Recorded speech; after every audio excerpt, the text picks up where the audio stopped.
Okay, welcome today to Wednesday, 25th of June 2025 Cooperative District Council meeting. Today we have quite a bit on our agenda, so let's get started. But first of all, I'll take apologies, please. Apologies. Okay. None received. Councillor Vincent's online. None received. Councillor Vincent's online. Okay, I don't have to put that to the vote, do we? No. Confirmation of the agenda. I'll move.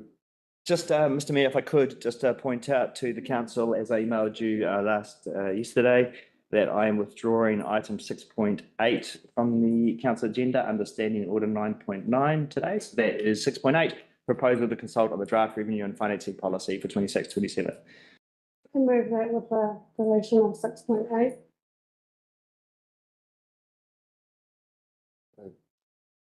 I'll second it. Okay, thank you.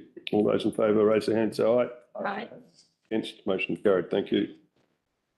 Conflicts of interest clear today.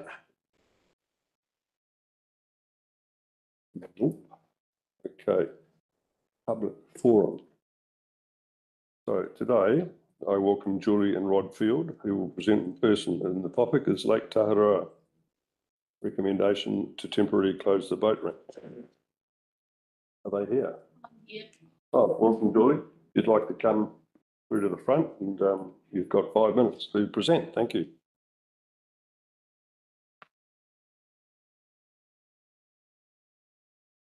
Hi, I'm Julie Field. I own Kaiiwi Lakes Resort, which is about 3 minutes drive down from Kaiiwi Lakes. Apologies for Rod, he's had to work today. And apologies if I cough because I do have pneumonia. So our option to present is that we are minutes from the lakes, and we are quite open to setting up a boat wash thing that was operating at the lakes by a group over the last couple of summers. We have projected that we want to do a boat wash for the last 5 years, but I think now's the time to actually really action it in a way to protect the lakes if you choose to have them remain open to powered boats. We've studied the gold clam, and our thoughts are to provide a hot pressure water system into the ballast so that it steam kills or hot water kills the gold clam. They have this operation in Lake Tahoe and Lake Powell in the USA, and pretty effective at the moment. So that would entail signage everywhere to say that boats must go through this wash system prior to entering the lakes. There has to be a boom gate at the boat ramp, which is at another lake in New Zealand at the moment, Okataina boat ramp near Rotorua, where Inugo has an app system that once someone has washed their boat, which at the moment is like at a wash world, in that area, that they get access to the boat ramp via that app. And we would look at a similar thing. So advertising that, definitely a booking system so we can manage staff control, we would charge. And yeah, then you've got a registration all the way through to the boats. And I think if it's delivered nationwide, that then you'll get pretty much a tracking system all through New Zealand for where the boats have been, so you don't get people who neglect to tell you where they've been. And yeah, I think that's our option presenting anyway. Thank you. Is there any questions from elected members? Councillor Nayyar. That's a very good idea.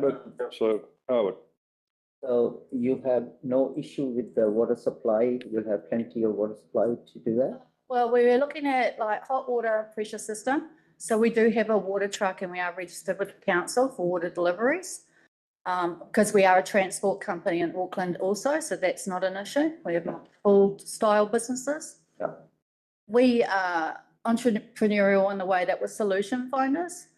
and we act quickly. So as far as like putting the boom in at the gate, if we have to set up a trust and apply for grants for empowering the area for extra facilities, then we'll do that. Julie, that's awesome. Councillor Lambeth. Thank you, through the Mayor. Great to hear. You mentioned that you're entrepreneurial.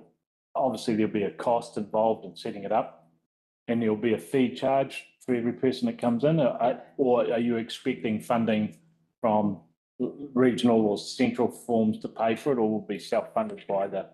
Well, if you look at the one by the Lake Rotorua, they have wash wheels, which is $10 a wash.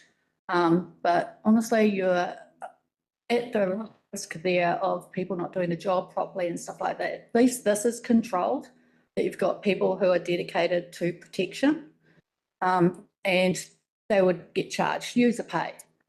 And I think if you educate people with their boats that the gold clam, if it gets into their system, they've got huge maintenance bills. So this will help them, you know. Like we clean the trucks all the time at Clean World in Auckland, and it's just one of those costs. You've got to keep your asset like affordable. So you have to clean it often. Thank you. Councillor Howard. Thank you, Mr. Mayor. Thanks very much. And it's great to have the entrepreneurialism coming through. Two queries really is that one, you did talk initially about that there's a voluntary basis that people would voluntarily come and have their boats washed. Do you see any issues in that aspect of it? What do you mean by voluntarily? Well, they would just roll up and get their boats washed. Preferably would want a booking system, so we, yeah, our staff. But of course, you're going to get the randoms that come. So with our accommodation, we have 6 holiday homes. We get a lot of boaties. Yep. So there would be a real easy, free way for all the accommodation people in the area to reach out to their bookings at that time, that if you have a boat, this is the plan. You have to go down this plan to get access to the boat. And the same with the people staying at the campground. They'd get a notice prior to arrival, because nobody likes surprises, is yes, this is the responsibility of using this lake. And so you can easily facilitate all other forms of marine. Oh, like education is the key, so we're always open to education. Thank you. Yeah. Any further questions? Councillor Erin Wilson-Collins. Thank you. Hi, thanks so much for your presentation this morning, and very interesting. So I just want to clarify, so it'll be a wash station off, that won't be on Taharoa Domain, No, off-site? so we're 3 minutes down the road at number 49, dead end road. They have to come past us to get there. Yeah. And what would the containment be for, is there any possible issue of any leakage getting into any other waterway or drainage system or anything like that? Judging by what's happening overseas, the steam option is more favourable for us because they have these big inflatable pads that the boats drive over, and it collects everything that falls down off the boat. Right, okay, fantastic. And then you're saying that the ideal solution would be that they then have an app to say, yep, they've been cleaned and they can't get into the lake. That's So what's happening near Rotorua. So at the wash wheel, they get some sort of indication, and that is valid for 2 hours to get them access to the boat ramp. right, Otherwise, they can't get it. right. And are you able to give me the name of that lake again? Sorry, off your presentation. Terrible. And spell it for me if you like. Taina. Yeah, there you go. Need to So spell. Okataina boat ramp near Rotorua. Thank you. Okay. Councillor Vincent.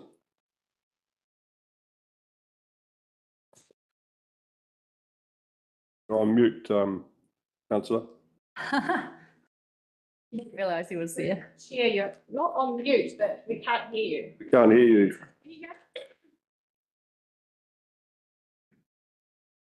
Sorry, Mark, you're not coming through at all. Do you want to put your question in the chat? Yeah. You'll need to learn sign language.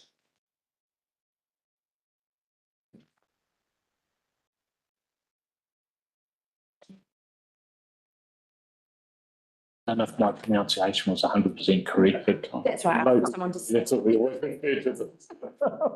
We got there. Forgive them, we know you cool.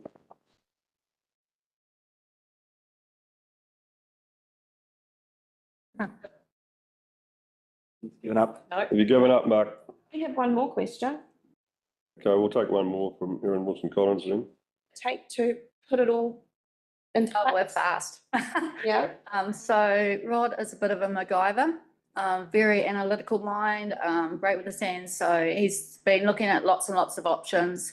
But if we got the go ahead, yeah, within like 3 or 4 months. Okay, thank you, Joy. That's very good of you to come and present. Thank you. Okay, next on our agenda is the petition. I've got one more. Sorry, my apologies. We've got Gordon Gilmore who's presenting. He's also presenting on the same topic, the proposal to ban motorised boats from Lake Taharoa. Welcome, Gordon. Before I start, can I just ask if everyone can see the screen clearly? It's a little bit dark from sitting, or sorry, a little bit too light from sitting up the side there. Is it clear to everyone?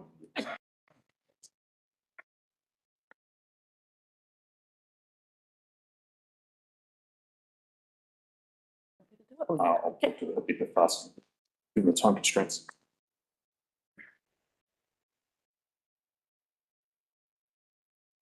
Okay. My name is Gordon Gilmore. I'm from Bailey's Beach and a regular user of both motorised and non-motorised boats on Lake Taharoa.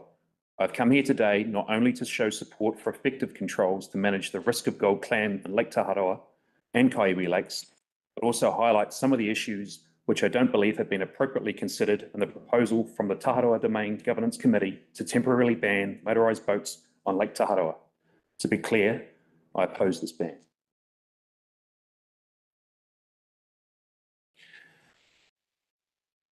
The proposal is based on the belief that motorised boats are the most likely source of transmission of the gold clam, mainly due to the use of water ballast tanks. The current controlled area notice that encompasses the area known to inhibit gold clam in New Zealand prevents the movement of these boats being used elsewhere. The focus of the proposal banning motorised boats does not extend any additional controls to the risk of spread to non-motorised boats. The risk is managed currently through the use of a roadside cleaning facility within Taharoa Domain and does not control risks at Lake Waikere. The information gleaned from survey results of visitor trends conducted by NRC identified 58% of respondents claiming they use their lake for activities related to motorised watercraft use. The loss of these visitor numbers would have a significant financial impact on visitor spending in the wider region. The design of a water ballast tank shares many of the design features of sit-on-top kayaks. These kayaks not only allow small amounts of water internally, but they are also equally as difficult to clean with numerous wells for water to pool. Sailboats are typically transported by having their sails removed and folded, increasing the risk of maintaining damp surfaces. None of these risks will have improved controls for the proposed temporary ban of motorised boats. Proper cleaning and inspection processes must remain in place as per the current controls to manage the risk at Lake Taharoa. Therefore, costs of running this operation are unlikely to reduce in the short term. Even if all boats were banned, a zero risk approach is clearly not possible if the gold clam can be transmitted via clothing and wetsuits. So what's the alternative option? I believe there's an option to both limit risk of spread of gold clam to Kaiwi Lakes and still allow users controlled access. Restricting one group of boat users whilst allowing others into Lake Taharoa just doesn't make practical sense. Other councils within Aotearoa have already implemented effective controls. The Bay of Plenty Regional Council have been running 2 programs in the Rotorua Lakes District in an effort to stop the spread of gold clam. These programs cover a network of 18 lakes with 23 public boat ramps. boaties are required to register their trip, the type of boat used, vehicle registration and other details. They are also required to complete a comprehensive check, clean, dry checklist before certifying the work is completed. Compliance officers then use powers under the Biosecurity Act to perform audit checks of both vehicles parked around boat ramps and on-water spot checks. I've been advised by the Bay of Plenty Council's Biosecurity Officer that 98% compliance have been achieved last summer. Given the systems are already in place, implementation of a simple system like this could be rapidly deployed at Kaiwi Lakes at relatively low cost. This would offer protection to Lake Waikiri that is currently lacking. A higher level of risk management control is in place at Lake Okataina. The photo on the left of the screen shows the entry gate that has been installed earlier this year to restrict any non-compliant boats from entering Lake Okataina. The system is not practical at other lakes in the Rotorua region due to multiple entry points. If a similar gate system was fitted at the entry to the boat ramp at Lake Taharoa, PIN code access could be provided by the existing Wash Bay crew to limit access to non-conforming boats. The current system employed at Lake Okataina is fully automated, reducing ongoing running costs. This is done using the three-step process shown to the right of the screen and a dedicated and automated user pays wash site. This results in the end user automatically receiving a PIN code to access the lake. So in summary, the proposed ban on motorised boats offers little in the way of additional protection of risk management control to stop the spread of gold clam. We already have controls in place, and this doesn't change the need for them or improve them. Controls are already in place that minimise the risk of gold clam spread associated with wake boats under the Biosecurity Act. However, enforcement of this rule should be improved. Copying the controls already in place at Lake Okataina will better support enforcement options. The proposed ban affects a large number of local boat users who present a very low risk of gold clam spread. It's an extra hour of driving for local boat users within the area for an alternative option for water skiing, so we tend not to go anywhere else. A vote in favour of this today will result in me personally selling my own watercraft, and we've got neighbours that will be doing the same. There are already examples within New Zealand to better control gold clam risk than simply banning motorised boats, as demonstrated at Lake Okataina and the Rotorua Lakes catchment area. The systems used in Rotorua Lakes and Lake Okataina to control gold clam spread could be quickly copied and implemented without a temporary ban of motorised boats at Lake Taharoa. The proposal gambles with the effects on the local tourism economy, as the effects of banning motorised boats is not fully understood. NRC's own data shows 58% of users are affected by the proposal to ban boats. That's a lot of potential spend that won't go into the local economy. Any potential financial cost savings as a result of motorised boats ban would be minimal, given existing controls that remain in place for non-motorised boats. That concludes my presentation. Thank you for the opportunities. Thank you very much. Is there any questions? Councillor Paniora. Hi, good morning, Morena, Gordon. Thank you for your presentation. Although I agree in large with a lot of what you've said, there are some inaccuracies. I'm not going to traverse those. Did you want to say something, Councillor Larson?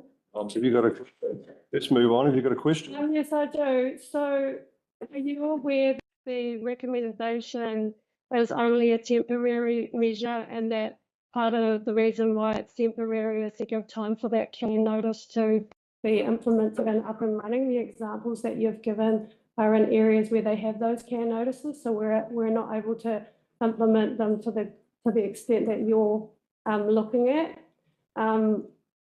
Also, this. May I answer that question?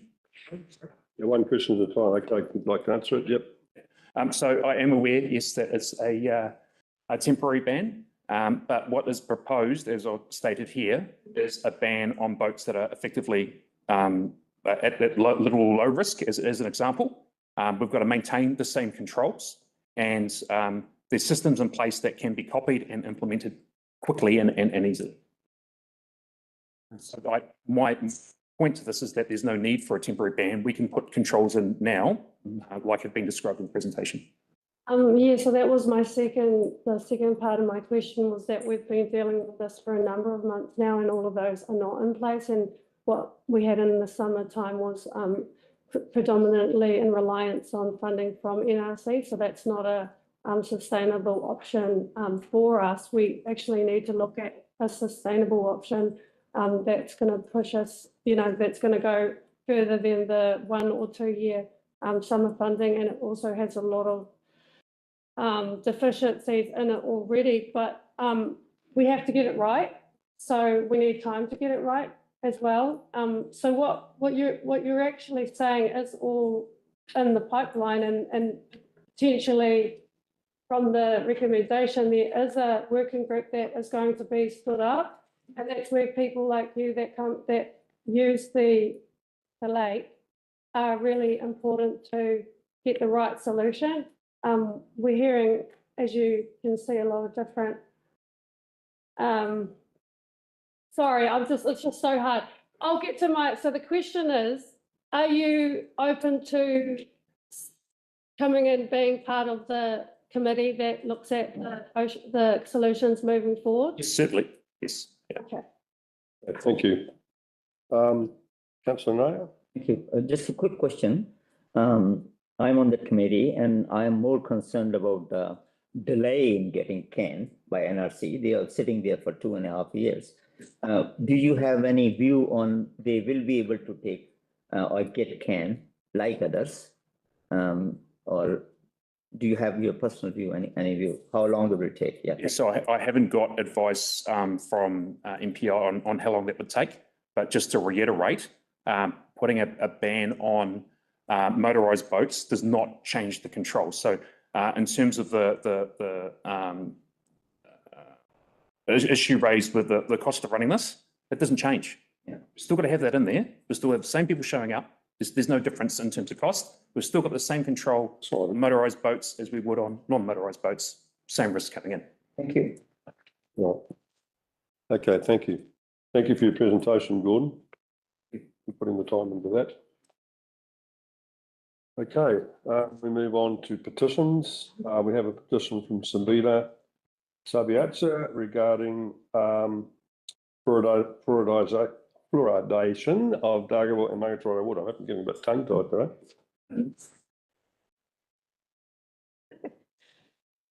So this petition has been distributed to all members, hasn't it? On the agenda, Mr. Mayor. Yep, so hopefully you all got it like I did.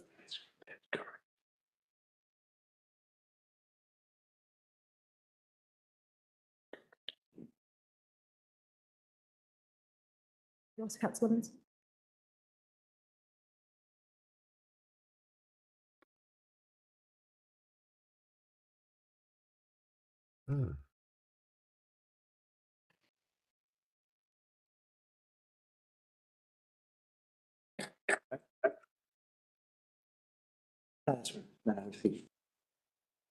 So, Mr. Mayor, if you could invite. Yes, could you come forward, please? Yep, thank you.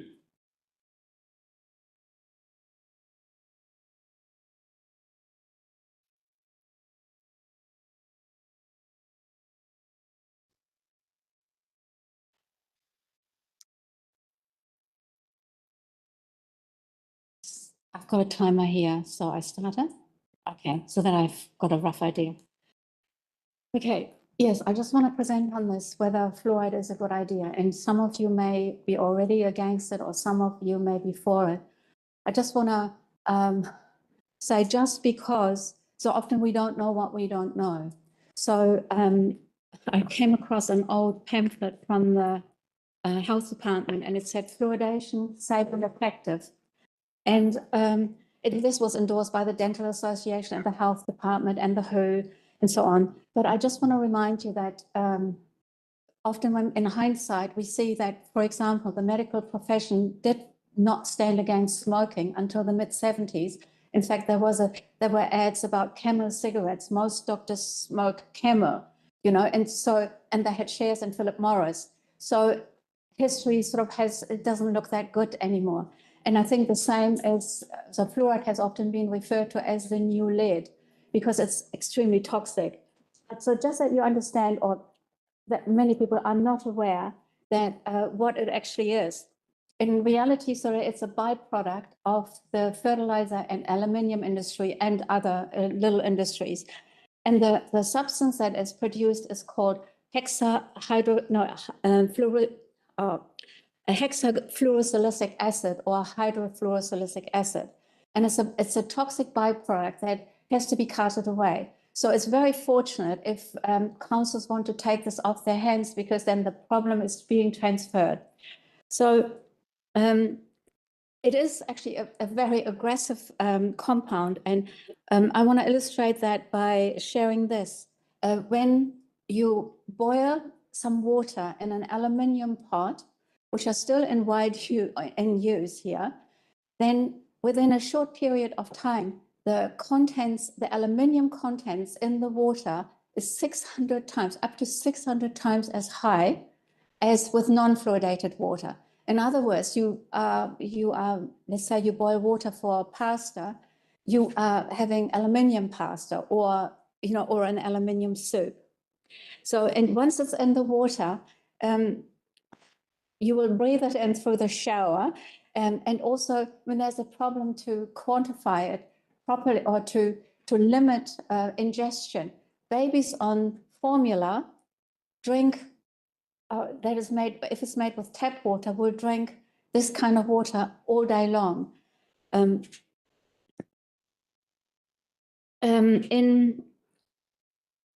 Most of Europe has banned fluoride for decades. The only countries there are Ireland and parts of the UK, and the US and Singapore has it too, and that's in part. Canada, the only country, the only part of Canada that had it was Calgary, and the head of the Department of what was it?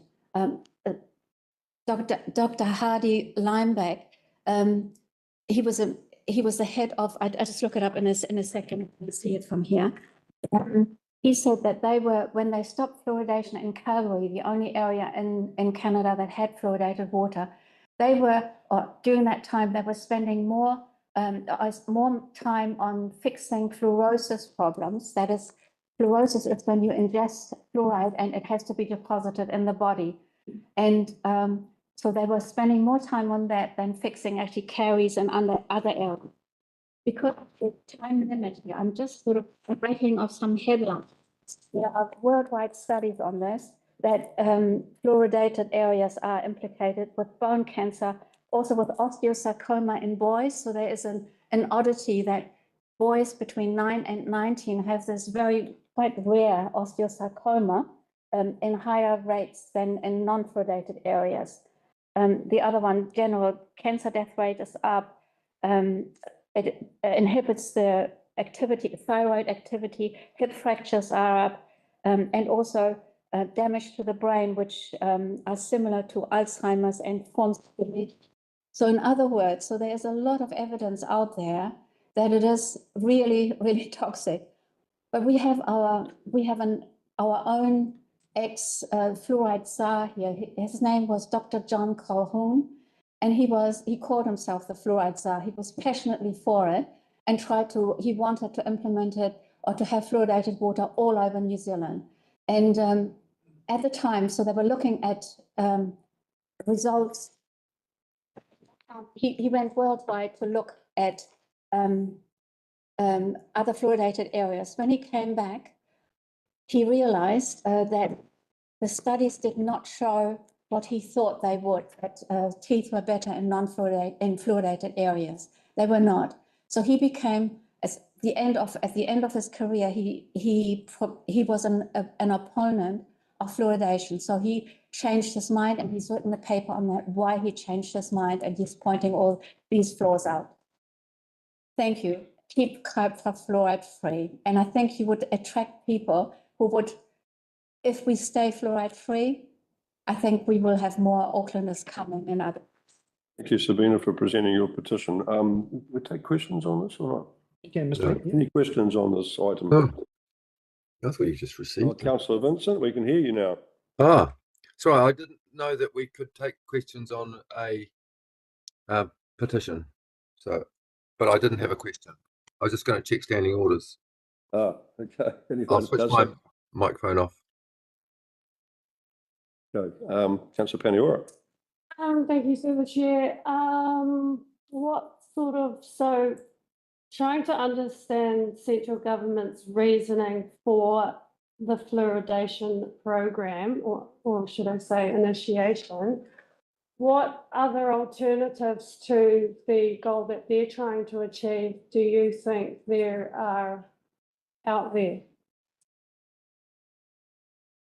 Well, I think that this government, actually like most governments, they are following guidelines that are set in other places, and for example, by the WHO. And they are often, history will show that they were not on the right course or that they didn't implement the right things. So I think that this was dictated from above. And I think I heard a little bit about what the pressure that was put upon whangarei councillors. So yeah, that's indicative of that, I would say. So, sorry, just to cut to the chase, do you think that just children brushing their teeth is an alternative? The scientific studies show that that diet is a big factor, and that if any benefit from fluoride, if there is any, then it is topical, but not by ingesting it. So in other words, there is so much havoc is being wreaked on the body, and it's so uncontrolled the amounts of that people ingest. What I was saying about the aluminium pots, I remember seeing some marais with aluminium pots, cafes, some caterers. So once we have it, we can't escape it anymore. We will ingest it even if we put expensive filter systems in our own homes. Even for animals, by the way. Now drinking the Coca-Cola after that. Yeah. Even for animals, by the way. So that just comes up in the scientific literature as well. How toxic it is for them, kidney function, all sorts. Okay, thank you, Sabina. We have a question from Councillor Williams. Sabina, thanks for your presentation. I just wondered, do you know if you can still purchase fluoride pills or tablets Well, in the market at the moment? my oldest daughter is 44, and I was recommended to give it to her.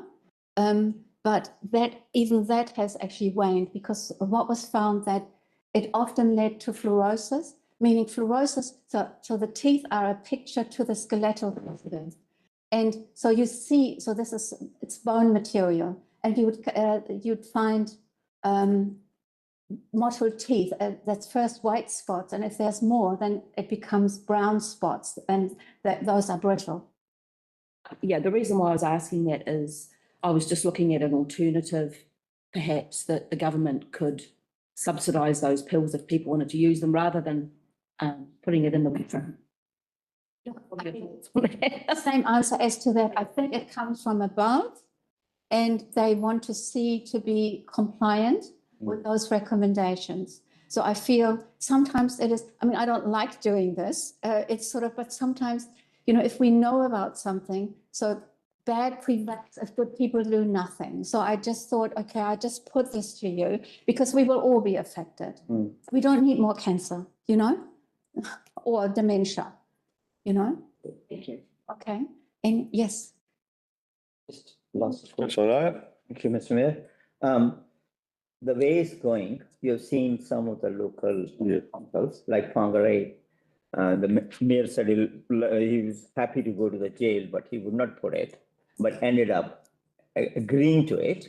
So the directions coming from WHO are implemented by the central government, Yes. are percolating down to the local government. Exactly. How you think we can stop it? Well, I think initially, I think it's just some good people need to say stop and need to stand up. And I think it's sad that they topple, but I think we will be on the right side of history eventually. I mean, if you look through history, I don't have the time here to, for example, the smoking is one thing. You know, there were people who knew in the 70s that smoking was bad. I knew it. I started smoking then, you know, but it was still promoted. That's right. Vaping is bad too, by the way. Vaping is as bad as. It's yes, if not worse. I've seen. you. Yes. Okay, any further questions? Thank you, Sabina. I appreciate your presentation of your petition. Okay. And Thank you. I will move that we note the statement of petition supporting signatures. Attachment A notes that staff will prepare a report to address the petition matter for the council meeting on July the 30th. I haven't even signed it because I'm fairly busy. And so there are a lot of people who haven't signed it because it was only out for a week and a half. Okay, thank you for your effort. I'll move that. Can I have a second? Councillor Nayyar. All those in favour, raise their hand and say aye. Aye. Against, motion carried. Thank you very much. I will move to confirm the previous open minutes. Can I have a seconder? Councillor. Yeah, so at the moment, there are some councillors who are unable to approve because we had 3 sets of minutes. Actually, we have the council meeting, we had the May extraordinary council meeting 4th of June and the extraordinary council meeting 10th of June, and Councillor Penalties, you were not present for one of those meetings or. I think I was there for all of them. But you may have not been present for all of the meeting at some point, so the 10th of June, you weren't present for the open meeting. Okay, so I'll move that. Can I have a seconder, please? Councillor Howard. Okay, all those in favour, raise their hand, say aye. Aye. Against, motion carried. Okay, item 5, notice of motion, Councillor Nayyar. Thank you, Mr. Mayor. I may stand. I think the chair is problem. I have a mover and a seconder, please. Chair, Councillor Nayyar, this is your notice of motion, you'll need to move it. Yeah. And then you'll need to second that to get it on the table to then speak to it. Okay, moved by Councillor Nayyar. Can I have a seconder, please? Seconder. So Penalties. Okay, Councillor Nayyar, would you like to speak to your motion? May I have 5 minutes, I guess? Yep. Thank you, Mr. Mayor. Like others, I stood for transparency in council, and a vital part of it is that we share what goes on in the council to the best possible manner. And I'm very concerned in 2.5 years, I've seen enough being excluded from public and decided in public excluded meetings. So this notice of motion is to, before the election, obviously it will be good to wash our dirty linen in public and say, we did this. It's very important for us, and I'm sure it's important for others, because one of my fellow councillors, now deputy mayor, decided to resign in 2012 for similar reasons, that the item are being decided in public excluded. So I'm just not mentioning 20 or 30 items. I've just put in the motion 2 items, which are of grave concerns to me. One, and both relate to water, which is the water has to be done well. And we have relationship with other councils and working out, but that's all about the money. What is more I'm concerned about is what goes in the kitty. So we have millions of dollars which are being planned to be spent without ratepayers consultation on the 2 projects. One of them is Mangawhai wastewater scheme, and 72 million or maybe possibly 80 million will be spent over a period of time on priority basis. And these are the kind of things, before we go to public with the annual plan, we should consult with them. So I'm putting these 2 items on the table. The 80 million relates from 5% interest rate to about 10% rate rise for the rest of your life and your children's life. So it is very important that we should see there's a June 4th meeting in which we found some new rules by the Water Authority, which means we can look at various ways to cut down this expenditure. And in the same way in Dargaville wastewater plant, they say, well, it is now compliant and it can carry on without any expansion. So we don't have to spend those $20–30 million which we are looking to spend. So I'm thinking why we are just going ahead with spend. And there was another item, and in publicly, those items are not who voted against and who voted in front. So there was an item which came in Lifestyler for $9 million, and it was the ratepayers' money, which was not approved by NZTA. So it was spent in Mangawhai, and $500,000 came to Dargaville footpath. So I voted against it. But these are the kind of things public don't know. So I'm putting this motion, and I urge on fellow councillors to say the Waitua Dam, which was also approved by the previous council and didn't cost much, has been put on the bedside and other negotiations. We can't disclose much, but it's a public knowledge. A lot of people have actually come and told me and knocking my head, why are you supporting this Red Hill thing? So I thought it's a good idea to put it on the council table and openly discuss it. And I urge Mr. Morris to send the recording, if possible, of PAX meeting for these to the ombudsman, if he can, so we can have a third party saying whether it should be continuing in the public excluded or should it be openly discussed among people, whether they want it or not. So with these thoughts, I put it on the table and ask my fellow councillors to make their judgment call. Thank you. Okay, are there any questions of Councillor Nayyar? Councillor Lambeth? Yes, is it right? Councillor Lambeth? Yep. One thing you did, you mentioned the 18 million and how that was going to have a percentage rate rise. Are you under the understanding that the 18 million comes from central government and not from our local coffers? Well, I'm saying it's coming from sorry, thanks for the question. Being a banker, I'm just looking at wherever it comes from. 80 million, even if we borrow as a team or a loan at 5%, it comes to 4 million, which is 10% of the rates, or say 9% of the rates every year for the rest of your life, because it's debt funded. Thank you. I don't think you actually answered my question. Did you realise that the 18 million comes from central government and it's not a loan? Is that correct or not? Or is it not? Well, it is not coming from central government so far. Most of our projects are being debt funded and development contribution. Yeah, thank you. Councillor Larson? Oh, thank you, Your Worship. Just a question for the Chief Executive. Information being requested in this notice of motion. Have you run through the information being requested? Mr. Mayor, so I've had a look at the notice of motion. Obviously, it's on the agenda.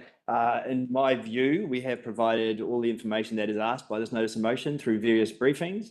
We've had various local waters done well briefings through the last year to 18 months that has been on the agendas and been done, most recently, even just recently.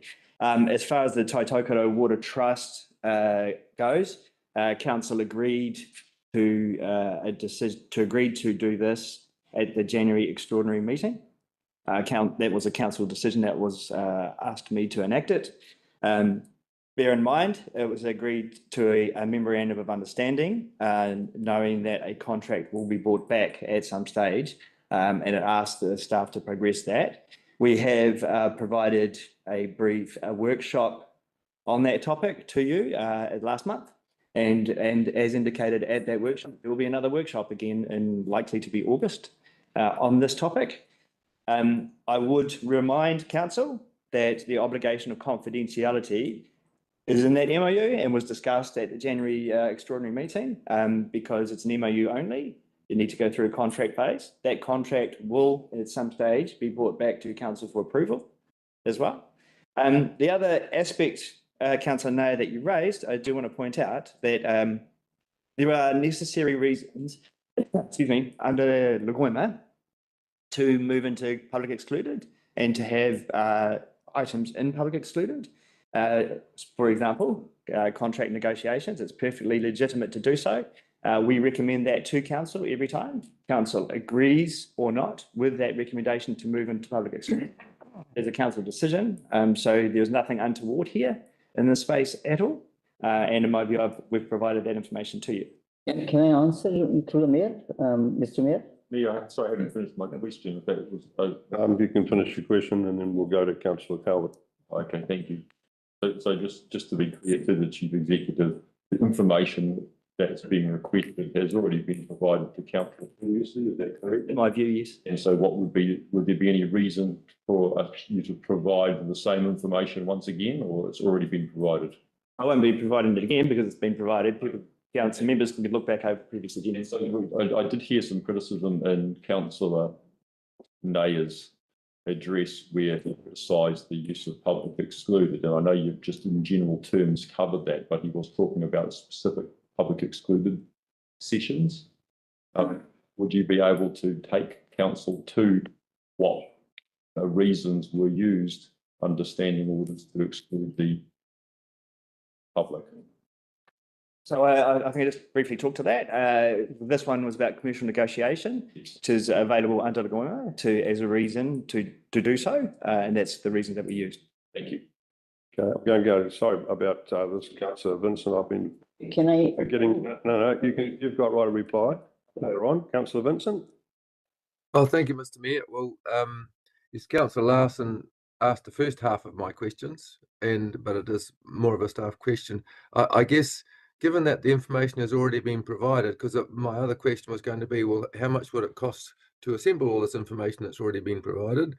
And I guess if it has already been provided, it wouldn't be much, but I am mindful of trying to avoid unnecessary costs just in the administration, but how much staff time would be involved in giving effect to this notice of motion? I assume it's a question for me, Councillor Vincent. Through you, Mr. Mayor. Yeah.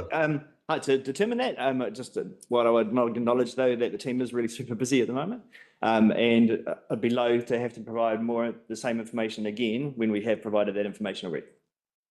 Yeah. Okay. Thank you. Because I have a statement to make as well, but I'll leave that for later. Thank you. Councillor Howard. Thank you, Mr. Mayor. A question through our CEO. Jason, is it possible that already in Councillor Nayyar's presentation that there's been a breach of the confidentiality of public excluded information?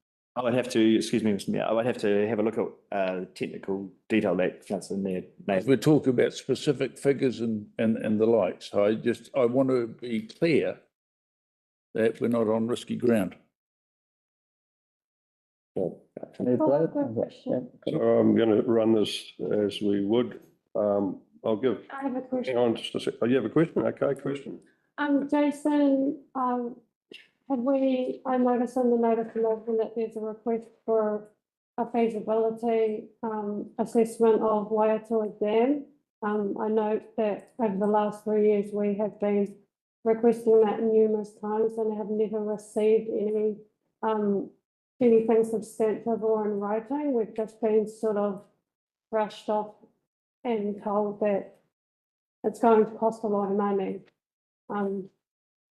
Is there any point at which we will get something like that? It's just that given some of the publicly excluded information we've received, the Taitokera Water Trust option isn't actually a water resilience option. It's more, and you confirm this, it's more around the deal with getting the stock banks done and not necessarily the water shortages. So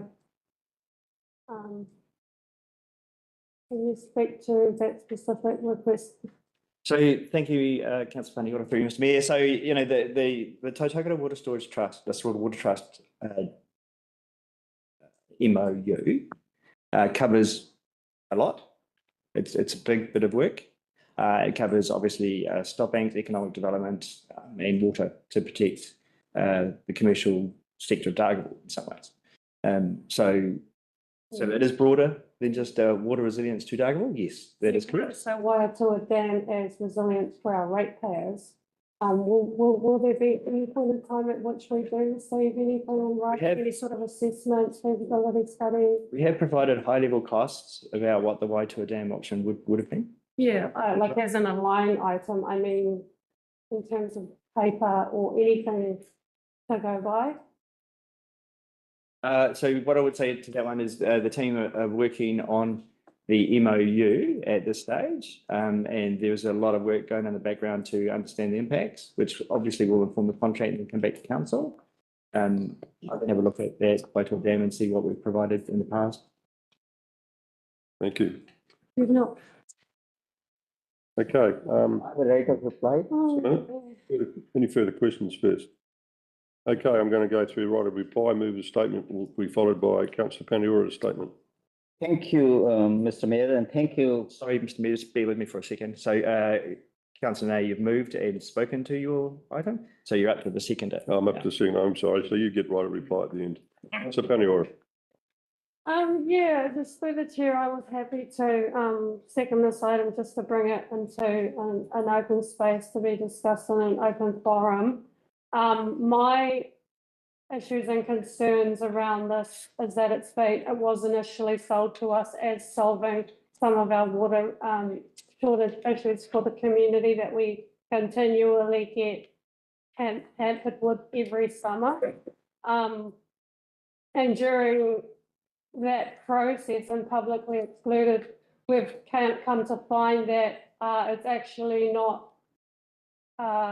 focused on that. It's focused on water reliability for the commercial sector of the community, which is of course positive and everything, but some of that funding was received from central government also for our community and our ratepayers. And this deal, as it's gone on, has been more and more negatively geared against our ratepayers and more positively geared towards certain sectors of our community. Now, I don't think I'm breaching publicly excluded when I talk about $1 million of our ratepayers' money already being spent and transferred to Taitokoro Water Trust for a deal that actually disadvantages our ratepayers. Why does it disadvantage our ratepayers? Because it looks at a pipe being privately owned that would then disconnect the meatworks off of the council water pipe, and that's one third of our income. What does that mean? What effect does that have? It means that our ratepayers then have to pay more because somebody's got to pay for the water infrastructure, especially when we're moving towards local water's done well that requires over $100 million of investment. On top of that, nobody could answer my question and publicly excluded around what the deal looks like for Silver Fern Farms in terms of coming off the infrastructure, coming off the services during the summer so that we don't get that water shortage, because that was my understanding, that it was a give and a take. We were going to give this funding over for us to have some more sustainability in the summer. And I was told, well, we don't know whether they will come off. So then we'll still have them taking the water in the summertime when we actually need them to come off the pipe and access the Taitokoro Water Trust water. And there's still a lot of unknowns and a lot of question marks around this. Now, we need to solve this issue. It's been hampering our community for a long time now, and I'm really quite concerned that we're not going to get this right. So going back to the notice of motion, I think it's important for us to raise these concerns in an open forum, because we have a majority of councillors that are over in Mangawhai and don't necessarily understand or potentially even care about. I mean, I lose my water. I live in Dargaville. It's personal to me as well as an elected member. So the people around the table making these decisions, most of them aren't even don't even live in Dargaville and don't have to rely on the water. So that's all I'm going to say about that. I know that the notice of motion won't be go through today, but I thought it was quite important to raise it in an open forum just so that it's sort of out there. Yeah, thank you. If any other elected members wish to speak? No, Councillor Nayyar, you have a right of reply. Thank you, Mr. Mayor. Thank you, Pera, and thank you others for listening. All I would say is that right from day one, Waithua Dam was the preferred option. It was passed on, and there was some study also done, which Mr. Morris has not pointed out, in terms of the cost of doing those extensions, so that we are having sufficient water in dry season. So, but Waitoa Dam, to the best of my knowledge, has not been talked about for 2.5 years for obvious reasons. There is no commercial sensitivity in this deal, what is going on, because there is no competition. So what I'm trying to say here in not so many terms is, as a council, I mean, people who are 10-year hence, 20-year hence, and they are cursing us for settling that Mangawhai wastewater scheme, will curse us again.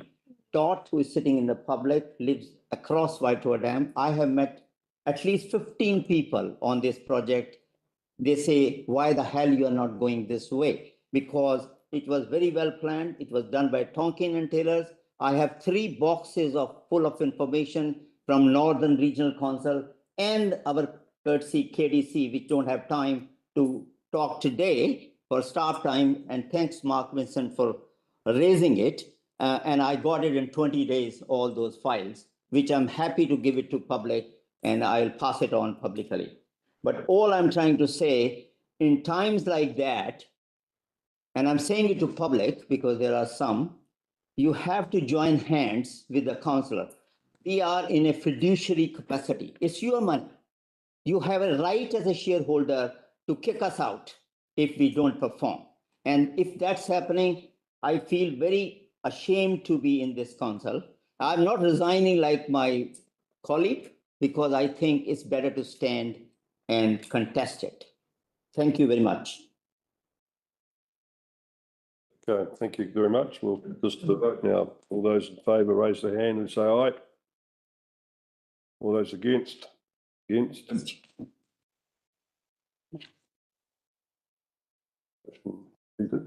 you. All right. We'll move on to item 6.1, Lake Taharoa recommendation. I'll move the Close the vote. Excuse me, I'm speaking. I'm going to slightly change the recommendation here. option 1. I'm sorry, I'm speaking and I'm moving the motion. Okay, I've put some changes there slightly. Second, sir. I'd like to put them up on the board, please.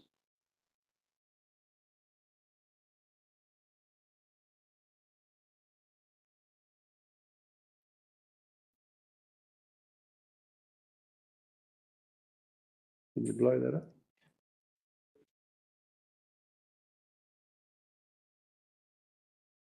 Okay, so what I've moved is the Kaipara District Council notes the Northern Regional Council's plan to prevent the risk of gold clam. Introduction to Northern, attachment A. Notes B, the legal advice received from Simpson Grierson regarding the possible closure of the Lake Taharoa boat ramp. This is an attachment B. C, notes the community alternatives to closing the Taharoa Domain boat ramp presented at the 30th of April 2025 council meeting. That's an attachment C. D, agrees to continue with the status quo option, which is supporting regional monitoring and education efforts by all parties.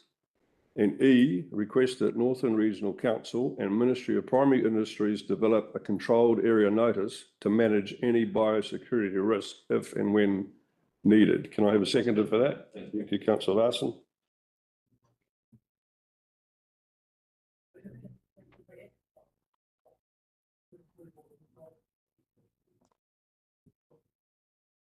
Mr. Mayor, just so you're aware, we have Councillor Blackwell from the NRC who's in the requested to be in the meeting today as well. He's online at the moment.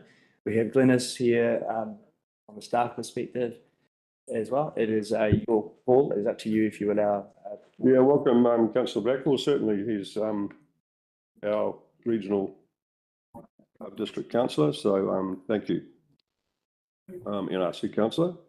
So talking to this item, we have Glynis McCarthy. Thank you, Glynis. Thank you. Good morning through the chair. I'm here this morning to present the recommendation of the Taharoa Domain Governance Committee. KDC's legal counsel, Warren Bagmer, from Simpson Grierson, is also online this morning to answer any questions regarding the legal opinion, which is included with the report as attachment B, sorry. As a very quick overview of the report, The Taharoa Governance Committee met on the 27th of May and heard presentations from NRC and community stakeholders. The community passed a resolution to recommend to Council to temporarily close the Taharoa boat ramp for up to 1 year or until a controlled area notice is in place, or until alternative preventative measures can be sought. And secondarily to that KDC staff to work with relevant stakeholders to determine and implement alternative solutions to closing the boat ramp. Taharoa Governance Committee's recommendation to temporarily close the boat ramp does pose a legal threat to Council. Although Council has the authority to close the boat ramp, any such decision could be legally challenged through judicial review. And the chances of that and the cost of judicial review are at this point unknown. Council cannot rely on the Taharoa Domain bylaw to close the boat ramp. Under the bylaw, only authorised officers can close the ramp. This would mean having an officer present at the lake at all times that the gates are open. Council staff are currently looking at alternative strategies. KDC staff are recommending a different approach to the recommendations of the Taharoa Governance Committee. The status quo option recognises that preventing golden clam to Lake Taharoa is in fact a biosecurity issue that is best managed through a CAN issued by MPI at the request of NRC. And NRC advised that they have sent a request to MPI as of last week, and they're at the moment providing additional information with regards to that submission. Thank you, Glynis. Are you ready for questioning? Any questions of Glynis, please? Okay, you can stand down. Thank you, Glynis. There's a question. Oh, I'm sorry, you've got a question here, Councillor. Questions, but I don't know Okay, look, I'll give you a little bit of. to answer them. They relate to the presentations we had this morning. So my first question is, do we have to have a CAN notice to be able to implement the solutions that were suggested this morning? My answer would be yes, we do. And perhaps I could pass this over to Warren, who provided our legal counsel. Okay. I have a question. Yes. Morning, everyone. Look, my apologies. I missed the presentation this morning, or was not present for that. Ms. McCartney, are you able to provide me with some more detail on the alternative solutions? Effectively, Mr. Bagner, we had two presentations this morning which provided suggestions on how to monitor the boats coming in and give them washes, etc., for similar processes evidently that are operating down in the Waikato. Is that pretty much a good assumption of what it is? Yeah, so just to elaborate on that, Warren, one of the solutions was having a gate at the boat ramp that could only be accessed with an app after you've actually washed your boat at a designated wash station off-site. So my question is, you know, if we were proactive or the people who are suggesting that they could do this are proactive and just do it, is that possible, or do we have to have a CAN notice in place to do that work? No, thank you. Look, my understanding is certainly a CAN notice would be the most conventional and straightforward way to do that. I guess for completeness, I do note under the Taharoa Domain bylaws, clause 10, that there are certain powers given to council officers. That includes at clause 10.2 the ability of an officer to refuse the owner of a vessel, motor vehicle or trailer to have access to the lakes if that person refuses to undertake a biosecurity check. So look, in my view, on the face of it, there could potentially be scope for a council enforcement officer to implement a solution of that type. However, as I explained in the legal advice, that's not a power that sits with the council as the governing body. And I think, as Ms. McCartney's alluded to, it would require council officers to be present at the ramp, implementing that. And I understand that there's only a limited number of council officers with relevant powers, and could perhaps be an issue in terms of whether or not they have the relevant training or expertise. But I guess in summary, a can would be the most straightforward way in which that could be done. If in the alternative, it could be by an officer, but that's not something that the council as governing body has. Okay, is there any other questions? So Nayyar, have you got a question? Thank you, Mr. Mayor. Mr. Bangma, normally we don't ask opinion of a lawyer on opinion of another lawyer.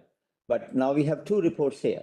One from you, which is saying don't close it. And the one which NRC presented, and I'm referring to page 67 and lawfulness of relying on the bylaws to close the boat ramp. And number 3, which is also saying what you are saying, that a challenge to decision to close the boat ramp rather than a challenge to the bylaw is more likely to be successful. So if we close it, even NRC admits that if it goes to court, we will lose it. Are you agreeable to this? Because that's exactly what you are saying. And it seems to me NRC is no different in not so many words. Thank you for the question, sir. Look, I appreciate it's perhaps unusual having multiple sets of legal advice before you, and this is complex. So look, I understand the need for the question. Look, I have reviewed the advice from Wynne Williams. It was commissioned by NRC, and I've read it.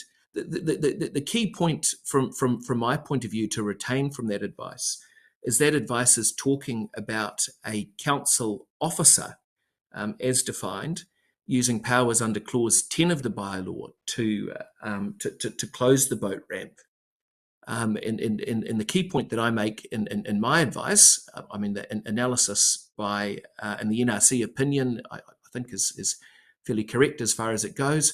But again, coming back to what you as elected members of council are able to do, you don't have the power under the bylaw to close the boat ramp. So the focus of the NRC's opinion is on a council officer doing that. That's not a power that rightly or wrongly you have, and that's what I point out in the advice. Thank you. Thank you. Thank you very much. Councillor Vincent.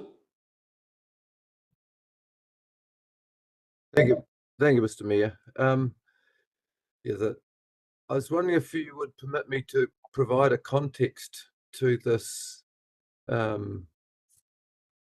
Well, what was our recommendation, which has just since disappeared in the last 10 minutes. Is this a question or a statement? No, I'd just like to explain the nature of the meeting that took place with the Taharoa Domain Committee, which resulted in there being a recommendation to come forward to council. So I could, if you would like that information, I'd be very happy to share that, and then to proceed to a question to our legal advisor. Okay, I'll permit that. There you go. I really appreciate that, because what we had was in the agenda, really what I felt we needed to do was actually run a workshop / briefing session to get to a point where we could arrive at a decision that we could form into a recommendation to be put forward to council. And so we had a relatively informal discussion, and I invited a couple of the local constituents who have previously presented to council to basically join in the discussion along with the regional council representatives.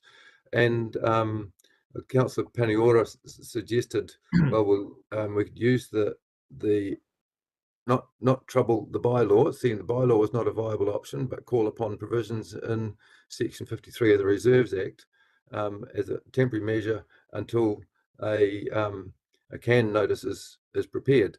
And she didn't propose that as a formal motion, but I saw that as the makings of something, and then so we had some more talk about it. And where we got to with the discussion in terms of what the other people around the table contributed was along the lines of the presentation you received this morning from the Mrs. Field, I think, and where there was a solution there that's able to be implemented, but we haven't mapped out how we can get to that point, because there are other questions that, because of the technology failed me and I didn't get a chance to traverse that earlier. So my approach was, well, the idea of banning boats as a temporary measure was an incentive for people to get on and make the bits fit together, or manufacture the bits that need to be provided to enable the lake to be open up to power boats after they've been properly washed and signed off and so on. Now, and so that was my motivation in that, and that's why I voted for the motion that we sent to you, which has since been chucked to the scrap bin. So my question for Mr. Bangma is really around his concerns about the potential judicial review of a decision to of the council decision that it might make to call a temporary halt on access for boats under section 53.10 of the Reserves Act. And he goes into some detail about the rationales where we could be called out on that. Bearing in mind, as far as I'm concerned, if people could get all their, sorry, I was going to use the colloquialism, get all their stuff together, that we could have it all sorted out in time for the next season by Labour weekend.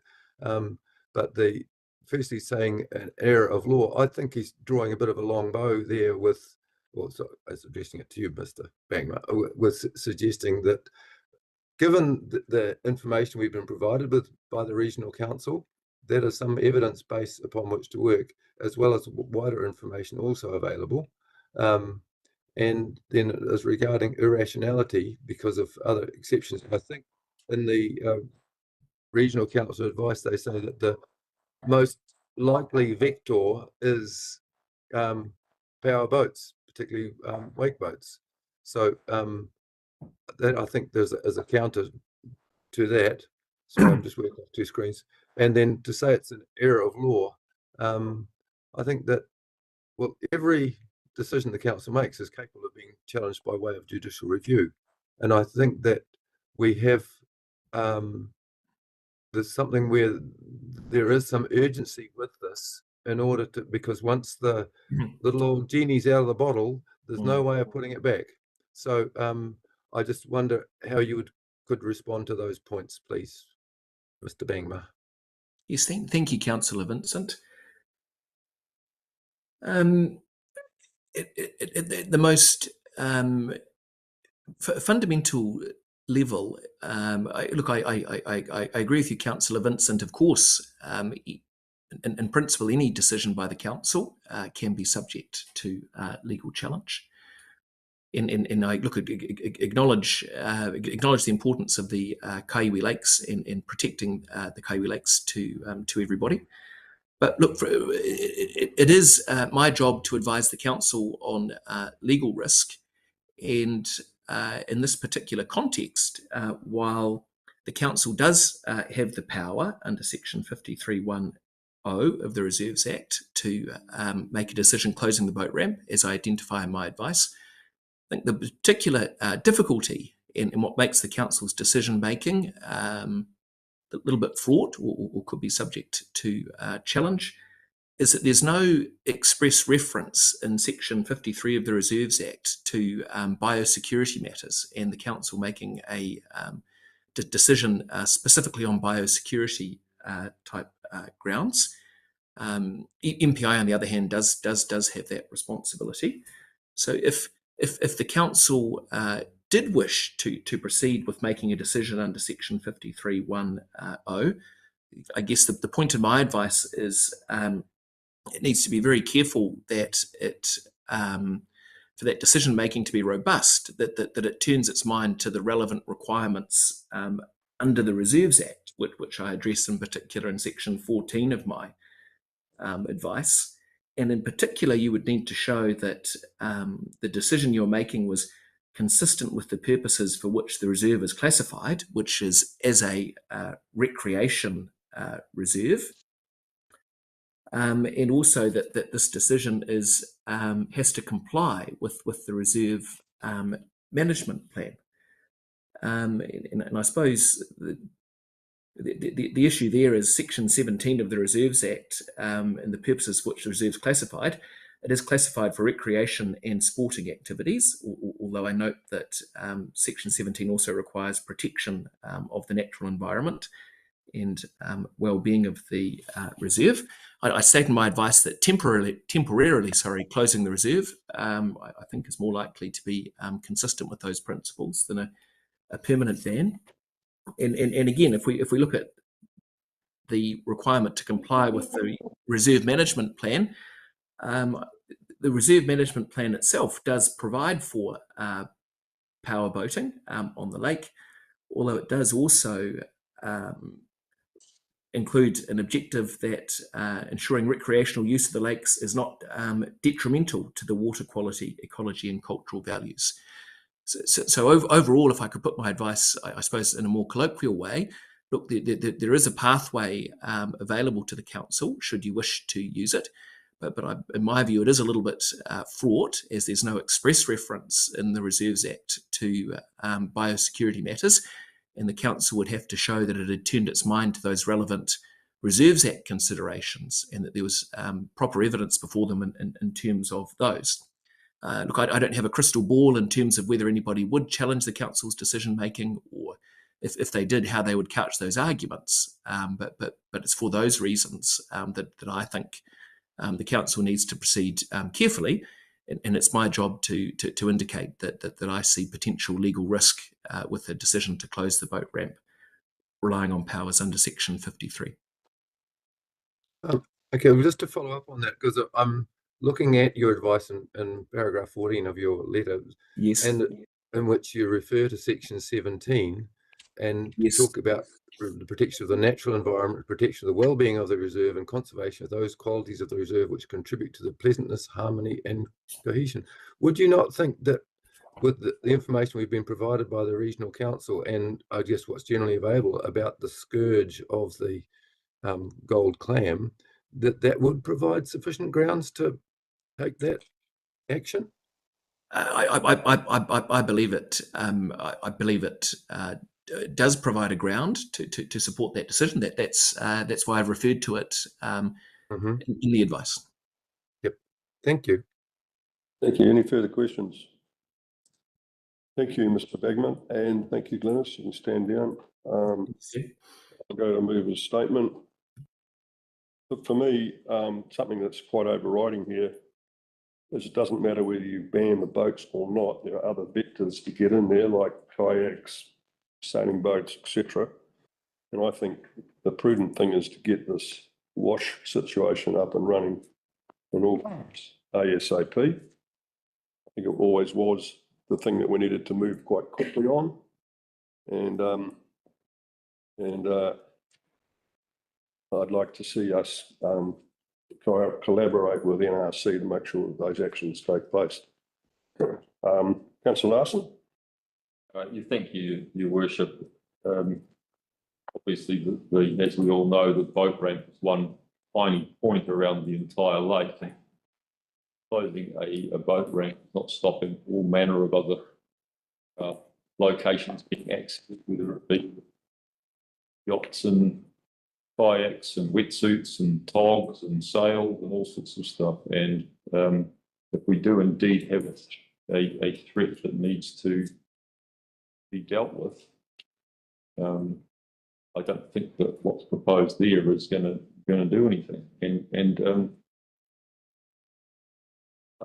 I think it falls much more firmly under the jurisdiction of the regional council. If indeed some action does need to be taken in terms of closure of the lake, they will need to take those required steps, not the district council. It's outside of our mandate. And I would speak to a couple of the points that Councillor Vincent was raising in his statements there. He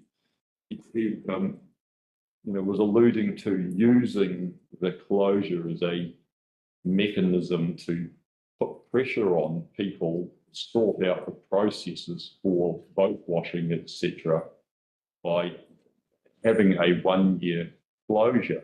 The problem with that is that 1 year closure is going to force business operators in the locality out of business and possibly into insolvency, whilst they wait for bureaucrats to make decisions to put the processes in place. So it leaves them completely powerless to take any action, whilst probably running our tourist economy down. So I don't understand the logic of that approach at all.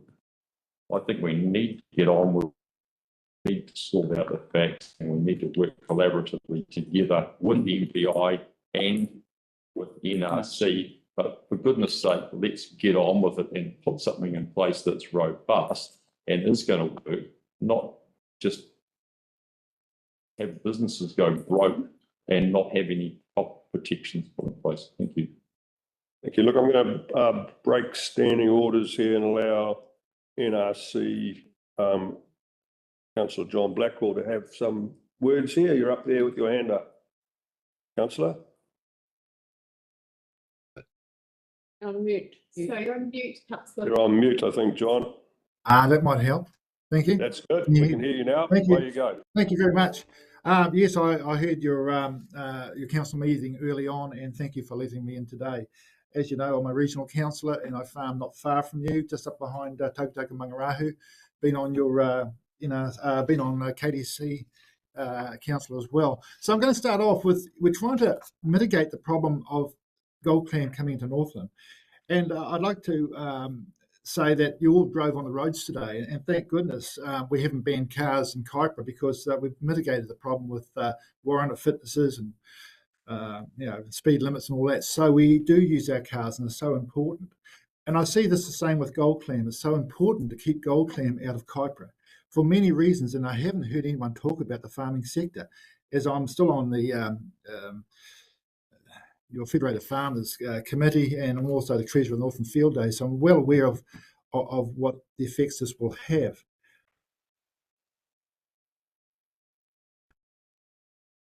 I am to other boats coming up from the south, and I run a parallel with trying to keep deer and pigs out of our forests, and we know there are hunters that go around carting these things around, so we can't rely on the honesty of boaties saying they've put their boats into the Waikato River.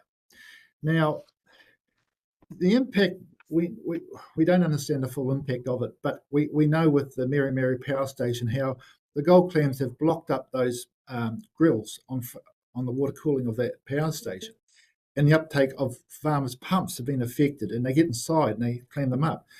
So it'll have a huge effect on the pasture farming of Northern, who rely on fresh water for their properties. Also, KDC, who relies on the Kaihu River to supplement the Dargaville water supply when the Tutamai water is not as free flowing. I know you've got a new dam at Red Hill, but I don't think we could stop it spreading once we get up here.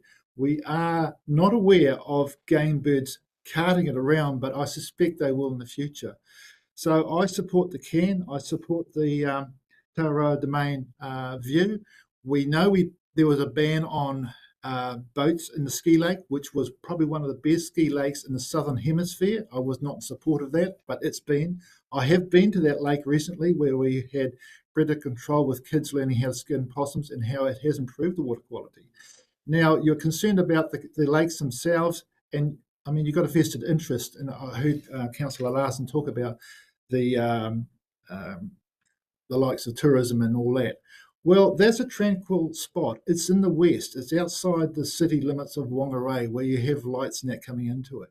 I believe if you ban boats in that place with motors, I believe other people would take the place of the people that would have been there with the motorboats. Remembering a lot of those boats are two-stroke motors, leaving oil on the bottom of that harbour, that lake. So in support, the can gets us 80% there in my view, and that's a long way ahead of zero. And if you don't get this can in place, I mean, that lies quite a bit with me as well. I think your pasture farming ratepayers will be superly disappointed if they've got to put up with this. I've won awards for the Balance and Farm Environmental Awards for my water systems. They consist of water pumps, many kilometres of water pipe and water meters. All these things are under threat with this. This is huge for the northern economy. And remember, the GDP in Kaipara is ahead of the far north and Whangarei at this point. Well done. Just keep it that way. So remember, you rely a lot on our pasture sector. Thank you for giving me the time, Your Worship. Thank you. Thank you, John. Councillor Vincent. Thank you, Mr. Mayor. I think as chairman of the of the Taharoa Domain Governance Committee, I'm bound to seek an amendment to the motion to revert it to what the wording that's in the recommendation. So that's, I'm moving that. Have we got a seconder? What is your wording? Well, it's what's in the agenda paper. And if I could, when you've got it back up, if I could speak to it, and I think that I can clarify the misunderstanding that Deputy Mayor Larson has about its intentions. Just let me know when you're good to go, and I'll speak to it. Would the move? It's the motion that's in the agenda, correct? Yeah. Correct. Would the Yes. mover and seconder be amenable to a slight amendment of that motion without having to do another amendment? Sorry, through you, Mr. Mayor, look, we've got an amendment on the table, moved by Councillor Vincent, seconded by Councillor Nayyar. That's right. Then we have to I go. just want to insert the date. Wait, we've got to deal with the amendment first. Oh. Well, I'm The date of open the to. closure. We can go by agreement to a further amendment. I'm not in agreement, so we'll have to go through the process. The mover and the seconder agrees. No, Got yeah, a mover and a seconder. Councillor Vincent's moved it. Councillor Penalties seconded it, correct? Siri? Agreement and adopt the change of date. Kirsten. I don't think you understand. I'm not in agreement as the mover of the motion originally. So you've. no, well, But you've running here. Sorry, Mr. Mayor, bear with me for a little second. So just let's be clear, team. We've got an amendment on the table from the original motion. The amendment is as per that which is written in the agenda for the Taharoa Domain Governance Committee. The mover is Councillor Vincent, the seconder is Councillor Nayyar. Mr. Mayor, if they would like to tweak the amendment, they can under agreement. And I think that Thank you. we need to know what you want to tweak. The date. The date too. The boat ramp be closed from Labour Weekend 2025 in accordance with section 53. That's the intention, right? Yeah. According to the paper, but it's not actually in the recommendation. you're quite right. Yes. The immediate closure. Mm. The boat ramp, so that's EI. Yep. The boat ramp be closed and then adding from Labour Weekend 2025. And then it carries on in accordance with section 53. That's what they've changed. I'm okay with that. It does make And it. if we get our skating shoes on, we might not even need to close it on Labour Weekend. Yeah, that's what I'm thinking. Okay, Mr. Mayor, so we've got an amendment there. It's been slightly tweaked and agreed by Councillor Vincent, Councillor Nayyar, so you can get Councillor Vincent to speak to the amendment if you like. Okay. Vincent, like to speak to that? Well, thank you, Mr. Mayor. Yeah, I guess I'll just revert to the sort of introduction I gave to the item as we discussed it at our Taharoa Domain Governance Committee meeting, that we were looking for options and can see that there is a solution out there. And we've, as I said before, we've had a presentation today, which is very likely part of that solution. However, there are some nuts and bolts that need to be sorted to make sure it's all watertight like there's issues around the relationship between that service and the council. Does there need to be one? Are they looking for exclusive right of service that they're not opposed to someone else setting up in competition with them? I don't think they would have a problem with that. But there's, yeah, it may be quite straightforward.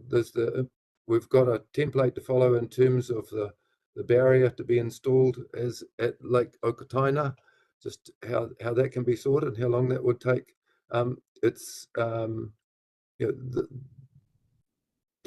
solutions are there, but it's just we need some space within which to make sure that those things can be put into place.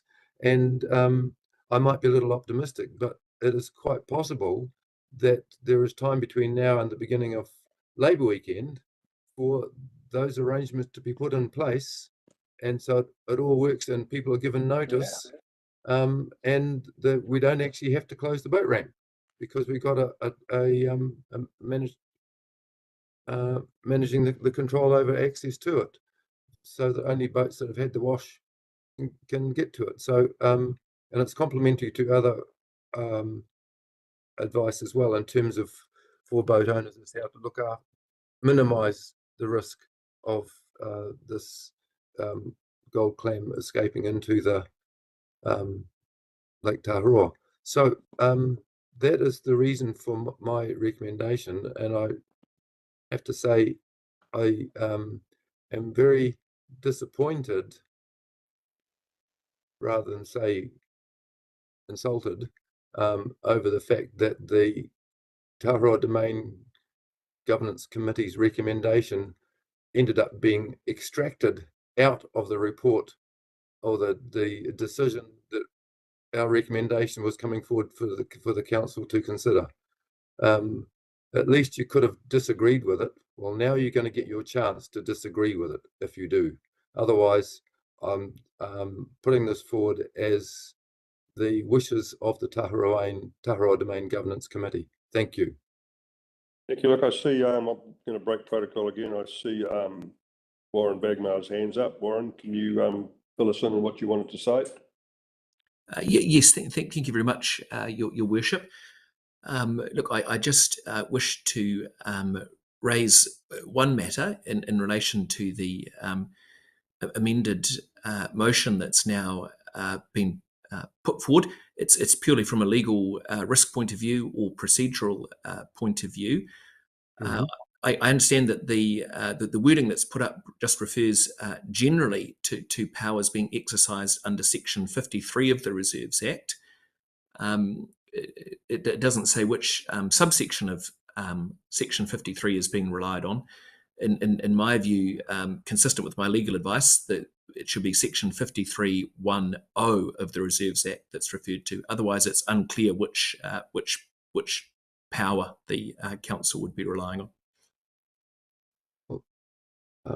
Thank you for that. As the mover of the motion, and possibly with the agreement of the seconder of the motion, I'd agree to that minor adjustment being made to the motion. You agreement with that, Councillor Paniora? Yeah. Okay. Thank you, Mr. Bagmar.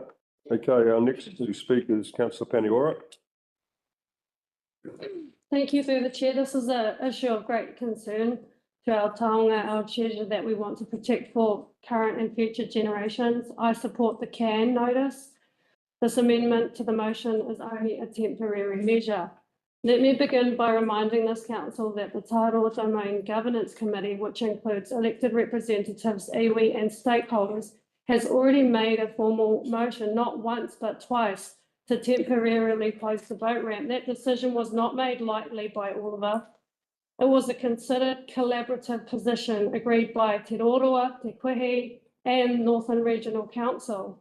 That closure is the most prudent and responsible path forward until we have a workable and enduring solution in place. Let me be absolutely clear, the expectation is not that this ramp remains closed forever. The expectation is that it is a temporary closure to buy us time to develop a solution that balances environmental protection, treaty partnership, and the long-term interests of all of our users and all of our community. If this council is now considering overturning that decision, then I must ask, what is the purpose of the governance committee? What is the value of our local voices, of mana whenua, of the community who live and breathe this whenua and awa and taonga? If the council chooses to override us from afar, it is deeply disheartening that councillors with no whakapapa, no connection and no lived experience of Taharoa could vote against the clear and repeated wishes of the community and iwi. And more troubling still, I have heard it said that this issue is outside the council's mandate, and yet in the same breath, those same councillors are choosing to vote against those who do hold the mandate. Te Roroa, Te Kuhi, the local community, the committee tasked with this kaupapa, with this take. How is that consistent? How can it be outside of your mandate to support the decision, but somehow within your mandate to also undermine it? That is not partnership. That is not accountability. I must also express concern about the legal advice being used to justify inaction. It has been suggested that closing the boat ramp could be judicially reviewed, but that is true of any decision made by this council. My decisions, your decisions, any resolution passed here can be reviewed. That risk exists whether we act or do nothing. And let us not forget the same council proceeded with a decision to disestablish the Māori ward while a judicial review was already underway. Let's not pretend that this is about legal risk. Further, I believe that there is too much weight being placed on the idea that enforcement must be carried solely by a council officer. The truth is the CAN notice that has been proposed as an alternative also requires enforcement. It still requires presence, and over summer there is already a significant presence at Taharoa, not just council staff, but iwi representatives, security and other personnel. If enforcement is the barrier, then let's be honest, it is not an insurmountable one. At the heart of this issue is something far greater than a boat ramp. This is a taonga, one of the most significant ecological and cultural treasures in our district. We cannot afford to roll the dice on the entry of gold clam. Once it's in, and the damage will be done. We all know this. We have seen around the world what has happened. If this council refuses to support the closure, despite the consensus of mana whenua and community, then this raises a larger question. Whose interests are we here to serve? Because it does not appear to be those of the people who are directly impacted. Ka nui te whakamā. I'm ashamed of the decision that this is heading in, and I know that our people are watching. We are not here to be ignored. Te taonga te roto, te taonga te whenua, protect it before it's too late. Kia ora. Thank you. Councillor Howard. Thank you, Mr. Mayor. I don't have a question so much as we're into statements now. We are in statements. That's good. Okay, so what I am somewhat staggered at is that this has been on the map for quite some time now. So whether it's council, whether it's the Domain Governance Board, we've had a hell of a lot of time talking about, having a talk feast basically, about what can be done, what should be done. I happen to have been at an event in Dargaville, I suspect over a year ago, and I met Rod and Julie, Julie spoke today very well, about a solution for this. Very tangible solution, I feel, on the surface of it. I'm no expert. Well, why the hell has it taken those in power to get around a solution? Or actually, have they had discussions with these people? Rod, I think Julie talked about today that he was a real MacGyver, and he came across exactly as that at the time and offered to the people that were there, staff specifically, and I think that there was probably a governance person from the domain there, and there was quite a lot of discussion. Surely in a year there've been better opportunities to have more tangible conversations to get to a solution way before now, instead of us now coming up.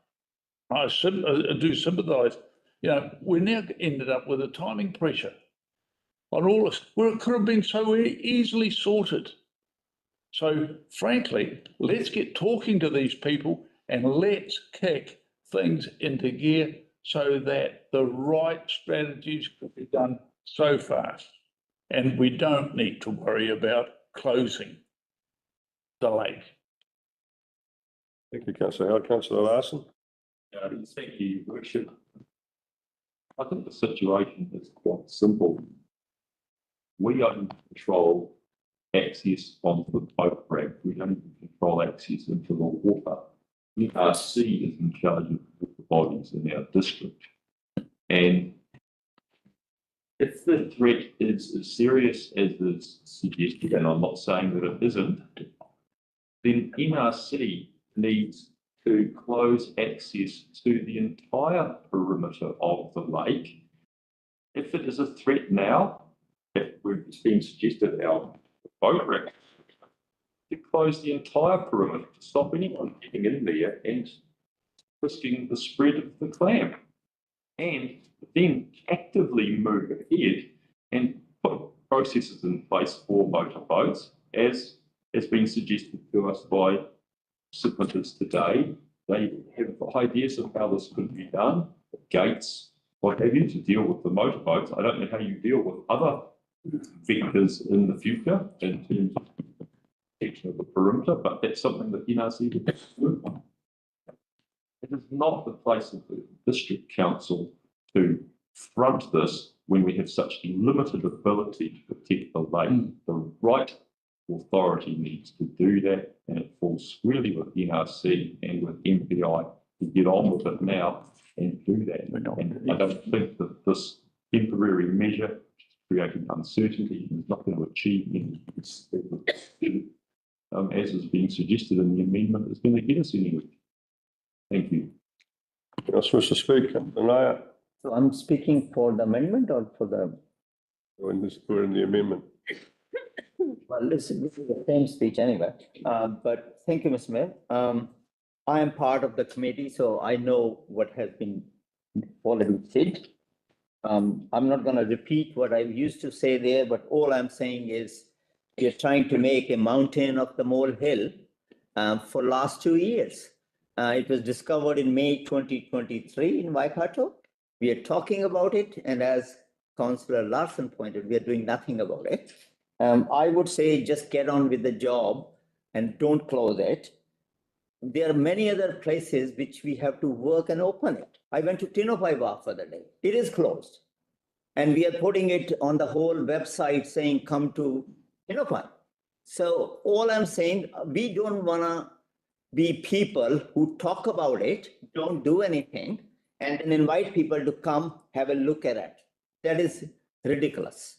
So all I'm trying to say here, in not so many words, let NRC, who has done nothing for 2 years, do their act and get a can, because that's the first thing they should get. And if they don't get it, don't talk to us, because it's none of our business. Thank you. Thank you. Okay. Councillor Rachel Williams, followed by Councillor Lambert. Thank you, Mr. Mayor. Yeah, I'm also on the Taharoa. I can support this recommendation at the 27th of June meeting, and I don't support it now. I believe that we have had enough time and ideas from live around that area and who really care for the lake.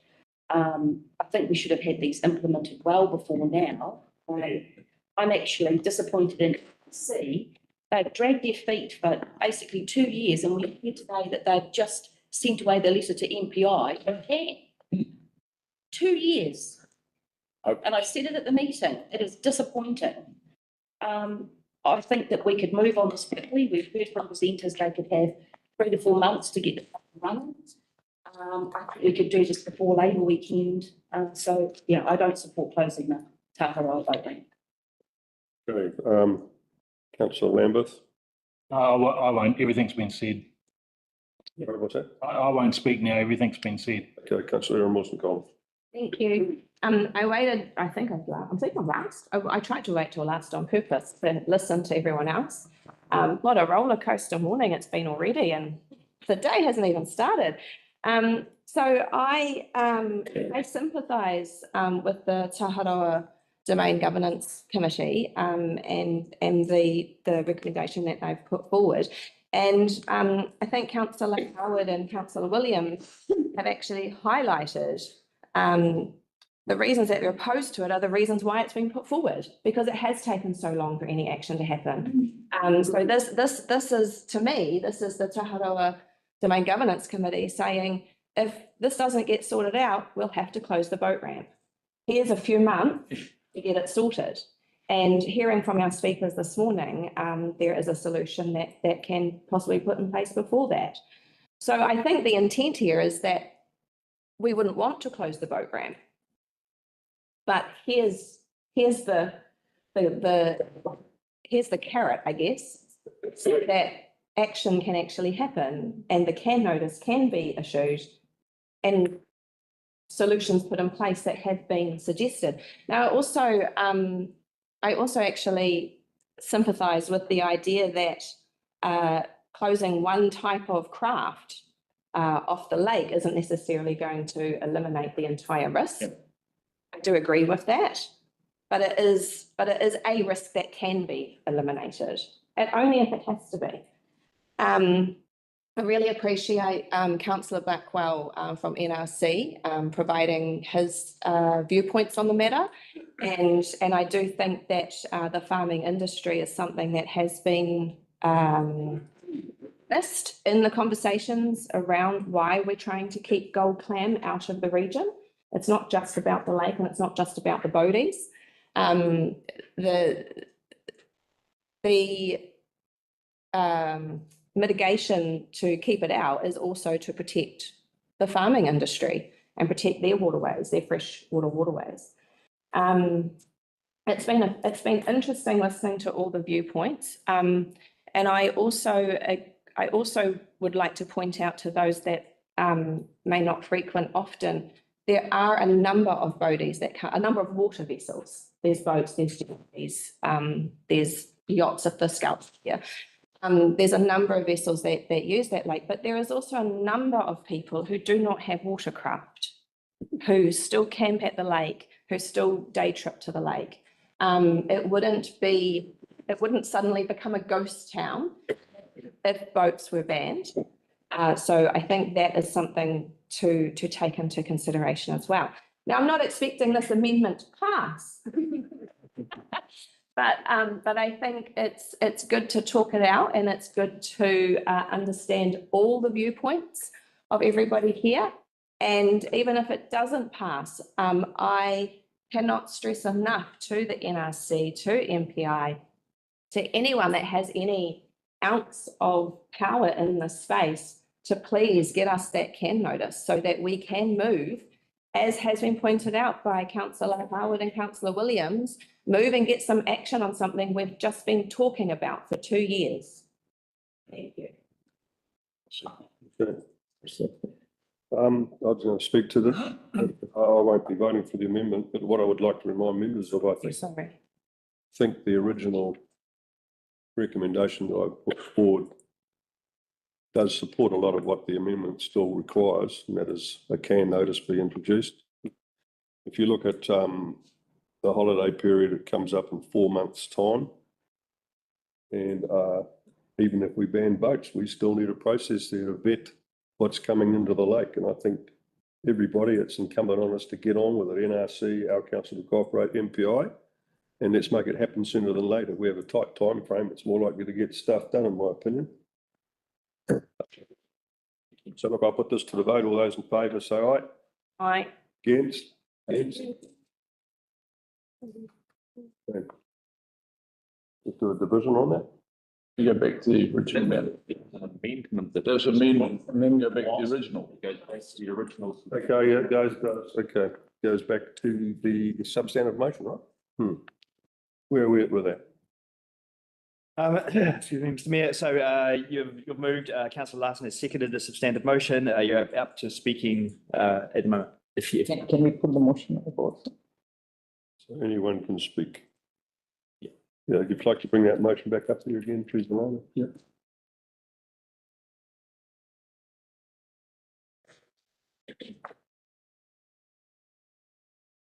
Okay, so we're at the point where anyone can speak to this, is that right? apart from yourself, Councillor Larson, everybody else can speak to it. Okay, anyone else wish to speak? Can you highlight this? Yeah. Okay.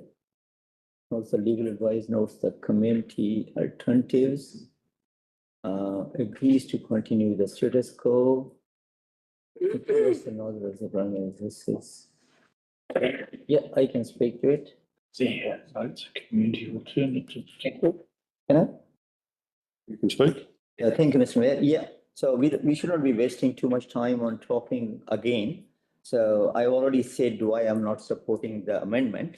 I think it's a way forward, the way it has been designed, that we are looking at, we're considering all the options. We have heard from many petitioners or people who said they should not be closed. There are valid reasons. And it also gives a kind of impetus to NRC to get off their chair and do something. Thank you, John Blackwell, for coming in. And let's do it all together. Maybe we can make it happen. But so I will be voting against closing, as I said before. Thank you. Councillor Wilson Collins, followed by Tim's Mr. gonna- Who's going to second it, please? Sorry, who's speaking, Councillor? Me, Yep. I'd like to move an amendment. I'd like to delete the words if and when needed at the end of the motion.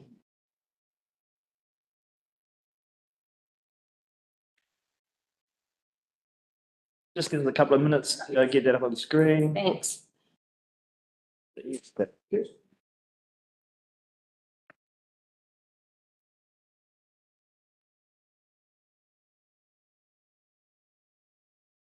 Sorry, the chair just needed deleting.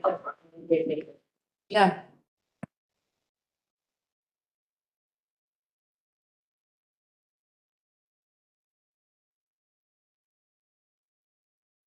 You pull it back up around. Yes.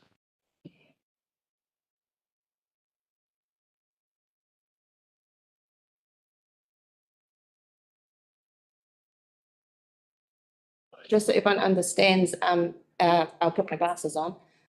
Jay said, request that Northern Regional Ministry of Primary Industries develop a controlled area notice to manage any biosecurity risk if and when needed. And I had asked it deleted.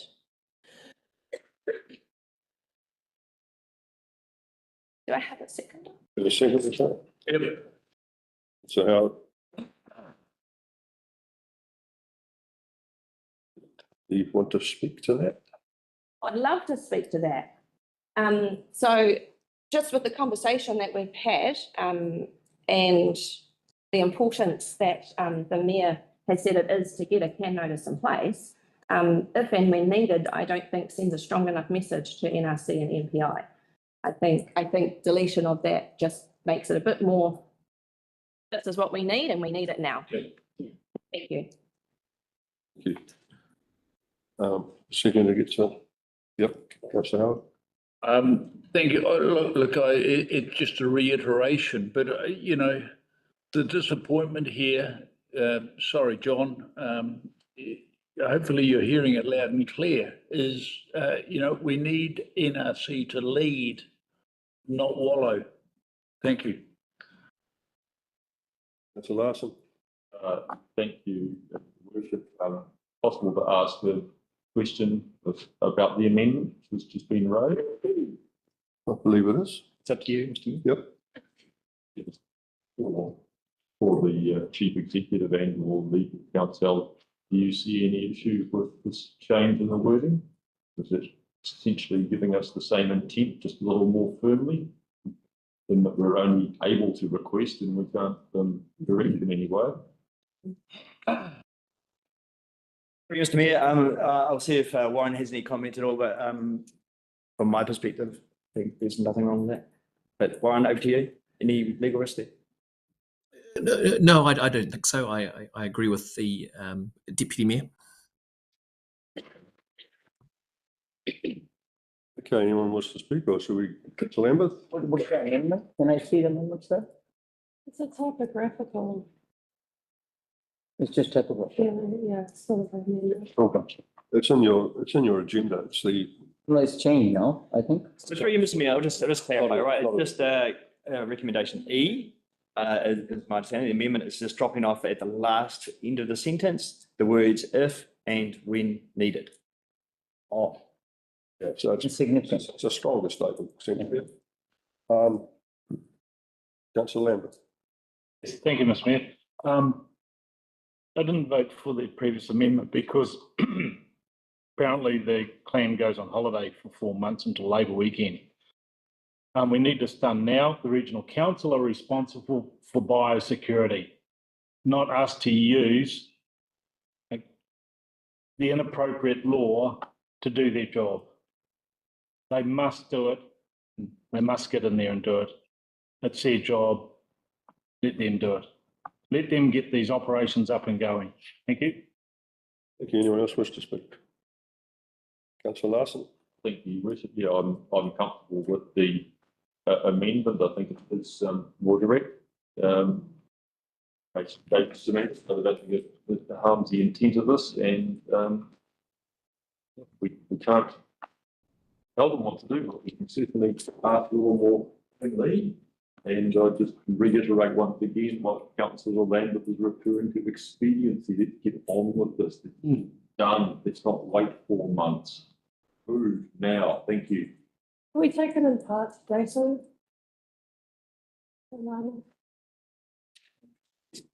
The amendment is when ready. Taking the parts? Yeah. Okay, let's put it to which parts would you like separated out? Each part. Yeah, one of them. Okay, The last part. It's we not. do this. Do we do? Thank you. All right. The can notice. It's not the recommendation that we're, Do it didn't get that got. It's So this just is- the amendment we're voting on, aren't we? this is just the amendment. Okay. The amendment. We're at the amendment stage. Councillor Nayyar, you want to take it by part? Yeah. I assume you want to do A to D and then E separately? Yeah. So Mr. Mayor, you could put A to D first. Okay, A, B, C, and D. Sorry, I think we need it up on the board. Okay, let's put it on the board.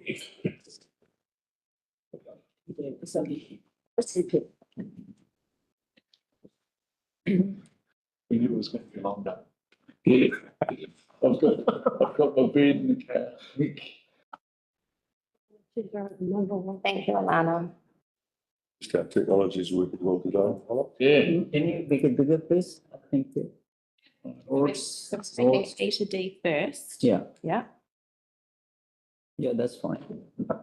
I'm happy with that. Okay, everybody, let's vote on A, B, C, and D. All those in favour, raise their hand and say aye. Aye. Those against? Thanks. Okay, let's move to E. E. Request the Northern Regional Council and Ministry of Prime Ministries develop a controlled area notice to manage any biosecurity risk not if and when needed. Well, Biosecurity risk can be dropped if and when needed. Okay, you can see that up on the board. can I ask a clarification? No. All those in favour, raise their hand, say aye. Aye. Against? Motion carried. Thank you. So let's have a cup of tea. Mr. Mayor, sorry, that was the amendment. Yeah. You can imagine the substantive motion. Well, that's, Vote on the substantive. yeah.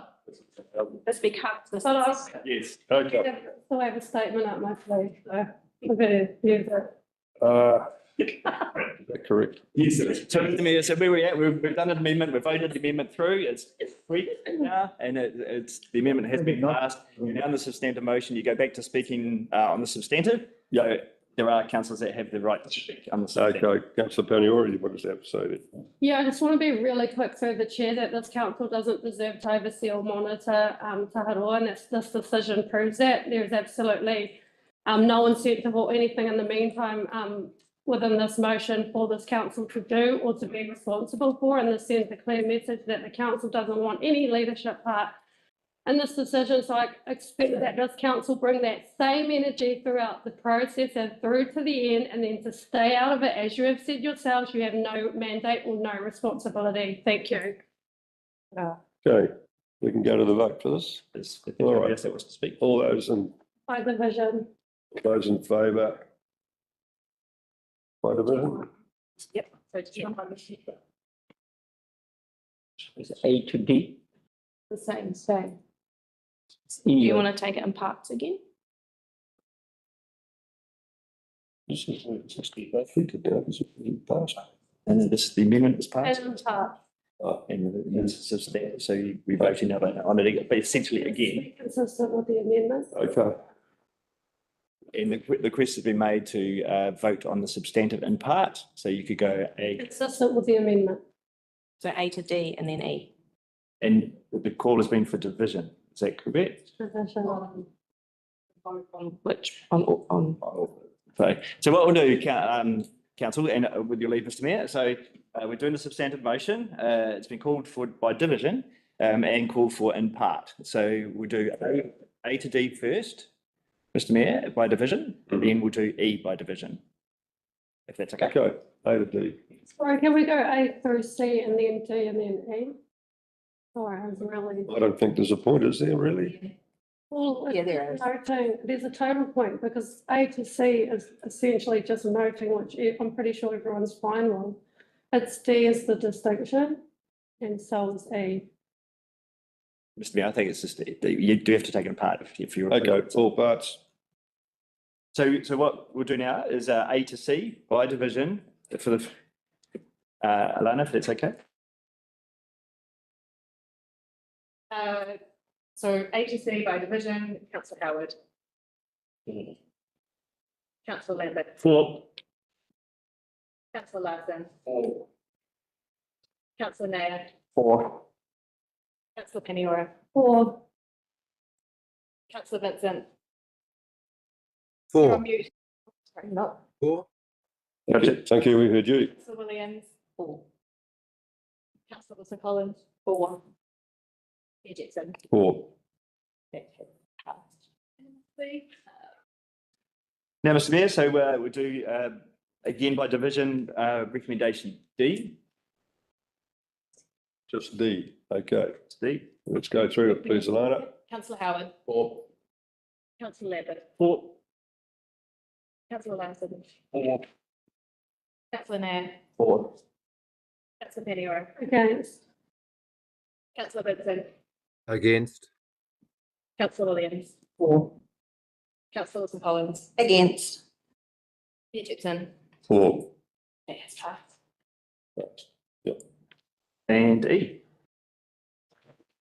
Yeah, you're really forward. Councillor Howard. 4. Councillor Lambert. 4. Councillor Larson. 4. Councillor Nayyar. 4. Councillor Peniora. 4. Councillor Vincent. 4. Councillor Williams. 4. Councillor Wilson Collins. 4. Mayor Jackson. 4. Passed. Right, now can I declare a cup of tea? 15 minutes. 15 minutes, yep. Okay, thank you, Mr. Mayor. So we come back at 20 past roughly. Okay, 20 past, Councillor Vincent. Thank you, Warren Bangma. Sorry.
I'm worried something's going to go up and it's not.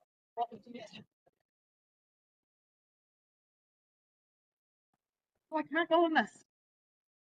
On the WebEx, we're in trouble here.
Okay.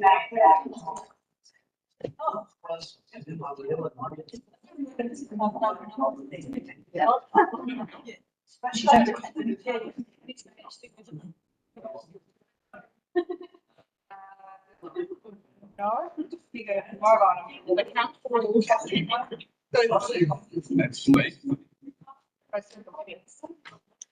Oh, you speak. Yeah, so I just. Oh.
Okay, welcome back to today's 25th of June 2025 all-day meeting.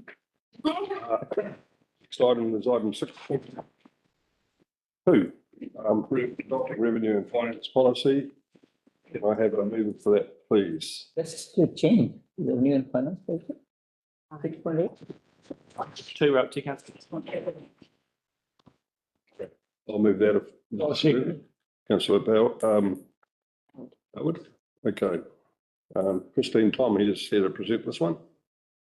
Morning, I'll take the report as read.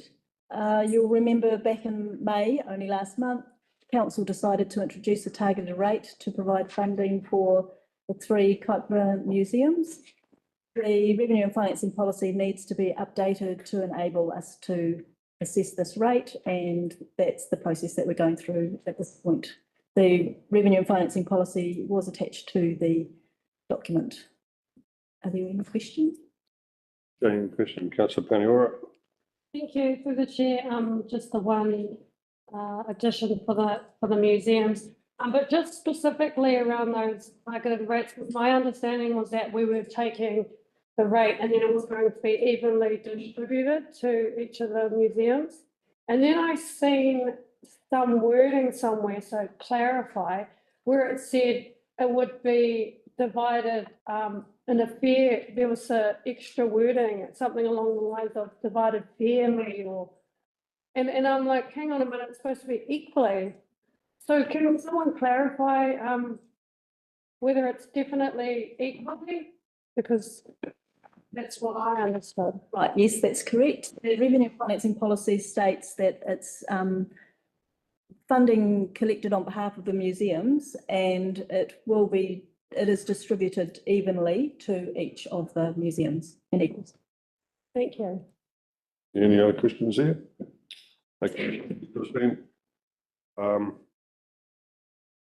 Leave the statement. I think this is pretty clear. I'm not going to go through it anymore. Councillor Howard. No, nothing further to add. It's been well debated. Any other members wish to speak? Okay, thank you. Movers right to reply. Yeah, this is pretty straightforward. I'm going to put it to the vote. All those in favour raise their hand and say aye. Aye. Against, motion carried. Okay, next item on the agenda is item 6.3, annual plan 225-226 for adoption. I'll move that. Can I have a seconder, please? Councillor Nayyar. Talking to this is Jessie Allen. Thank you. Good afternoon, everyone. This report is asking for your approval to adopt the annual plan for 2026. There haven't been any changes since the last report to Council, and the numbers in the attachment are consistent with what we presented to you at the briefing earlier this month. Average rates increases remain at 8.3% after 1% growth, which includes the new targeted rate for the 3 Kaipara museums. This is also lower than we previously signalled in the LTP. The attachments are the graphically designed versions, including the Mayor message and CEO message. There will be 2 documents published, including a bilingual version, as we normally do. There will be some minor editing and proofing before publication. Following adoption today, we will set the rates for the new rating year and have up to 30 days to publish the annual plan documentation. Happy to take questions. Okay, any questions for Jessie, please? Councillor Nayyar. Thank you, Mr. Mayor. Yeah, Jessie, I'm not going through the whole document, but just generally speaking, when we are having targeted rates all across the district, it is not really targeted, isn't it? Because every ratepayer is targeted at the same rate. It's like a general rate, right? Not entirely. It depends which ratepayers you're targeting with that rate. Museum is $14, right? And Yes. there's quite a few other items where the rates are targeted, So, but everyone pays. Yeah. So to answer your question in regards to the museum rate, it's a way to make sure that every property pays the same amount by a targeted rate, whereas if it was part of the general rate, it would be subject to apportionment based on value of the land. So it's just to make sure each ratepayer pays the same amount. But some of our targeted rates do target particular properties for particular reasons, particular to them. Okay, thank you. And sorry, another clarification, Mr. Mayor, is so the annual plan, we have proposed this rate increase 8 point based on all the projects. So we go to community for consultation, and community doesn't want certain items.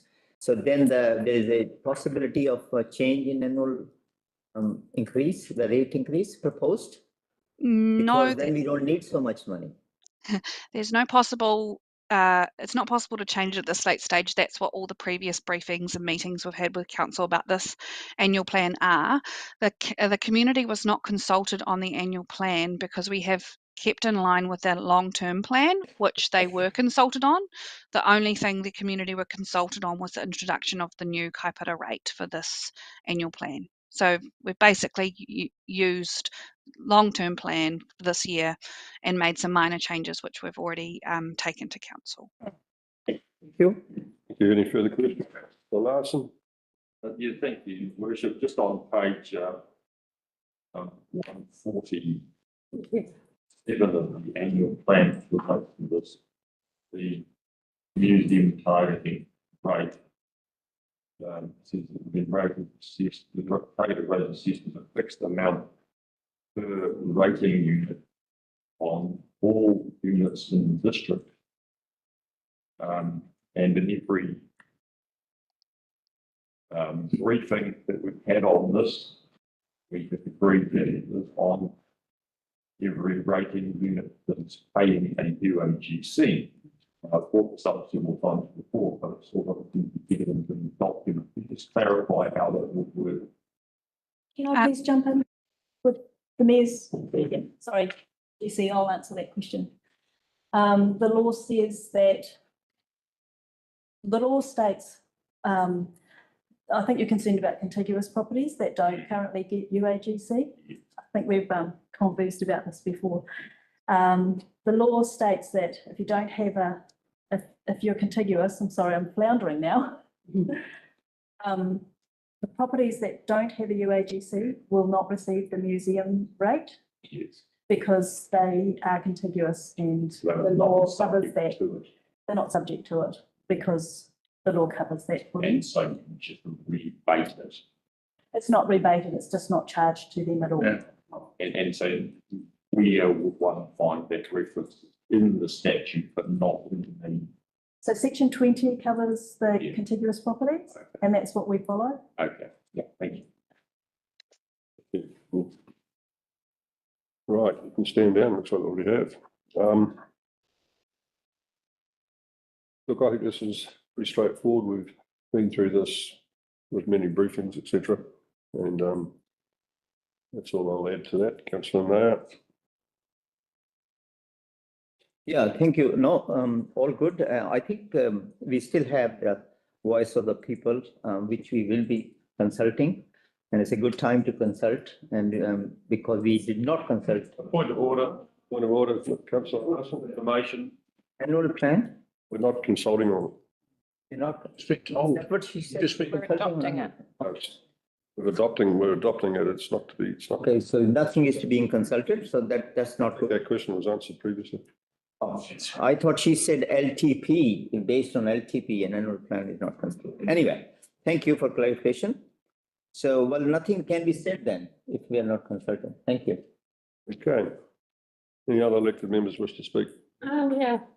It's Penalties. Just with the chair, I wanted to, I suppose, congratulate the staff for the real clear rate spend diagrams. I think it's really actually valuable for our ratepayers to be able to really kind of get a snapshot where each $100 of their rate goes to.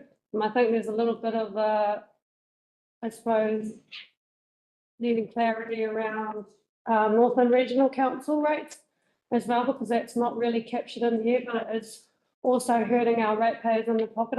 Overall, I think that we have done really well in the last year, and we're starting to slowly get on top of our roading, supporting our museums moving forward, and I'm starting to get on top of the budget and the financials. And then just finally, around about pages 55, where it gives the examples of these. If there's any way for us to flip the headers around the other way so that we're not reading the words upside down.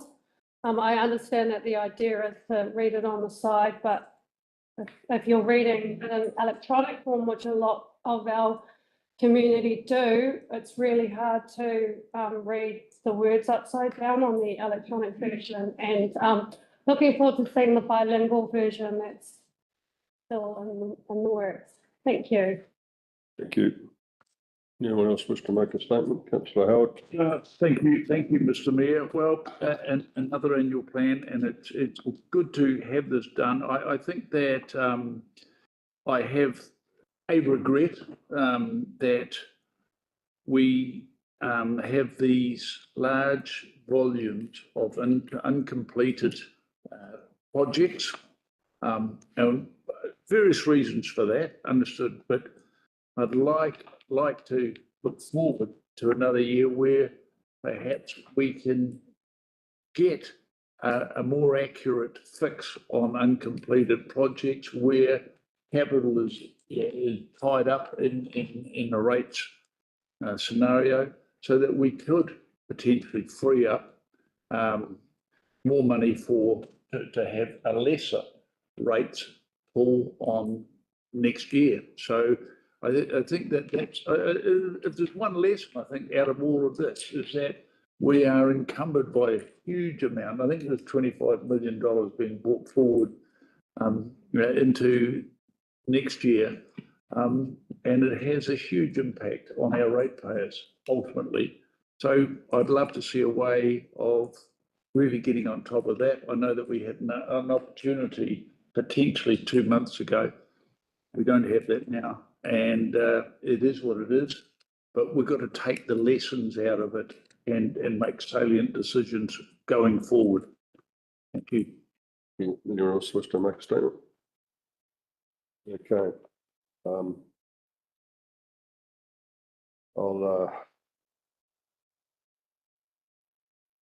won't add to that except to say I think that Councillor Paniura's suggestion that it should be easy for the ratepayers to be able to identify where costs fall is a good idea. Having clear documentation that's discernible to most ratepayers is a beneficial thing. Okay. Put this to the vote. All those in favour raise their hand, say aye. Aye. Against? Motion carried.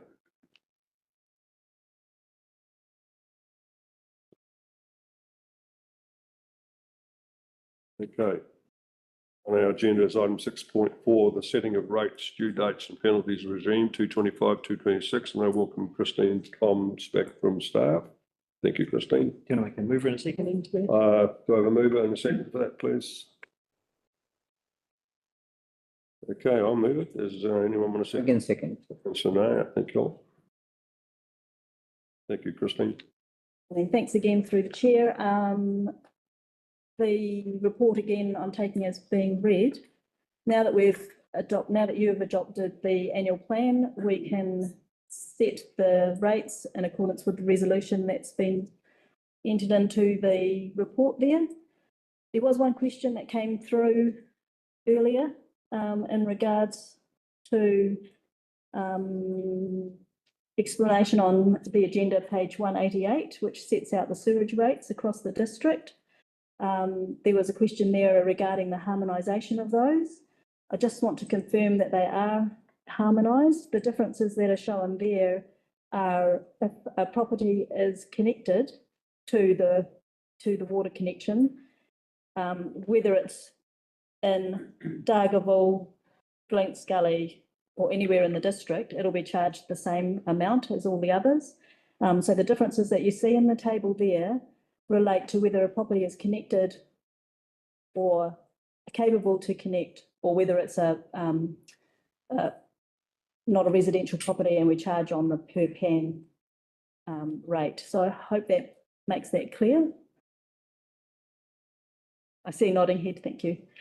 Yeah, and Very clear. Questions, councillor Paniora? Yeah, through the chair, page 3, the land drainage scheme, just interested to understand why, how long is rate and the dollar is higher than a lot of sort of other, like Volcano Point and some of these other ones that I would have thought would be on par with. And that's a fair question. So the drainage rates aren't equalised, they're not harmonised. So each district has its own budget, and the number of properties that go into that, or the value of those properties that sit within that district, determine what the per dollar rate would be. And then what is it that I suppose justifies that one? Is it the lack of rateable units pushing that up, or? I don't have the information at hand. It's so quite sort of so much higher than all of the rest. 14 half high, I don't even know where that is, but. Yeah, so it does, yeah, it will be dependent on the number of properties and the budget that they've got set each year. Just a question. That's a Nayyar. Thank you, Ms. Mayor. Christine, just a small clarification, 192 page, where you have talked about wastewater network and charges per unit and SUIP, GST, and you have obviously, these are the operational charges, I guess, based on connections, wastewater connection. But you have picked a figure which are uniform for all areas. So it gives me a feeling of that they are harmonized. But so if you look at Dargaville, Glenkali, Kaiwaka, Mangawhai, they are 1357,676. And then the little town, I think it's only Teacock, because they're all mixed up. You have wastewater network is given in one column together, but there are different amounts. If you know what I'm talking about. Yeah, I think I understand. So can you explain to me how come it is harmonized? So that's one big box. Yeah. So that one big box is talking about all of the networks. Yeah. And then when you go across and you see a charge per SUIP, so the top line, residents and connected. Yeah. You'll see $1,357.76. Yeah. All of the whole list of properties get charged that amount if they're residents and they're connected. Okay. So just on the same breath, targeted rates for capital contribution for wastewater, which is obviously project related where we're gonna spend, is not harmonized. No, so the table relating to the wastewater capital contribution is that's an historical rate set in about 2013. Okay. They're distinct in their own right. So the properties that are responsible for that rate remain the same and for the period of time that rate's set. And some of them are 25 years, some of them are Sorry, so how we are collecting the money for the new project, wastewater project? So through development contributions, I believe. That will only development contribution. Yeah, so this is, It's a big ask. Thank you. Yeah. Okay, any other questions? Thank you, Christine. Oh, sorry, there's one up there from the screen. Come in, please, councillor Vincent. Thank you, Mr. Mayor. I was just wondering, so I'm just trying to drive two mice with opposing hands.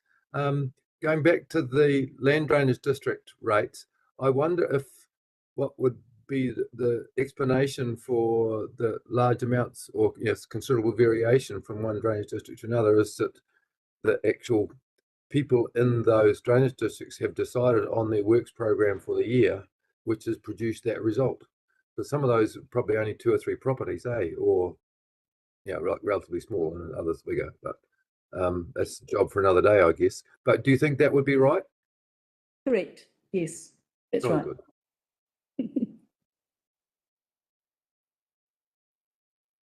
Thank you. Anyone else wants to ask a question? Okay, thank you, Christine.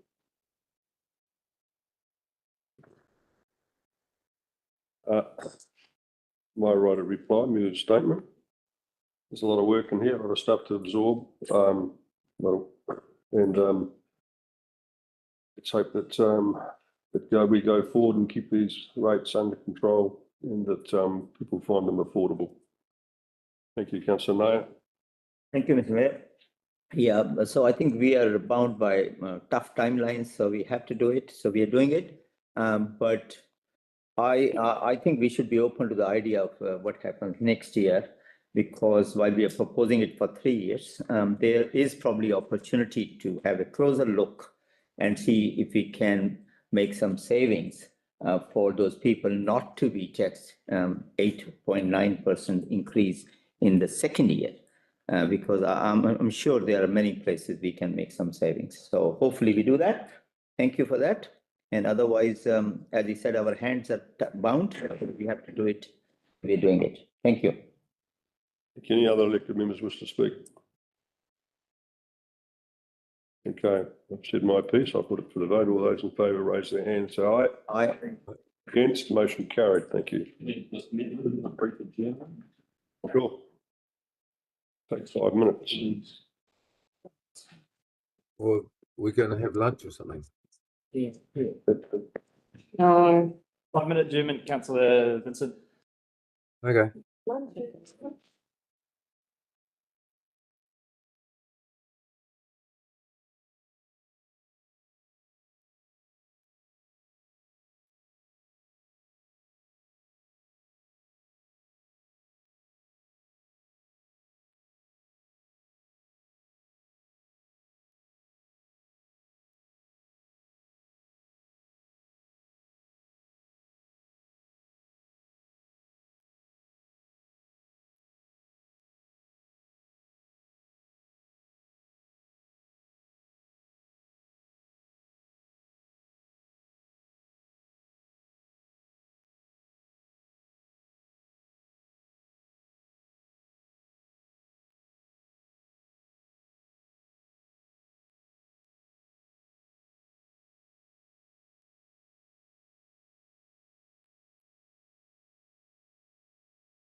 Item 6.5, Dargaville Town Hall proposed plan. Mr. Mayor, I'd like to move that we lay this item on the table and bring it back to the next meeting and have the CE investigate procurement legal advice in relation to going forward with it further. I'm happy to second it. That is option 2 of the proposal. I'll second that. Thank you. I have seconded before, Mr. Larson. Look, I'll accept Mr. Larson's second. Thank you. That's a discretion, isn't it? Thank you. Maybe he left his hearing aid. It wasn't completed and you were seconding it. Sorry. So how do we go from here? Just So, Mr. Mayor, we just, C.E. Maris will take questions on this. yeah, we just got to take a moment to get the wording that Councillor Lambeth has put up on the screen, hopefully. And from memory, Councillor Lambeth, lay this item 6.4 on the table. B, request the Chief Executive report back to the July Council meeting. C, request the Chief Executive seek legal specialist procurement advice on option 2. That's correct, report. Yep. So it's 6.4. You said 6.4, takes you 6.5. Okay. And I believe that option 2 has the splitting of it, of the two different contracts. So bear with me, because we get to speak to it in a second. So, excuse me. So that is the wording that's correct. We'll get it up on screen just so that there's clarity here for council. Once Alana's typed your, I just get the Steve request that this Chief Executive seek legal. Specialist procurement advice on option 2 from the report.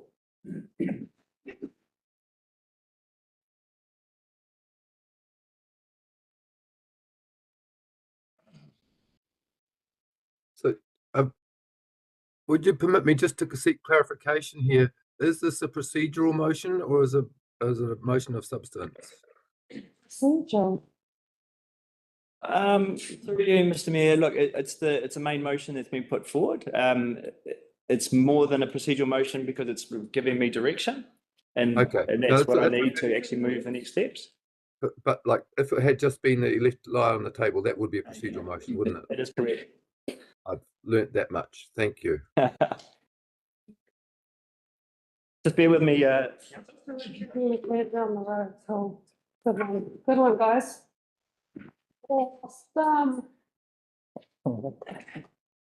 Left it to lie. We'll just, for those online participants, and we'll just get that motion put up on the table here, on the screen, sorry. So there's clarity for the mover and the seconder, what has been moved and seconded.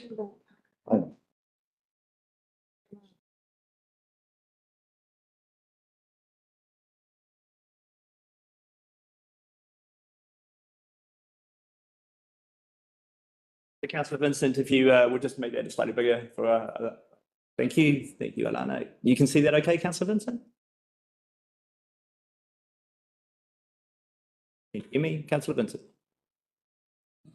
Good. You can see it. Happy days. Thank you. Councillor Lambeth, that's what you're moving? Yep.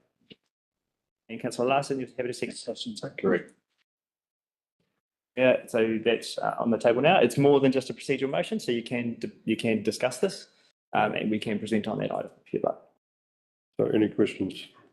Well, we should probably talk to it first. Yeah, that's better. If that's okay. Okay. Okay. Do we want to say anything, or shall I just start off? It's different to what was said, right? So, I mean, what I'll do is I'll talk to it. So, from my perspective here, we had a report on the agenda with the options that was provided. Technically, under the delegation that you agreed previously, it was provided to CE and Councillor Lambeth to work for a plan. I was not happy to approve that. I felt that it needed to come back to council. I have raised bad risks. And the report quite clearly raises there's considerable risk with option 2, and that needs to be managed. And I've raised today that then there is also procurement risk here with option 2, given that we followed a council approved back in December procurement process, and we have a preferred tenderer ready to go and has been ready to go for at least 6 months here. So this delay, whilst I accept that council can make this delay will add further risk to the project in that the preferred tenderer may not choose to proceed and could make a claim against council because of these delays. So I think it's important that I tell you that. I also think it's important to realise that the staff recommendation was option 1, which was in line with the procurement process agreed by council. You want further advice around option 2, and I agree with that. I believe getting specialist procurement advice will be important. However, they may come back with an answer that doesn't align with option 2, and we may be in a worse place for the community in this project as a result. So I give that to you as a clear risk today. And I believe that I've got anything to add, Haley, today. Thank you very much, Mr. Mayor. Happy to take questions. Okay, question, Councillor Howard. Thank you, Mr. Mayor. Thank you, Jason. I think that, it's fine that you've highlighted the risks of doing this.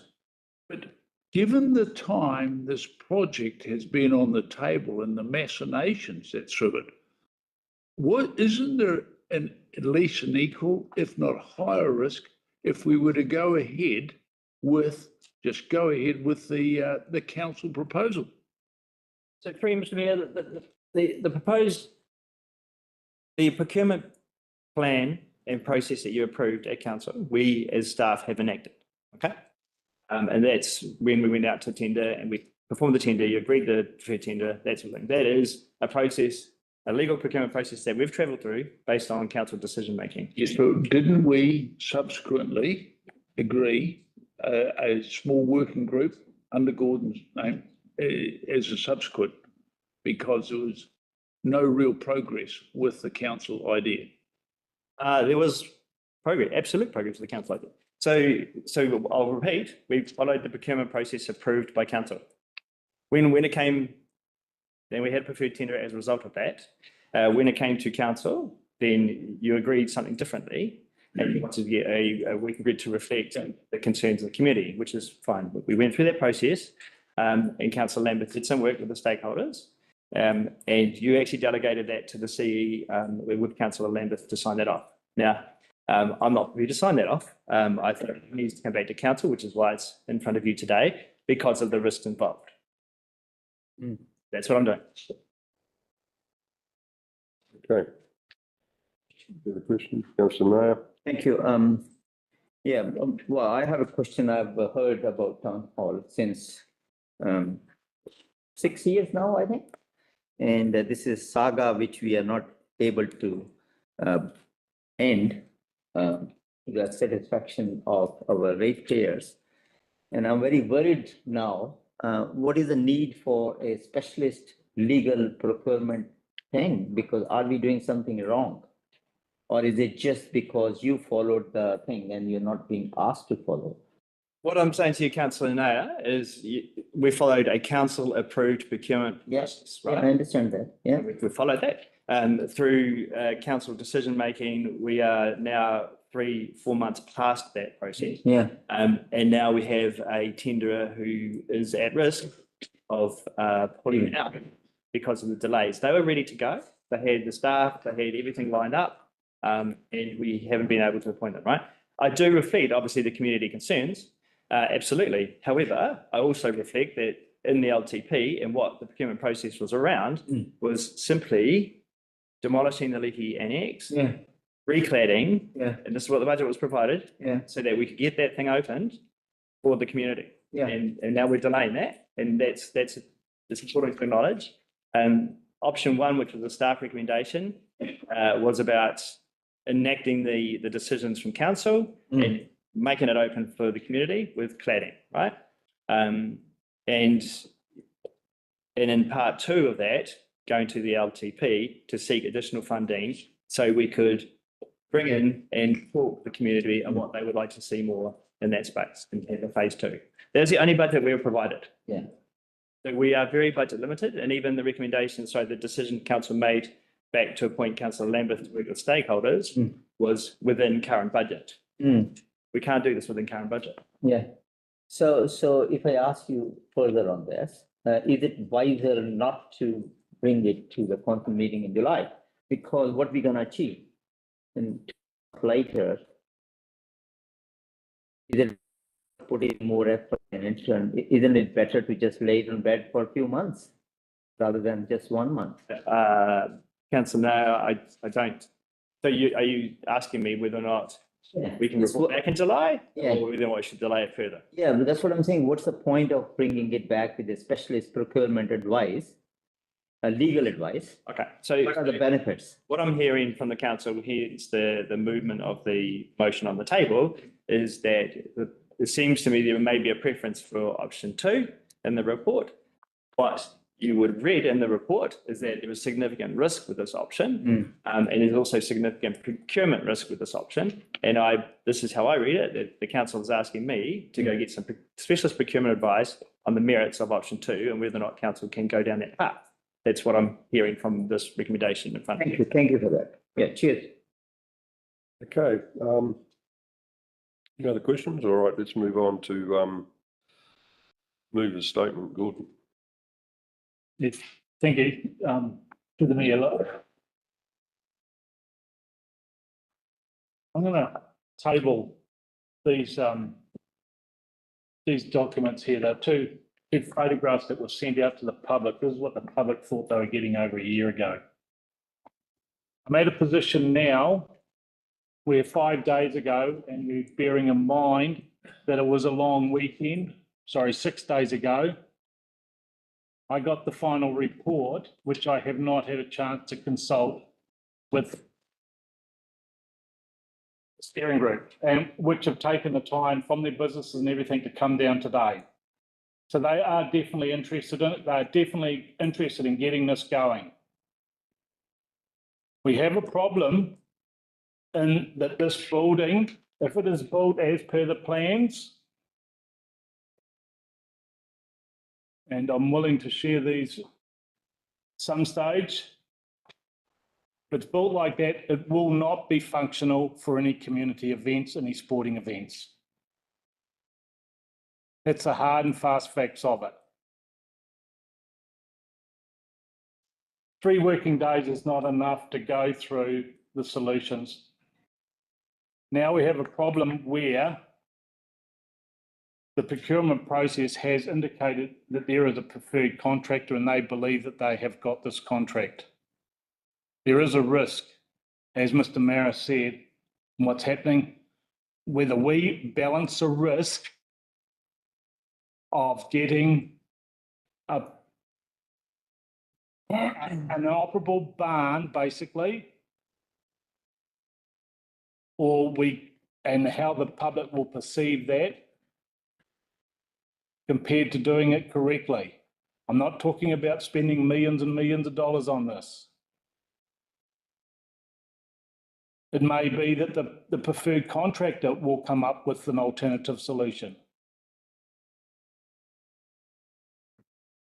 We need this little break to work out whether we can proceed down the line of option 2 or whether the hall's fate is sealed with the proposal of this compared to the discussion paper which was presented 5 days ago, working through these problems. I believe it is a safe bet what we're doing legally and also with the working group to analyse what the solutions are that have been tabled. Thank you. Thank you, Councillor Larson. Thank you, Your Worship. The reason that I originally proposed having the town hall working group was I was concerned that we weren't going to get an outcome that was what the users of the town hall and the community could work with and was going to fit their purposes. And that's why I moved to put that in place and had stakeholder representatives able to influence the outcome. And this process has dragged on, and really the reason that I moved that we as a council delegated authority to Councillor Lambert in conjunction with the chief executive to finalise the plan was so that we could get these plans fixed up so that they would work for the community. And Councillor Lambert's expertise and knowledge in the community made them the best fit for doing that without us having everyone chipping in on everything. And so we've gone down that track, but the authority to sign off on the plan hasn't been executed because of the understanding from the chief executive has just said now that he's not happy to sign off on that and he wants the whole council to sign off on it. So I think we need to work out how to move this forward, and maybe we need to be having some proactive conversations with preferred tenderers or what have you and go, hey, it's not actually that difficult. There are just some problems with the plan that's been put to you. And, you know, obviously they're talking here in terms of entrances and ramps and cutting of slab perhaps unnecessarily. Can we, by agreement, amend this? And they may still be happy with that outcome. We may still be able to get on with the demolition, but end up with a design that is actually future-proof, and that then if there is funding available for making it more robust and having cover, that we can actually have it fit without having to go back and rework things that don't work. So we've got a little bit of work to do. I think we're getting there, but we just need to straighten this out, and we just can't, unfortunately, push ahead before we get that sorted. I think we need to do it as soon as possible. We need to get those buildings functional for the community as soon as possible, but have it heading in the right direction from the get-go. So I think that's where we're at. Thank you. Any other elected members wish to speak? Councillor Penalties, followed by Councillor Howard. Yeah, through the chair, I want to express my deep disappointment with the motion that has been put forward today, which I believe foreshadows a complete U-turn on a decision that this council has already committed to, both morally and contractually.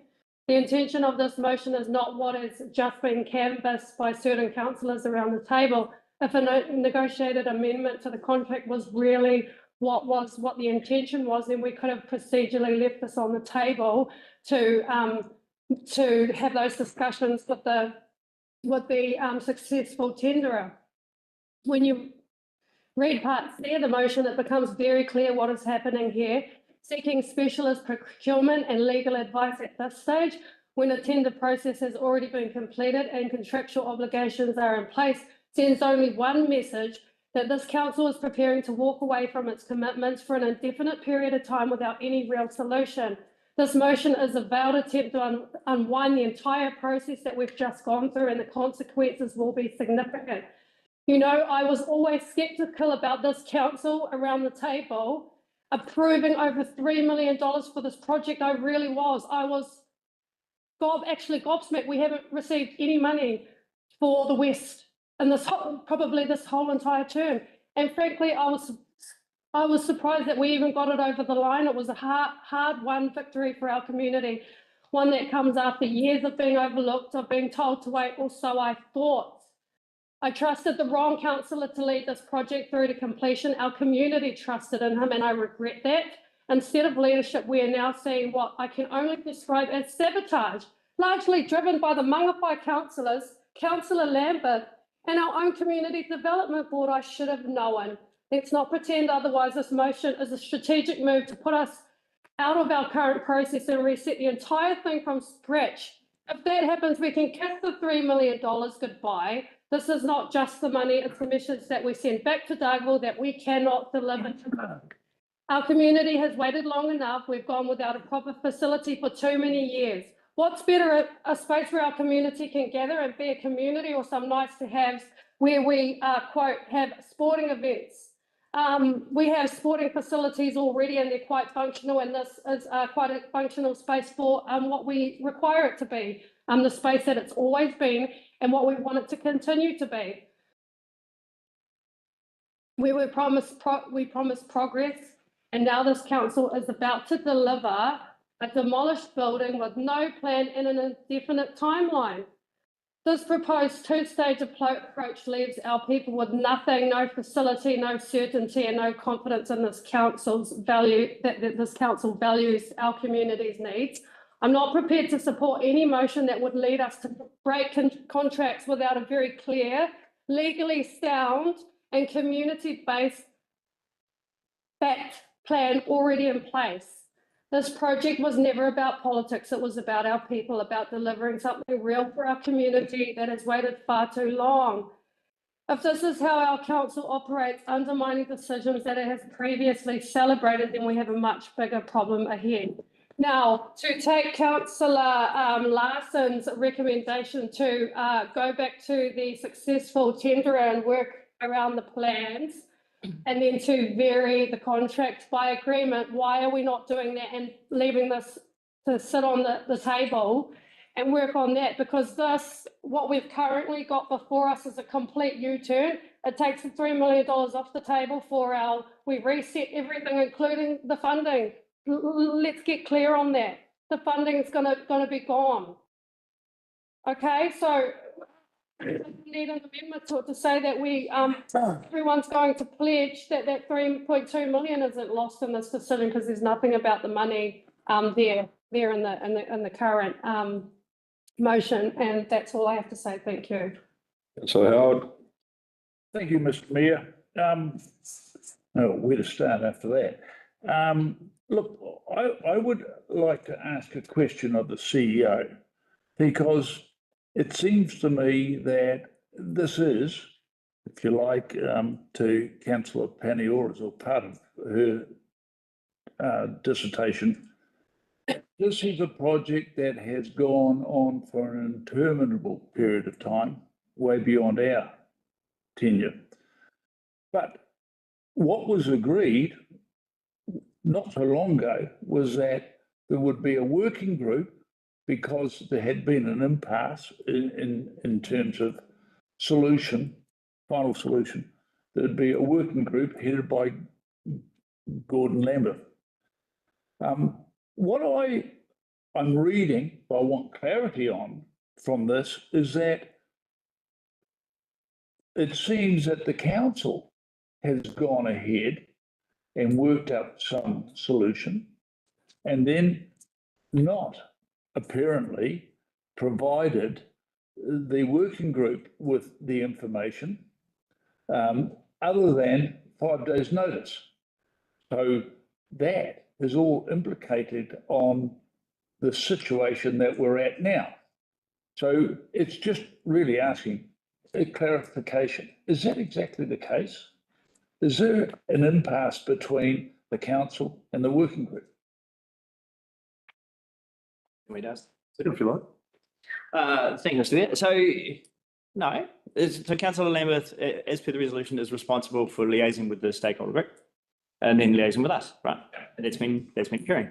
There are impasses, I suppose, between what can be delivered and the desires of that stakeholder group and what can be delivered within the budget. That's the issue. So it's not a matter of non-communication between the parties. I mean, everybody's responsible to come to surely a single, hopefully, solution. What I would say, Councillor Howard, is our team have been working really hard on what the stakeholders have given feedback via Councillor Lambert to us to try and achieve what could be achieved. It has become very clear, though, and if I'm getting this wrong, Hayley, please step in, that the budget won't allow that at all. And that's why we have recommended option 1, which is, as per the council decision and process previously, demolish, reclad, sort the toilets out, and then do stage 2. So we can get it open. Which is exactly what is wanted. So I hope, following on from the previous agenda item that we did ultimately find some agreement on. I hope like hell we can get on and get this part of this project resolved and get on with providing Dargaville with the solutions that they want. Ready to do it. Don't interfere, please. Ready to start. Anyone else wish to comment who hasn't already? Councillor Nayyar? Not yet. Not yet. Thank you, Mr. Mayor. So, yeah, I already said that it's a project which is a laughing matter now. And why it's laughing matter, I don't know whether it's because of a disconnect between the council and the working group. The working group was formed in November 2023. We are coming close to 2 years. If they are still not on the same page, and after the tender has been given, there's going to be some disconnect, and I'm worried about that. If there's one, or the very fact that there was a working group, if they have not been able to deliver. I hope this project is not messed around and we don't end up with any charges for breaking the contract. Maybe that's the reason Councillor CEO is seeking procurement legal advice. And we have gone through that route before, whereby we had projects going overboard, 1 million going to 4 million. And I won't have to name the project. But all I'm trying to say, there are serious allegations of wrongdoing in procurement policy. And I think Ombudsman and Deloitte has also pointed about certain processes to be checked. And I am very worried if, is there any overdoing? I'm surprised how come the councillors can go around, seek adjournment and make changes in the agenda at the last minute, whilst they have seen the agenda a week before, and they can ask for amendment at then. And that has become just a subject matter or a laughing matter for all these 2.5 years. So I hope something good comes out of it. I'm not interested in bringing council, bringing another staff, bringing another policy and information next month, and then again in 2 months we're going to deliver something which we have not delivered for last 5 years. So I would say rather put it to bid for a few months and let the new council decide about it, because it's unbearable now. Thank you. Anyone else wish to make a statement? Councillor Aaron Wilson-Collins. Yep. Yeah. I'd like to start off by acknowledging and thanking the members of the public that are here today that were looking for us to make a decision. It's been quite a roller coaster of events to get to this point, and we're obviously not over yet. So thank you all for your time, which looks like it's now going to be a delayed decision. This picture that you've distributed was a high-level ideal concept, and it was should never have been communicated as being what was going to be delivered. Okay, that was an extremely early on picture. That was a nice little picture that we all went, oh, that would be lovely if that's what we could achieve, and it has never been the plan. I feel, oh, the community is so over this. It's been burnt before with this town hall when the annex was built in the late 90s. There have been functionality problems with that town hall for years. There have been watertight issues with it for years that have not been probably maintained properly. It hasn't had the investment put into it. And that all comes down to the decisions of each successive council. This was inherited the last term. And basically what was put on the table was it's going to cost $4 or $5 million to rectify, or it's going to cost $1 million to demolish and reclad. That went out to consultation with the community, and the decision was made to demolish and reclad. That budget is now $3-point-something million because this is how things work in council. Every delay is an increase in budget. And from what I've heard from the community is the faith is now being placed in Councillor Lambeth that the disruption will be minimal, the delay will be minimal, to be able to deliver what the community is looking for. I am hugely sceptical of council processes, as has been demonstrated right before us in the last half an hour, because as the moment came to call this item to the table, those who wanted to move and second an amendment asked for an adjournment and then came back and asked to lay it on the table.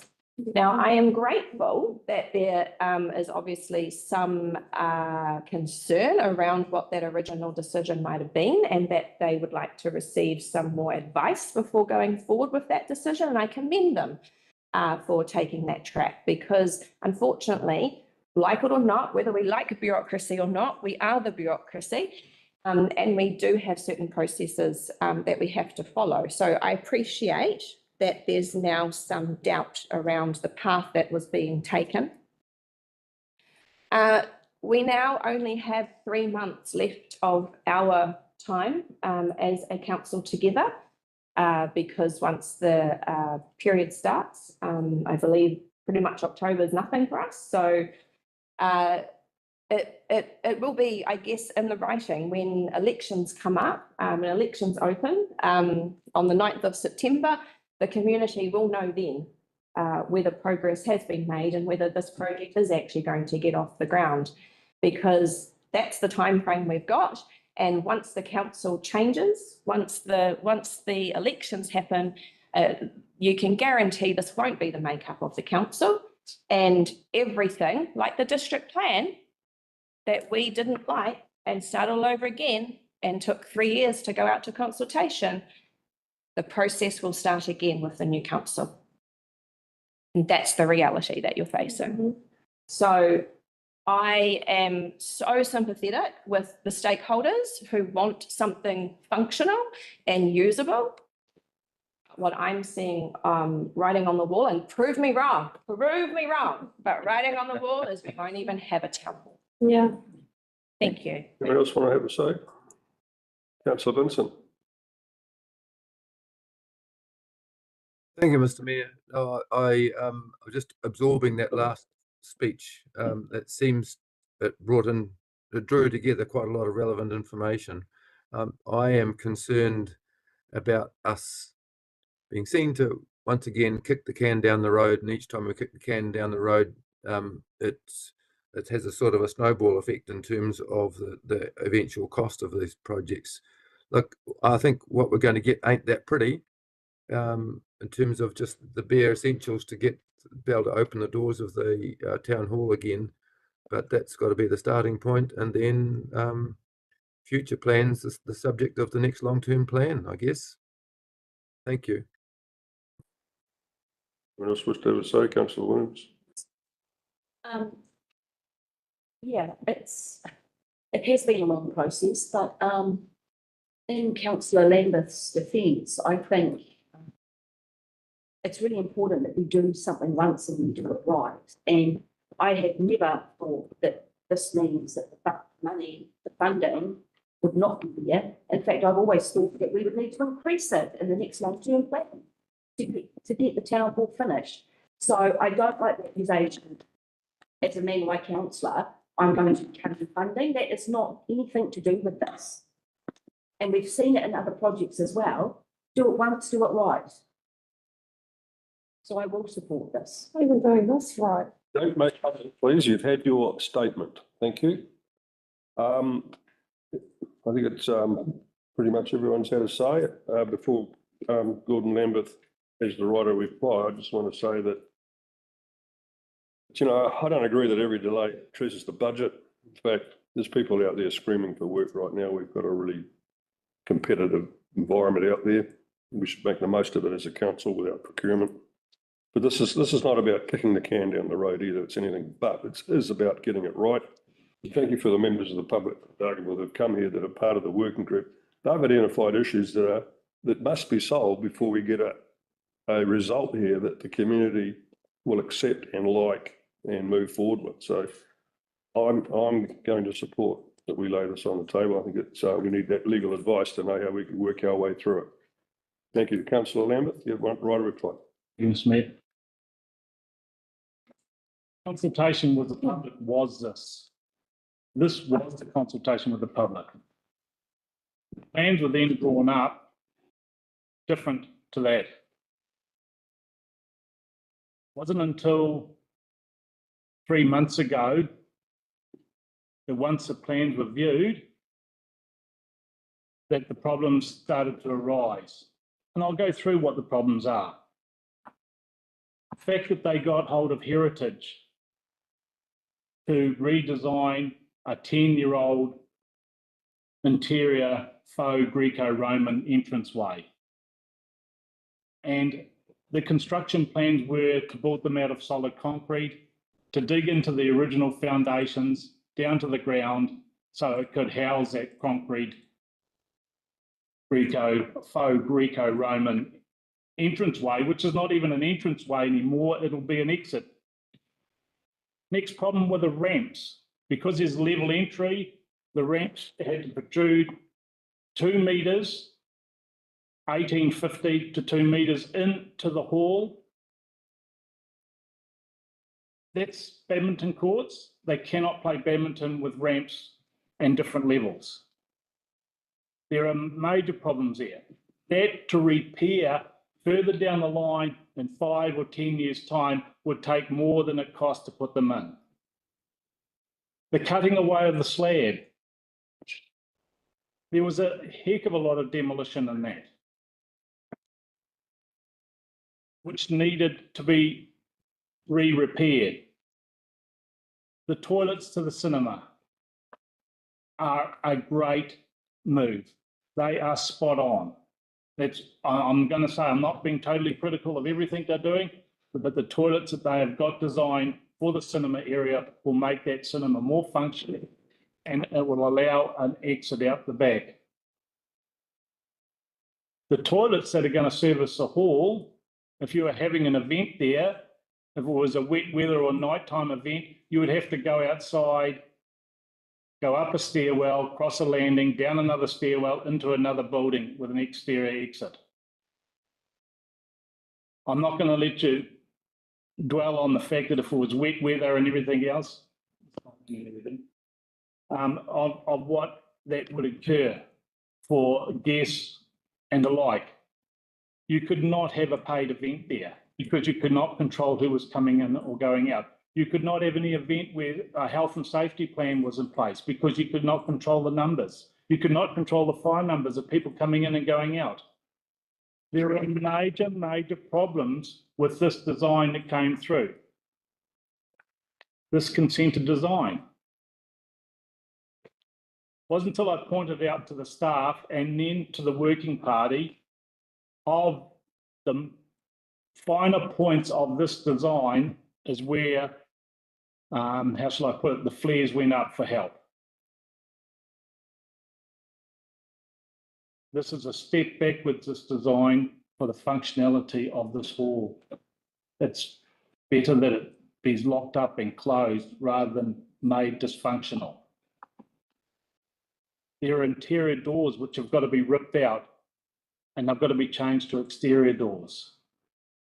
All those doors had central locking system all through, which I believe is still functional. Those are just some of the problems. Like I said, I thank the working party for coming down here and showing your support. I know it's going to be a disappointment that it's been put off further, but I'm sure it'd be a disappointment, as you know, that if it was to be built as per the plans. Thank you. Thank you, Councillor Lambeth. Okay, we'll put this to the vote. All those in favour, raise their hands and say aye. Aye. Aye. Those against? Yes. Motion carried. Thank you. Next item we've got before lunch is item 6.6, private plan change 85 Mangawhai East Development Area decision.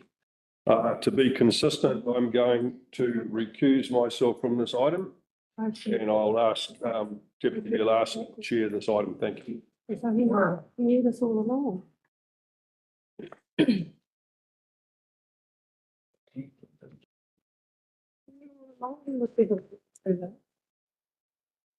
That's why they put that rule in there.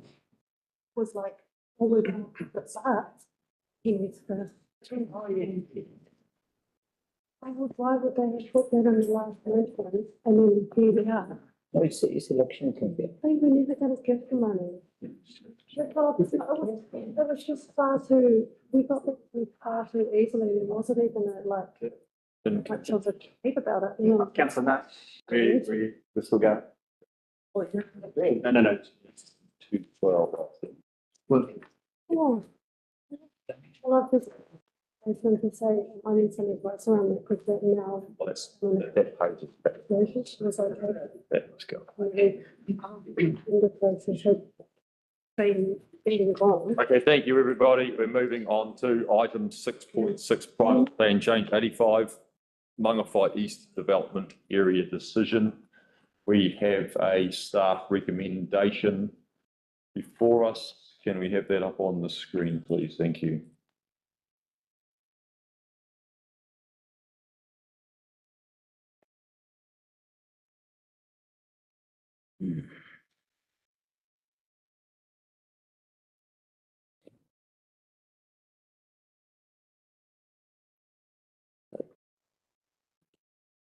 Okay, do I have a mover?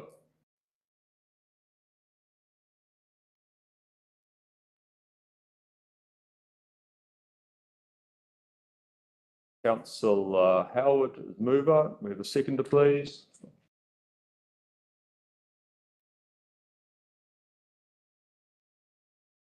We have Councillor Vincent on the screen, seconding. Thank you. Okay, reporting to us today, we have Paul Wanders and Michael Day in lieu of Catherine, I would assume. Thank you. The floor is yours. Thank you, Chair. I presume that everybody has read the papers and I accept that it's read.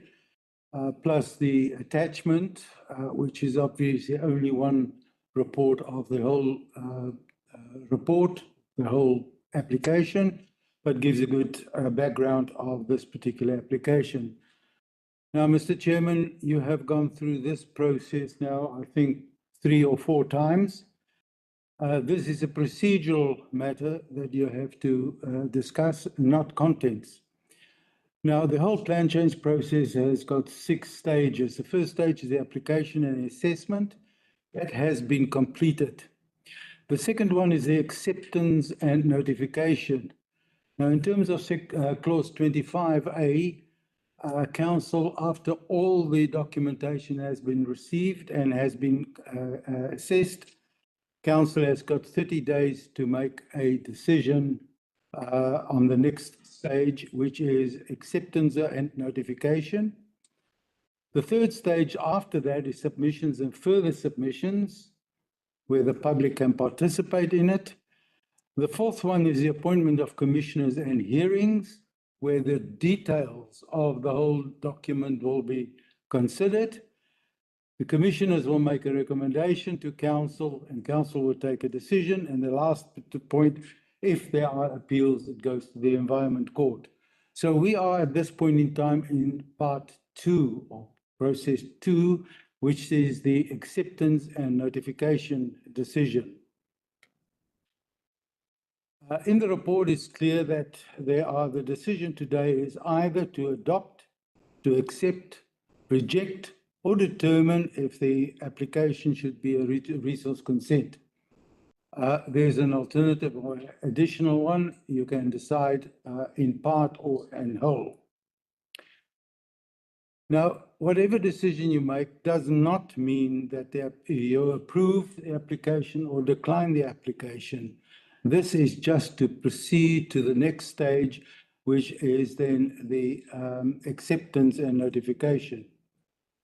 Now, there are various options. The one is to adopt. If you adopt the plan change, then it becomes a council plan change, and council takes it from start to finish, and all the cost is council's cost. The second one is to accept it, which means it remains a private plan change, and all the costs for the plan change, including council's costs, will be borne by the applicant. The third aspect, and I'm going to elaborate later a little bit on that, is to reject the application straightforward. And that can only be done, very limited reasons for rejecting.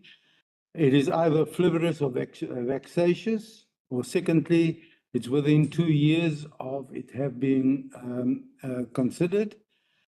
The third one is not in accordance with sound resource management practices, or it does not align with Part 2 of the Act.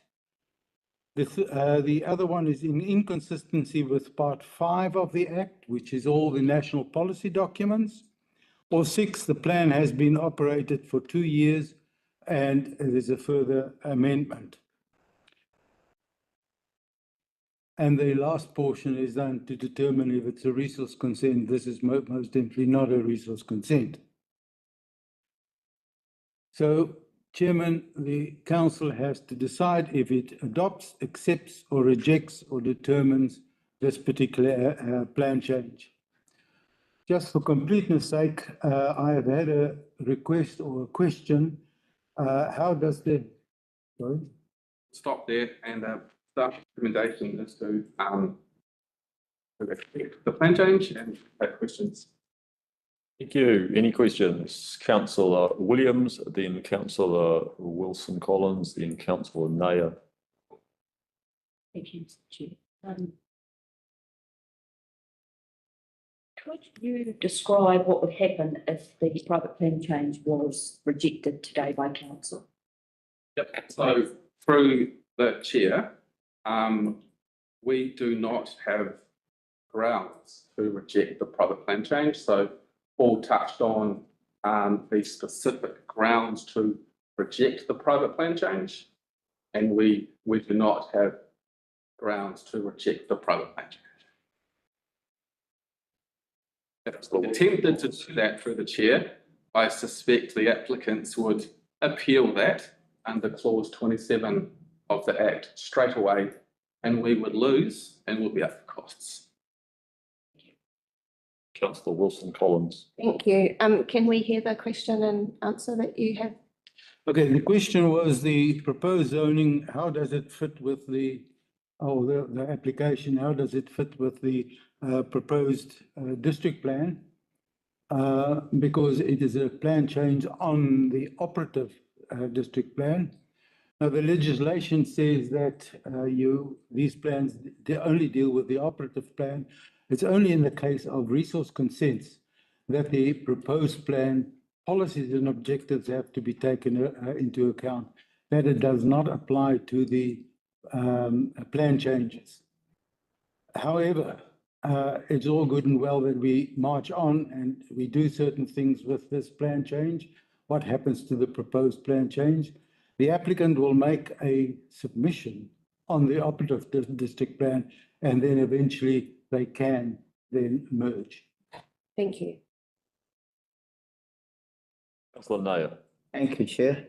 Paul, just a couple of questions. Obviously, in terms of infrastructure, 94 hectares, are we looking at some numbers of connections for wastewater?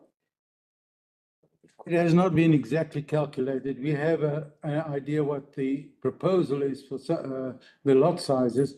That may change. So the number of lots might change. So at this particular point in time, I won't predict how many lots are going to be.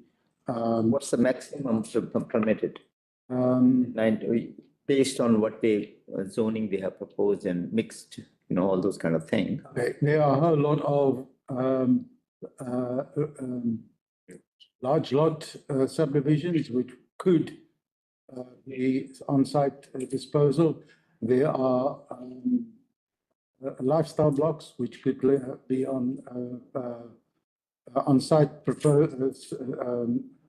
wastewater disposal. I would say it is about 120 to 180 lots that would require services. And we will have the capacity from the existing plant, Mangawhai wastewater plant, to connect, because we have a history of Plank Swamp Road, some development, which we have talked about, and which... Councillor Nayyar, Can you confine your questions to the matter that we're debating? Black Swamp Road I'm talking to. Yeah, we are debating whether or not to accept a private plan change. We have a motion on the table. Yeah. To that effect. Yeah. You've already been told that we are not looking at the detail of the private plan change at all. And you are asking a whole lot of detailed questions about sewerage capacity. That is not the matter we are deciding. That is going to go out to public consultation and then go to a hearings panel to test the evidence around that. I understand that, Mr. Confine your questions, please, to matters around the motion that's before us. Yeah, that's what I'm trying to do, Mr. Chair. You're not. But I'll move on to the next person then. Unless you have questions relating to the matter that we're debating, I will move on to the next person's question. Please do so. Thank you, Councillor Vincent. Thank you, Mr. Chairman. Yes, I'm conscious of concerns within the community about the impacts of yet another development, but this is a process thing. It hadn't occurred to me before a previous question about the relationship with the proposed district plan. So is it possible that in due course this plan change gets adopted in accordance with the operative plan, but how is it going to show up in what is currently the proposed district plan? Like, will there need to be a further submission process by that applicant to the proposed district plan to get this special precinct type development recognised in the proposed plan as well? I'm just struggling a bit to see the relationship just with the timing of things. Yes, through the chair, the applicant will make a submission how to incorporate this into the proposed plan, and that will be part of that particular process, while this particular application, Plan Change 85, will carry on in terms of the operative district plan. So then does it mean then if they do that, then people who aren't happy with the decision on the plan change, this private plan change, would have another opportunity to oppose it through the proposed district plan process? Chairman, through that's with all the plan changes that have been approved up to now are open for submissions. Except that like the proposed plan has gone out and it's got those other previous plan changes incorporated into it, whereas I don't think our current proposed plan has. Is that correct? The chair, people will be able to make further submissions. Yeah, either supporting or opposing that. Yes. Correct. Okay, that's that question. And so through this assessment process, I am assuming, but I haven't read the document closely, that there's been an assessment of the impacts on the existing settlements, particularly the Mangawhai village. Is that correct? It has been done on the whole of Mangawhai as such. There are various economic and impact studies. Okay. Well, my last question is, do you know if there is a plan change in Mangawhai that the mayor doesn't have an interest in?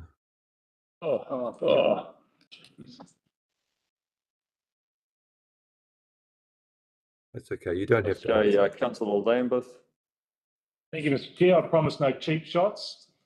I've had enough for today, I think. I think mine's been answered. This basically goes up before a panel and commissioners with all the evidence in front of them for them to decide whether it's going to work. Am I correct there? For the chair, as Paul has illustrated, this is a procedural decision today only. Once we get through this process, it will go out for public consultation in the first instance, and the public will have a chance to say whether they support it or not. Then it will go to a hearing as well, and everyone can bring their technical expertise in. It will go in front of a hearings panel as well. Will play out that way. So we're not approving 90-lot subdivision today. Thank you. I have a question. Go ahead, Councillor Nayyar. Thank you, Chair. Yeah, so in terms of option, you try to explain whether we can adopt it or accept it or reject it. So I'm more inclined towards one, which is accept it and not be a process of it. Is it possible or has it been done in the past? Sorry, the Chair. Yeah. Our recommendation is to accept this private plan change. Not adopt it. To accept it, that's what we've done with all the previous private plan changes. So this recommendation is consistent, as Paul has said, with all the other private plan changes that have come across us in the past few years. Thank you. Okay, any further questions? Right, Councillor Howard, thank you. Thank you, Mr. Chair. I accepted doing the motion on this on the basis that it is, as has been stated, a procedural motion in this. And I think we've made it clear that there is, other than that, no decision being made here. There is, many elements to this. There has been already quite a lot of conversation and communication and chatter in the community. So we let the community take the next step. Thank you. Thank you, Councillor Howard. Councillor Vincent. Thank you, Mr. Mayor. Yes, this is a procedural process. I think with the other two Mangawhai plan changes, I actually moved the motion to adopt those, recognising that we would be open to legal challenge if we didn't go down the accept path, if given the staff advice that there was sufficient information included with the application to take it through the process. And I hope that people of the community who are concerned will exercise their democratic rights. Thank you. Does anyone else wish to speak? Councillor Williams. Yeah, so it is a procedural decision, and I fully get that.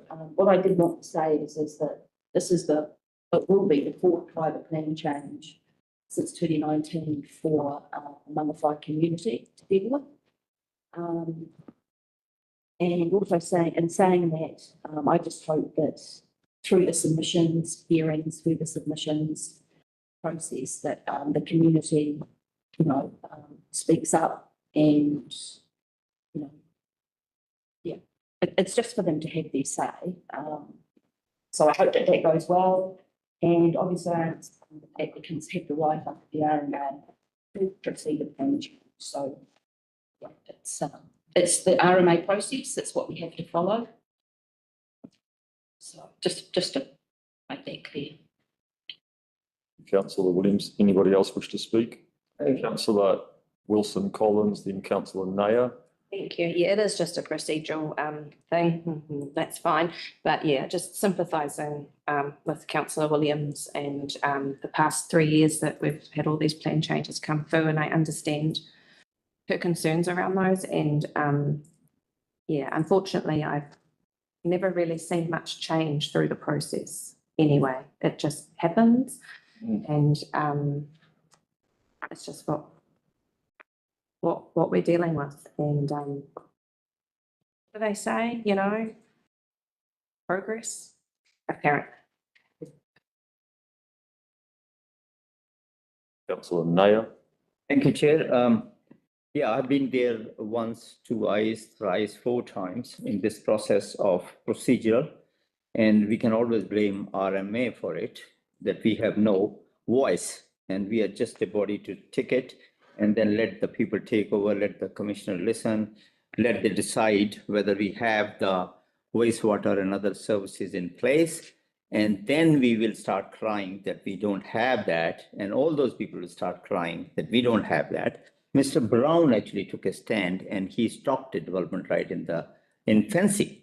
As I said, as my fellow councillor mentioned, that we are just a peg or a pawn in the chess game, which surprises me a lot, because unless we take a stand, which other council can learn, there will not be any change. So all these things will keep happening and nothing will change. So I'm just going for accepting it, obviously, but I would like to see what comes on, and hopefully we listen to the community. And historically, we haven't listened. Yeah, thank you. Anyone else wish to speak? Back to you, Councillor Howard. Thank you, Mr. Chair.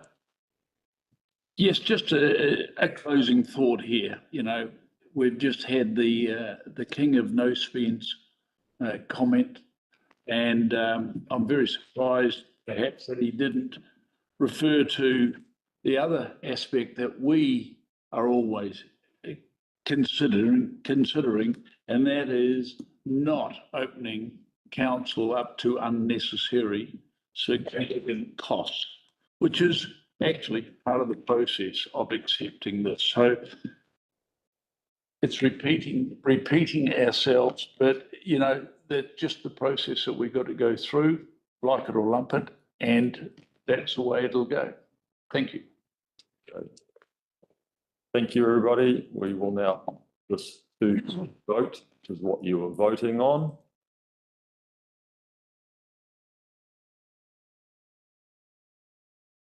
All those in favour, raise your hand and say aye. Aye. Against? Motion carried. Thank you. We will now break for lunch for 5 minutes. 2 o'clock.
Okay, let's reconvene this meeting, 25th of June 2025, Cock District Council, held here at the lovely sunny Ruawai.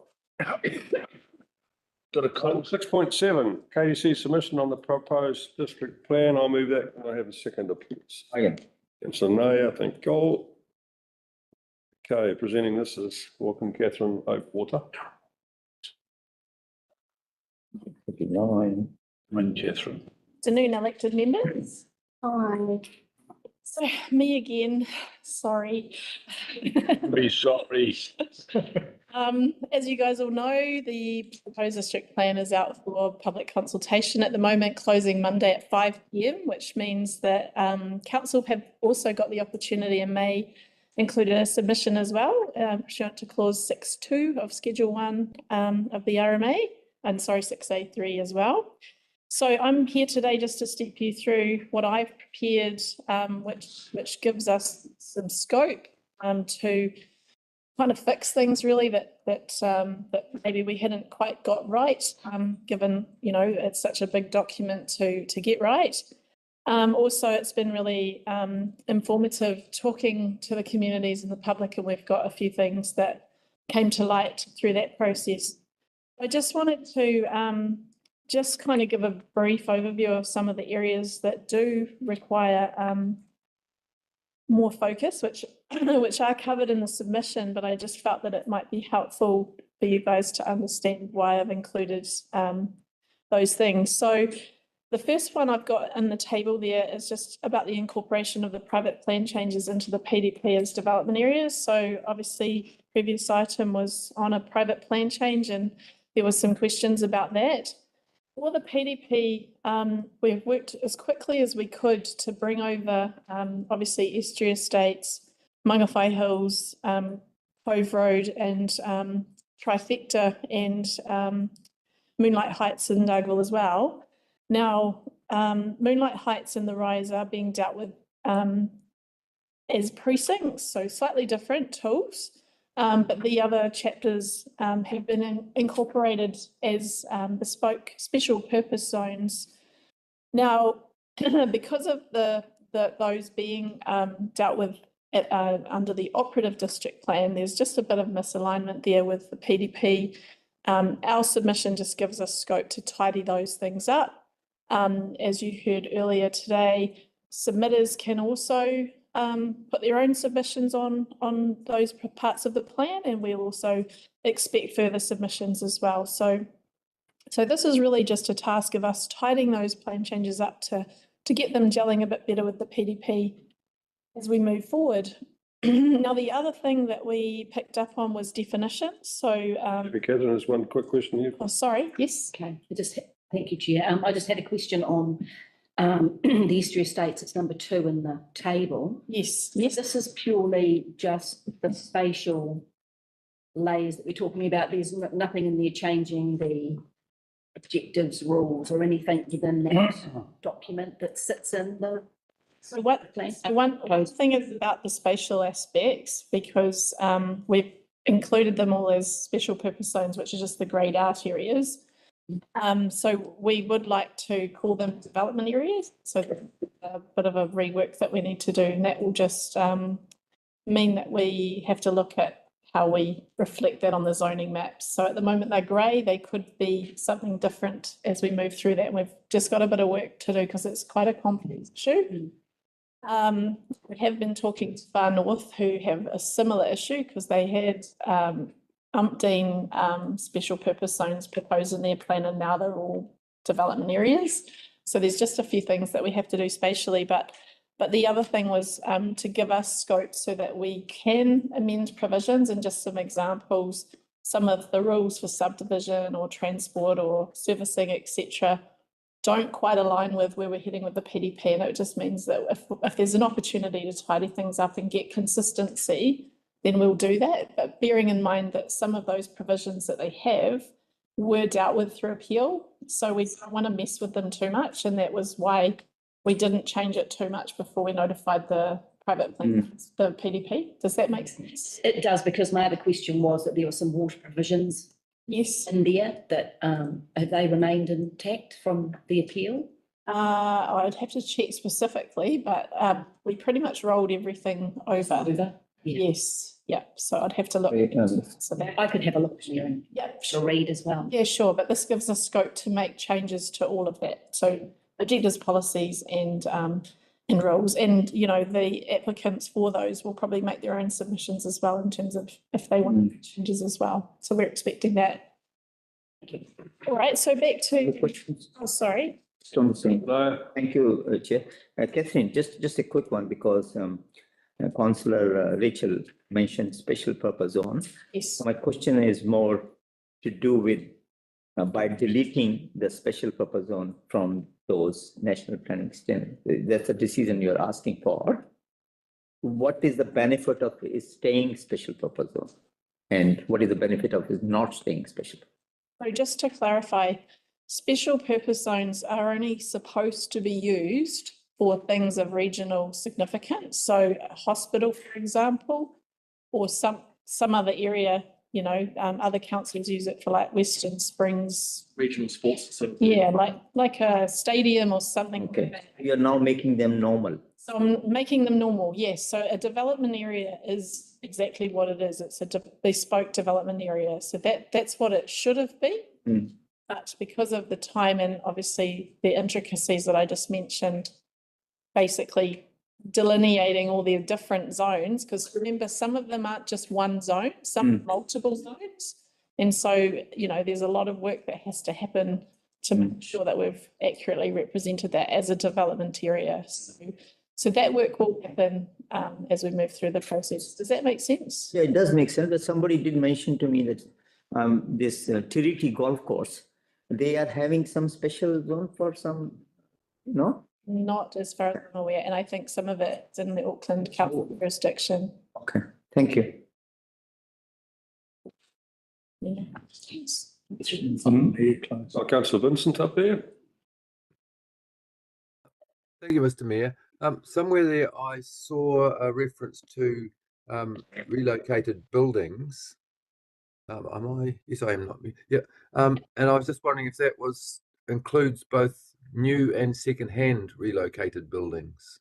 Yeah, good, very good question, Councillor Vincent. And to answer the question, the answer is in the definitions interpretation chapter. So you'll yeah, you'll see that it's about like used buildings. So any new building that has not yet been used for the purpose of a residential unit is excluded from that definition. So it's not about the, you know, buying a house from a company and moving it on. It's about a house that you're picking up from another site where it's already been used for however long to a site. Does that make sense? Yeah, that does make sense to me. Thank you.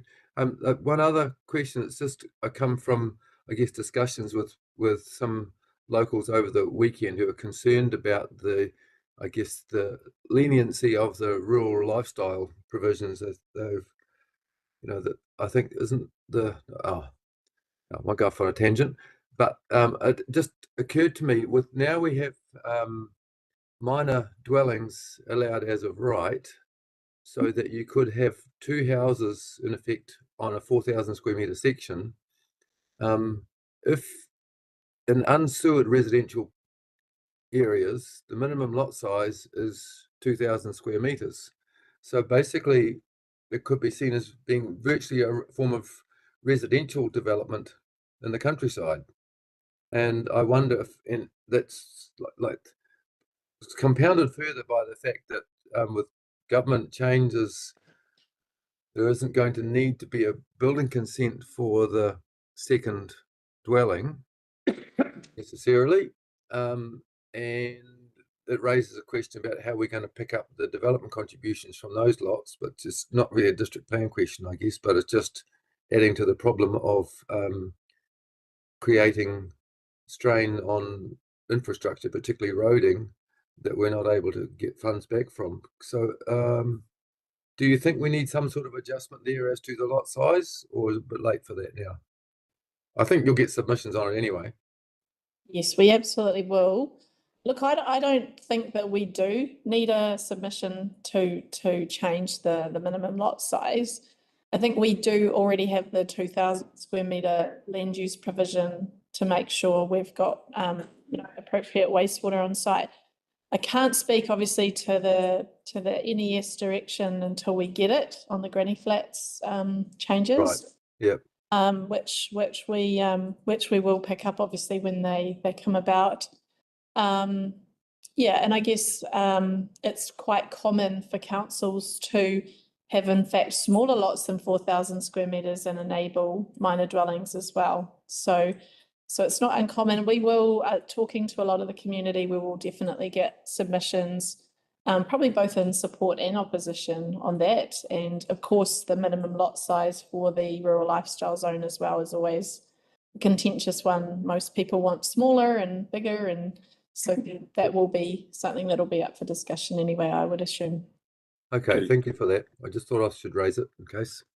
Thank you, Councillor Vincent. Councillor Lambeth. Just as a segue into that, thank you, Mr. Mayor. Just been announced overnight, I think it was, that all the small lots, they won't need a building consent, but will require a PIN. Okay. So that will alleviate a lot of that problem for you. And that's where the development contributions are going to get picked up, because it was brought into attention. Councils couldn't collect that. So a requirement was they will require a PIN. Good to know. That's more than really a question, was it? Sorry. Yeah, Catherine. All right. So just back to, I won't dwell on this too long, but just to pick up that we are needing to obviously make some corrections to some of the definitions, the provisions, and some of them are just to make the rules a bit more workable. So we've just given ourselves scope through some of the chapters, and you'll see some of those in there. Another key one is the engineering standards. So just to give scope to ourselves to make sure that whatever happens from those discussions that we can work to make sure that the references that are currently in the proposed plan come out of the proposed plan, or whatever's decided through the working party there. Then just finally, we've got a couple of zoning change suggestions there, which you'll see at the back of the submission. Some of these made perfect sense to us just through the consultation that we had, and and there's just been a couple of issues, I suppose, with some as well. So I'm not sure if any elected members want me to cover that off. Basically, through the chair, my option one, which is obviously to approve the submission today, is the goal. So certainly happy to answer any more questions on the submission itself or the process. Any more questions? Councillor Nayyar. Thank you. Catherine, I went to many consultations, as you know, and it looks to me that you have actually incorporated some of the proposal or amendments they suggested in this thing. Yes. Is that a fact, right? That's right. Yep. And which means it's a living document. So if you get something more, you are gonna make some changes. It won't change the character of the whole thing, but it will probably change the stretch of the thing, right? Through the chair, the submission period closes Monday the 30th of June, this Monday. Yeah. That's when the submission period closes. Yeah. So all I'm saying, Michael, is that the new submissions, when you look at them, it will still keep the character of the whole district plan, but it'll expand if there is some room for either removal or less. Yeah, it'll just correct things or take things out that shouldn't have been there, or add things in that should have been. Yeah. Thank you very much. Any further questions? Thank you. You can stand down. Thank you. Yeah, this is pretty monumental, actually. We just now look forward to submissions closing on Monday. Then we've got a period that will continue from there through the process. So it'll be interesting for me to watch. Councillor Nayyar, your second statement.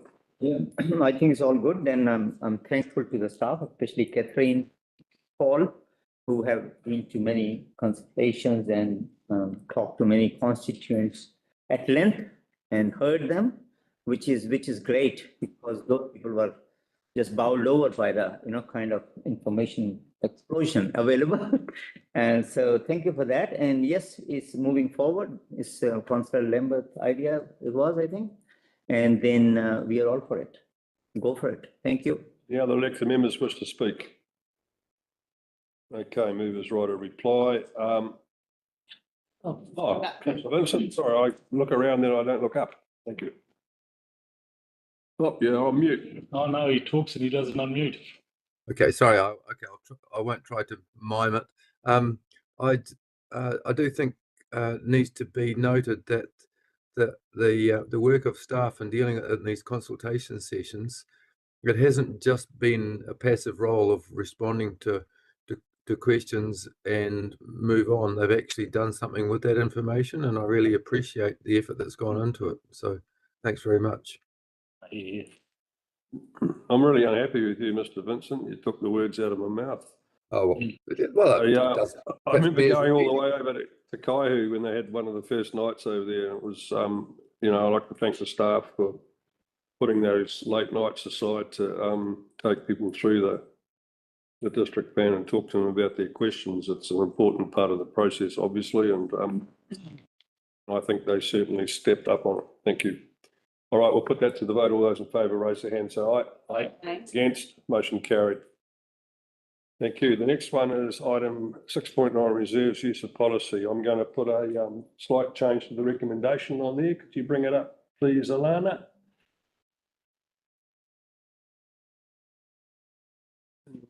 Can someone type that in that point?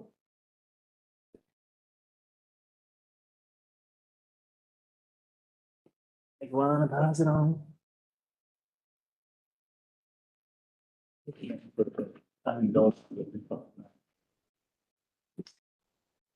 So what we've got here is there's not a lot of changes that I think are necessary. It's adopts the reserves use of policy as tabled, and I've tabled the document here for you all.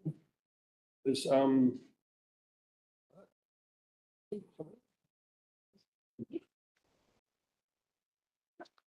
not the recommendations of the document. Okay. It's quite a few typos and stuff in it too, so I've also put delegates authority to the mayor and the chief executive to make minor editorial changes.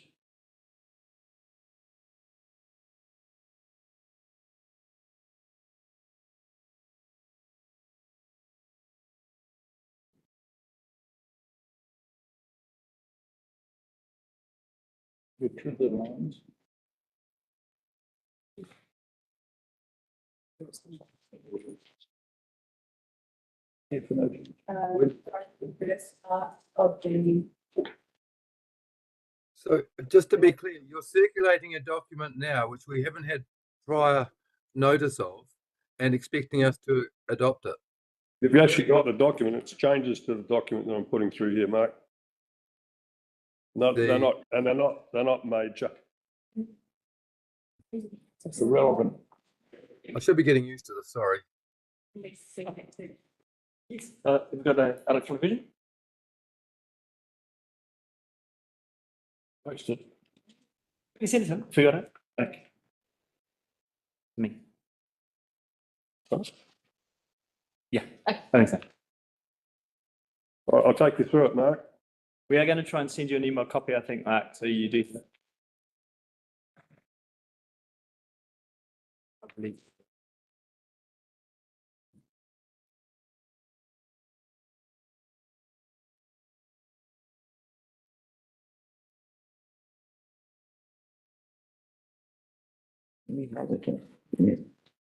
This is good. Yeah.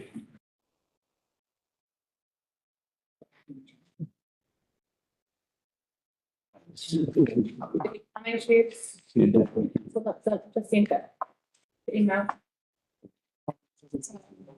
Well, pointers. I'll just put them. Yeah. I'm getting. Just with part A, are you keeping effective from 1st July 2025? As tabled, effective. Yes, but if you put it up on the board, I'll get a seconder after it's been read, please. Recommendation, the Cochran District Council adopts the reserves use of policy as tabled, which is what I've done here, effective from 1st of July 2025, and then B, delegates authority to the Mayor and Chief Executive to make minor editorial changes. Can I have a second?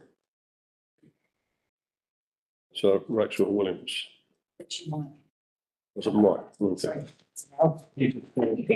Instead of thin. Don't you know that will be appropriate again?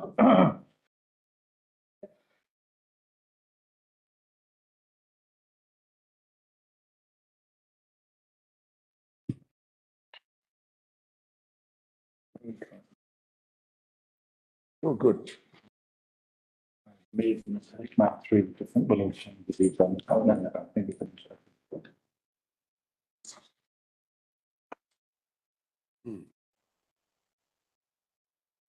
So under, are you ready to go, guys?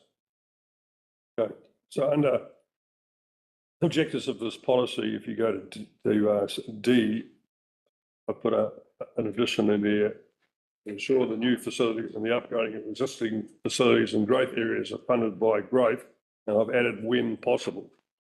Okay.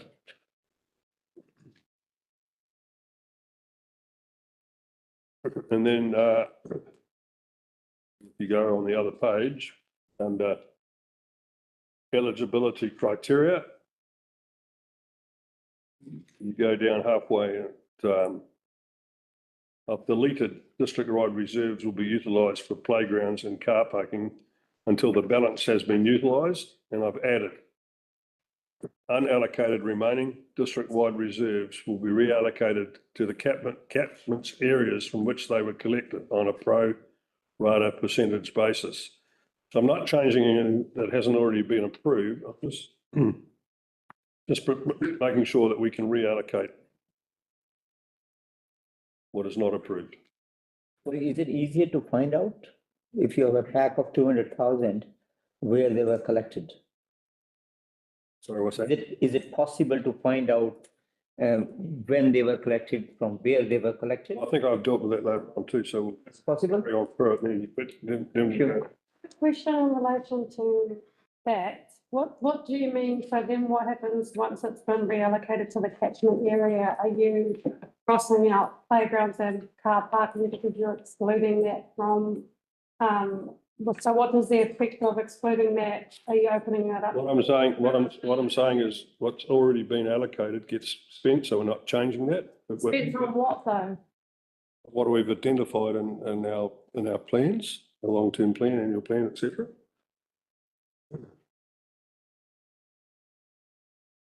But what? I mean, that's not really pertinent, is it?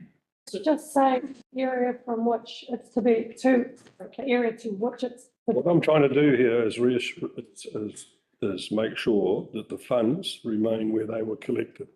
If you go to C, it says given public access to coastal areas, for example, it says cycleways, tracks, car parking adjacent to recreational areas. I just wonder what the effect of specifically removing playgrounds and car parking has to the interpretation of that, because then it opens it up to you're only saying the process by which it's allocated to a catchment area, but not for what purpose.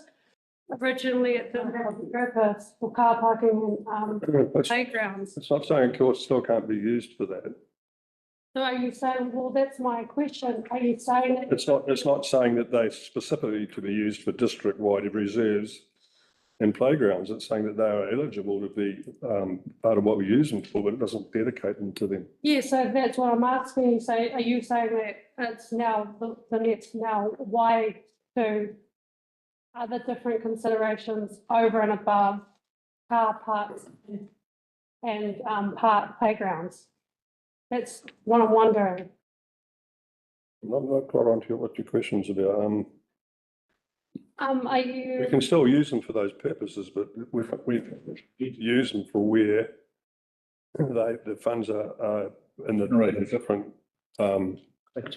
collected areas where it's collected. But for what purpose? So we need to make it clear. Are we saying that it's now more than playgrounds and car parks? Or are we saying it's still playgrounds and car parks? Because there's going to be an issue around this interpretation later on down the track because it's been removed. I don't think. Some input. I could help you. Just turn back one page to point you're talking about the eligibility criteria, and it runs through the eligibility criteria for the funds for all of the catchments. That's not. So I think what the mayor's suggesting is that is a rewording there. It doesn't mean that the playgrounds and car parking in reserves that meet the criteria. It's just going that all of the projects that have been identified through the long-term planning and the annual plan continue. Nothing that's already been approved gets approved. But if there's whatever money there is, I don't know how much there would even be left, that simply gets reallocated back to the catchment that it's originated from where it's been gathered on a pro rata basis. Well, can we make it F then? Because it's a catch-all. It's not. It sits underneath all of those different things. Currently, the way that it's set out, if it moves up and is F, then it would be a continuation of what you're talking about. Because somebody could interpret that as, well, we want it reallocated to this catchment area for another purpose. I think what this one here is under 4.1, it says when assessing proposals for the use of reserve contribution, council will have regard to the following criteria, and it goes A through to F. A to E, there is that point it's standalone. Yeah, so why can't we say F then? Because it doesn't, it's standalone and it doesn't sit under the wording of 4.1 because it's not a criterion to have regard to following. That was my point. Comment. That was my very point. No. Okay, I'll leave it with you. I've tried to contribute, but thank you. I think it's quite straightforward. Let's go through it and we can come back to questions. Point 6, record keeping. Mr. Mayor, I'd like to move a procedural motion that the matter be left to lie on the table. That would give us the chance to actually have proper advice on this and some chance for reflection rather than dealing with it right here and now. Oh. That is my motion. So you've got something to say then? Yeah, just to say, if you do want to delay it, it won't be enacted from the 1st of July, which is good to enact something at the beginning of a financial year. That's so much. Well, so bear with me, just sorry, sorry, so nothing to do with your point. I apologise. Mr. Mayor, as far as process goes and procedural motions, they must be taken immediately. However, understanding 5.1, procedural motion to close or adjourn debate, which is what this is, can be taken after 2 speakers have spoken or 2 against. Nobody's spoken yet. We're still in questions. So you can proceed if you wish to outline the policy and then take questions and go from there. And continue then. Okay, I defer to your advice. When you get to point 6, record keeping, and I think this is really important for our district. Council will keep up-to-date records of all reserve contribution funds received and spent, itemised by the catchment area. The record will include the following information: date of receipt of funds, date of decision to allocate funds to a project, resource consent, number of application making the payment, address of property of applicant making payment, amount paid, annual reconciliation of funds received and expended. So we need to have good, accurate records, particularly when people go, oh, well, you know, there's no money being spent here, there, everywhere, and go say, well, where did the money come from? How was it allocated? It's an important process I think we need to have in our council. Okay. Any further questions? Councillor Erin Wilson-Collins. Thank you. Just going back to the change under number 4. So am I correct that the intent here is that, not like, so we're removing our previous, motion was to remove any reference to a district-wide fund. And then this, change that's been made is also, if there's anything unspent right now that was collected under the previous policy, is getting redivvied back into the catchment area from which they were. That's right, anything that's unallocated. So in other words, it won't change in terms of what's been allocated. Yes, but if there's any funds left for any part of the district. Yep, they return to where they were generated. Don't really have any effect because half the district's in deficit, right? No, these are, so through the chair, these are reserve contributions, financial contributions that developers make. Yes. That we normally have, we've got about 5 million as at last year, we'll have to reconcile for this year. So they're reconciled once a year with the projects that we've carried out. Yeah. All funded from cash because we have, the reserves are in cash. Okay. And yeah, so they're not in deficit. The only one was in deficit. You are right. Yes. Was there one in deficit? It could have been Dargaville. Yeah. That was the only one that was in deficit. Yeah. But, because it didn't have the development in the past and overspent. Okay. But that's fine. That's not disappearing. So what is being proposed is that the money now, the money at the moment, the money comes in, 10% goes to district wide, and then we spend some car parking, playgrounds, money from that, and potentially from on areas that maybe don't have as much growth that they can't justify spending it themselves. So do we know what's left? No, we won't know that until, because this project's being undertaken this year and next year.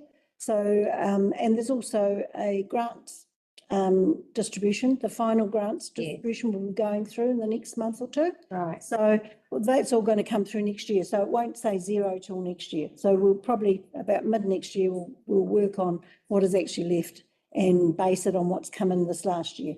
Okay. Thank you for that clarification. That's very clear. And I just want to clarify too, record keeping, we do keep those records. So it isn't that we don't keep those records. They are in different parts of the organisation, but they are all kept. I'm going to rationalise that, that's what I'm saying. Put it under. They're in different. Yeah, give it more stuff. Anyway. Okay, so I'm going to move on. Thank you, Sue. So move a statement. Yep, I think I've talked it through as much as I need to. Mayor, do you mind just 2 takes? My apologies. Is there anything else you want to talk to intro here, Sue, regarding this? I'm just mindful that we have. No, it was just to say the same thing. The big decisions were made at the end of June. We decided to take out the 250,000 for grants, and also that all reserves contributions should go to the catchment areas rather than district wide. So those big decisions have been made, and that's allowed me to revamp the policy, or the mayor to revamp the policy. Okay, second the statement, Councillor Howard. I think that all of these things, the likes of, it's been around for a while, and it doesn't help to have a look and fine tune, and I think that the changes make sense. Okay, any other elected members wish to speak? Councillor Nayyar. Thank you, Mr. Mayor. Just in passing comment. So we are returning those 10% district contribution to respective areas, or are we going to look at it when we need to? Because I'm just thinking Dargaville is deficit in reserve contribution. Just making a statement. Sorry? Making a statement. I'm making a statement. And 10% which they contributed toward the district fund should be probably sent back to that catchment area, so maybe it will go positive. Okay. Because they are keeping record. So that's. You're going to be more in deficit.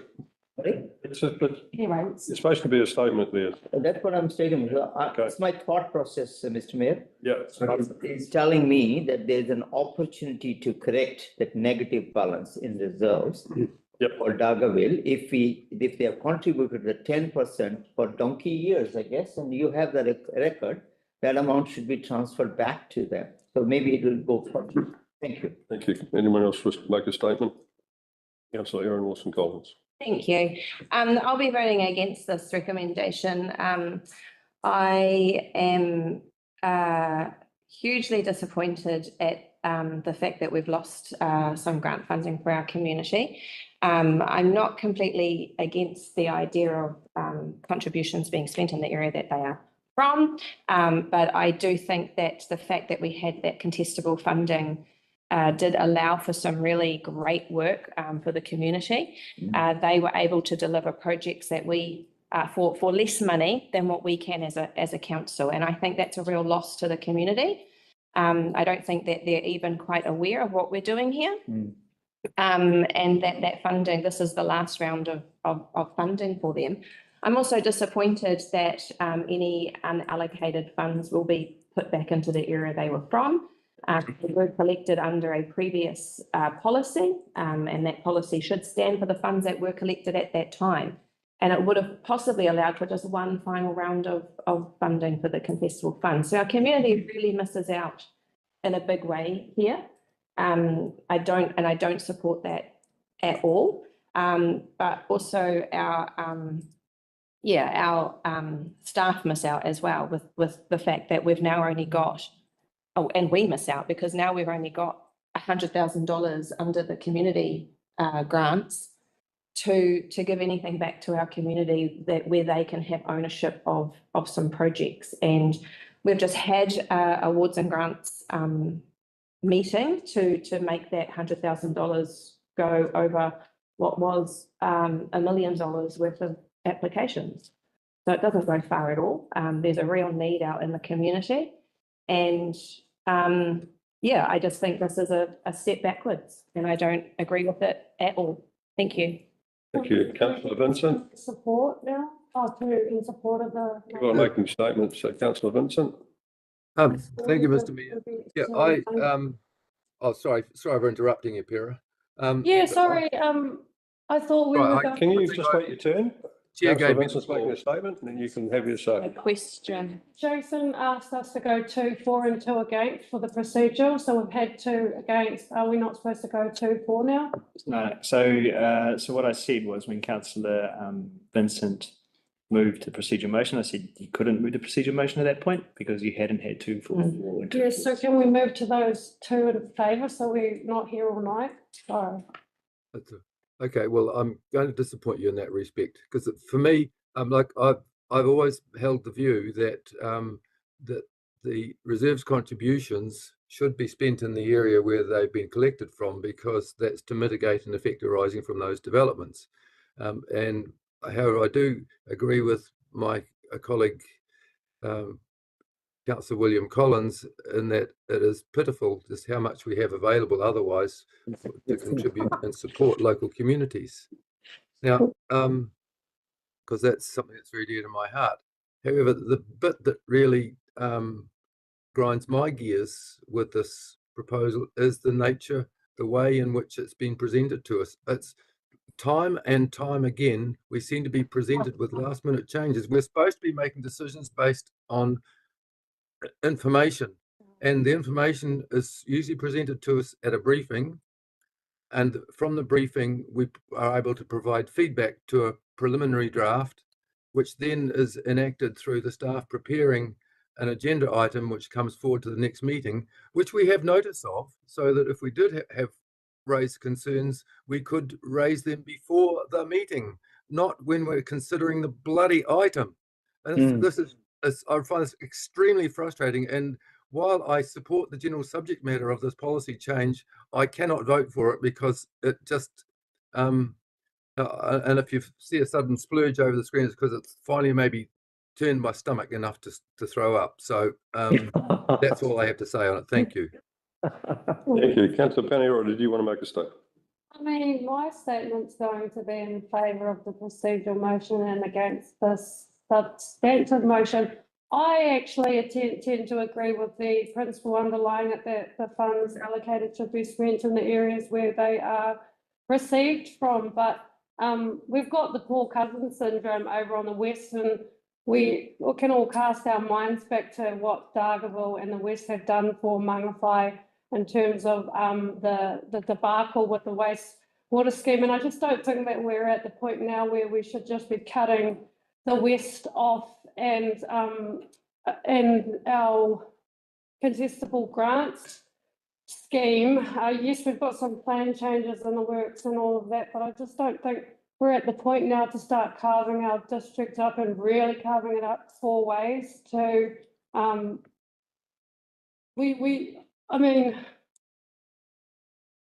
I understand where the Mangawhai councillors are coming from with all the developments over in Mangawhai at the moment, and I'm sure that it pains Mangawhai to have to send some of those funds over to Dargaville, but you just have to look at the community as a whole and see that there's the nice to haves and then the Paul Cousins over on the west, and I don't think that in principle we should be reallocating the funding as it's already been stated when it was under a previous policy. I think that should those funds should track in the same manner and under the same policy that they were collected under, and then transition into the new policy after the 1st of July into this new one, and then we go through the proper process for how this big change that we're just about to pretty much embark on would, we need to go through the correct process for that and get some independent reports from council. And I also want to know the financial implications of this decision today, which no one can tell us. So those are my reasons for and against. Thank you. Thank you. Anyone else wish to speak? Councillor Rachel Norm. Yeah, for me, this policy has always been about that the funds are used to mitigate the effect of growth. And Mangawhai, as we all know, has got really high growth. And it's not going to stop. And if those funds are collected in that catchment, then, that's where they should be spent.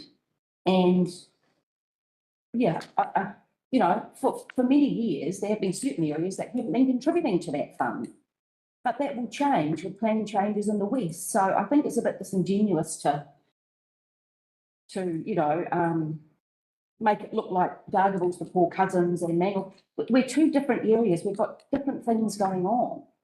So it's, and the other thing is we can also look at increasing the community grants money from the general rate. There's other ways to get more funding for people to use in the communities. This is not the mechanism. I'm sorry. That's my thoughts on it. Councillor Larson.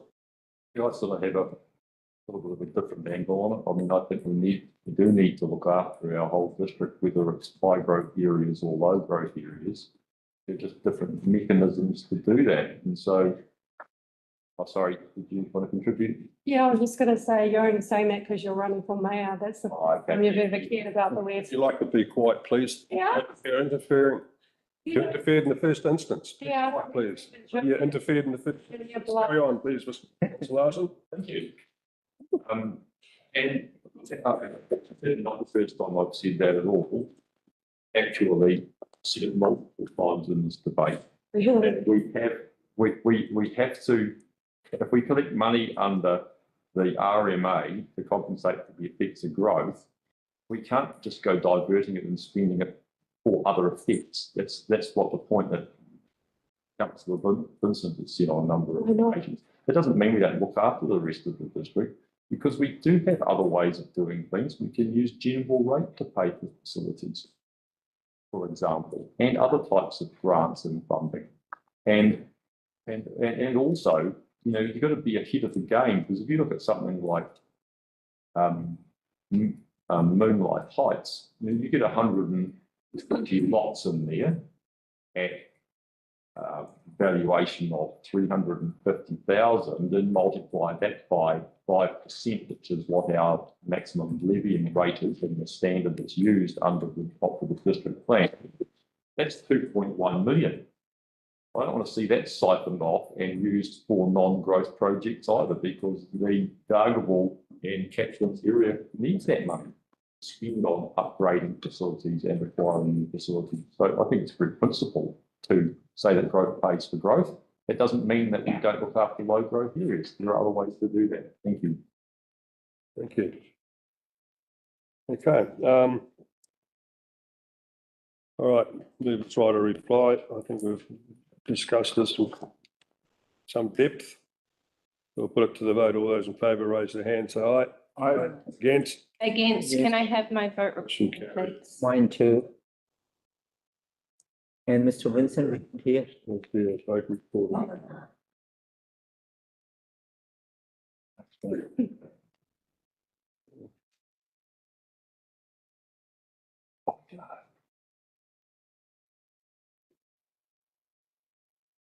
Okay, next on our list is item 7.1. Exceptions report. Can I have a move for that, please? Councillor Howard, can I have a seconder? I'll second it. Councillor Penalties, thank you.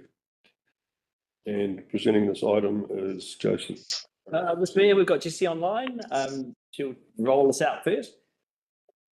Thank you. Good afternoon. It's been a long day for everybody. This is the finance. Good afternoon. So this is the finance report for the 11 months to May. We're closing in on the end of the financial year. There's not really much to say that's different to what's been trending throughout the year. So I may just open it up for questions if you had any. Thanks. Okay, any questions, please? All right, thank you. Howard, I'm just getting it open. There's a very pleasing new table on there, Jesse, with the breakdown of roading spends by area. The question was, and I have talked to Sue about this, is that we're going to be able to add in some. You still looking at some development of that particular report? Yes, that is very simple, and it's not easy to do based on how things are recorded at the moment. It requires, our big suppliers to change the way that they invoice us, as well as our way that we record costs. So it would need some more thought, planning and implementation to do anything more analytical on that. Thank you, Jesse. Councillor Vincent. Thank you, Mr. Thank you, Mr. Mayor. I'm going to agenda page 423, heading repairs and maintenance. The third bullet point refers to desludging at Mangawhai wastewater treatment plant costing more due to both price increase and composition of the sludge content, which I thought would be exceptionally high quality now, especially having the indents system installed. But it seems to me there's an opportunity there to turn a waste product into a resource. Has any thought been given to that? Might be out of your range. Councillor Vincent, yes, you have fed that back a number of months ago in the exceptions report when the sludging came up, and we have fed that back to the waste water team, but I'm not sure of an update for now. Are they sort of passed on it for now, so to speak? I don't know if they've passed on it at all. I'm not sure what they've done with your request. Still a last attempt at toilet humour, that's all. Sorry. Maybe we can follow that up. Maybe we can follow that up, Mark, and see if there's any possibilities there with that product. Yep. There's plenty of it around at the moment, I think. Yeah. Okay. Cheers. Okay, Councillor Howard. Thanks, Mr. Mayor. Just a quick one, Jesse. On page 438, which is where you have the consents of interest updated, we've got a new lot of 68 lot subdivision of Black Swamp Road. Just correct this, that's not to do with the plan change that we've heard of today, is it? Or is that, It's different. it is different? Is it further down? At the end of Black's Hall, I think. It's separate. So this is a subdivision consent application separate to these proper plans. Plan change, yep. So are these to be connected to the treatment plant? Actually, I don't know the exact details. It's on hold currently. So it's I'm in technical assessment. Okay, thanks. So Rachel Williams. On page 8 of the report under roading and footpaths, just noting there's a percentage completed 56% and that this is for the end to the end of May. Has there been any significant movement in the last month on the roading? Yeah, I believe the spend was about $5 million in May for roading. So they are significantly spending. Yeah. Yeah, I just wondered if that actually has already moved. I mean, I guess we'll get the Yeah, next report. I'm not. in I'm not July. sure. I'm not sure on the June figures. Sorry. What I would add, Mr. Mayor, if I could, the roading program is a 3-year program. And there are certain windows when you can do certain things in roading. So it's easy to, we just got to remember that it's always a 3-year program. There will be overs and unders throughout an annual plan. And I'll give you an example. And the bridge work there is an example of that. So we haven't spent the full year bridge program at all for our roading portion this year.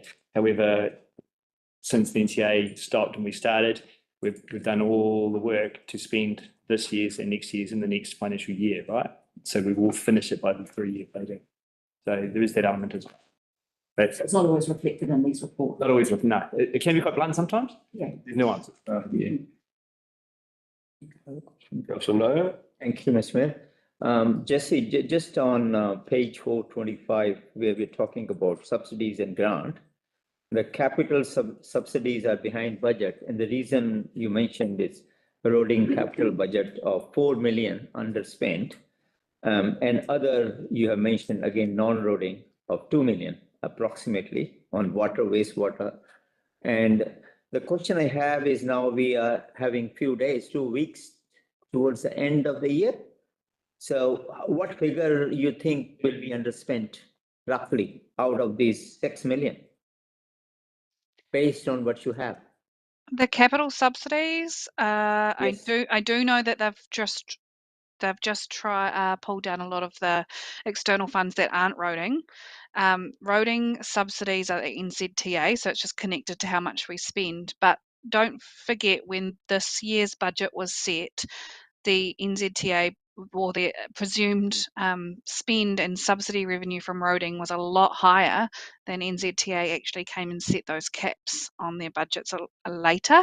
So we can't reflect that in this report because we have to report against our published budget.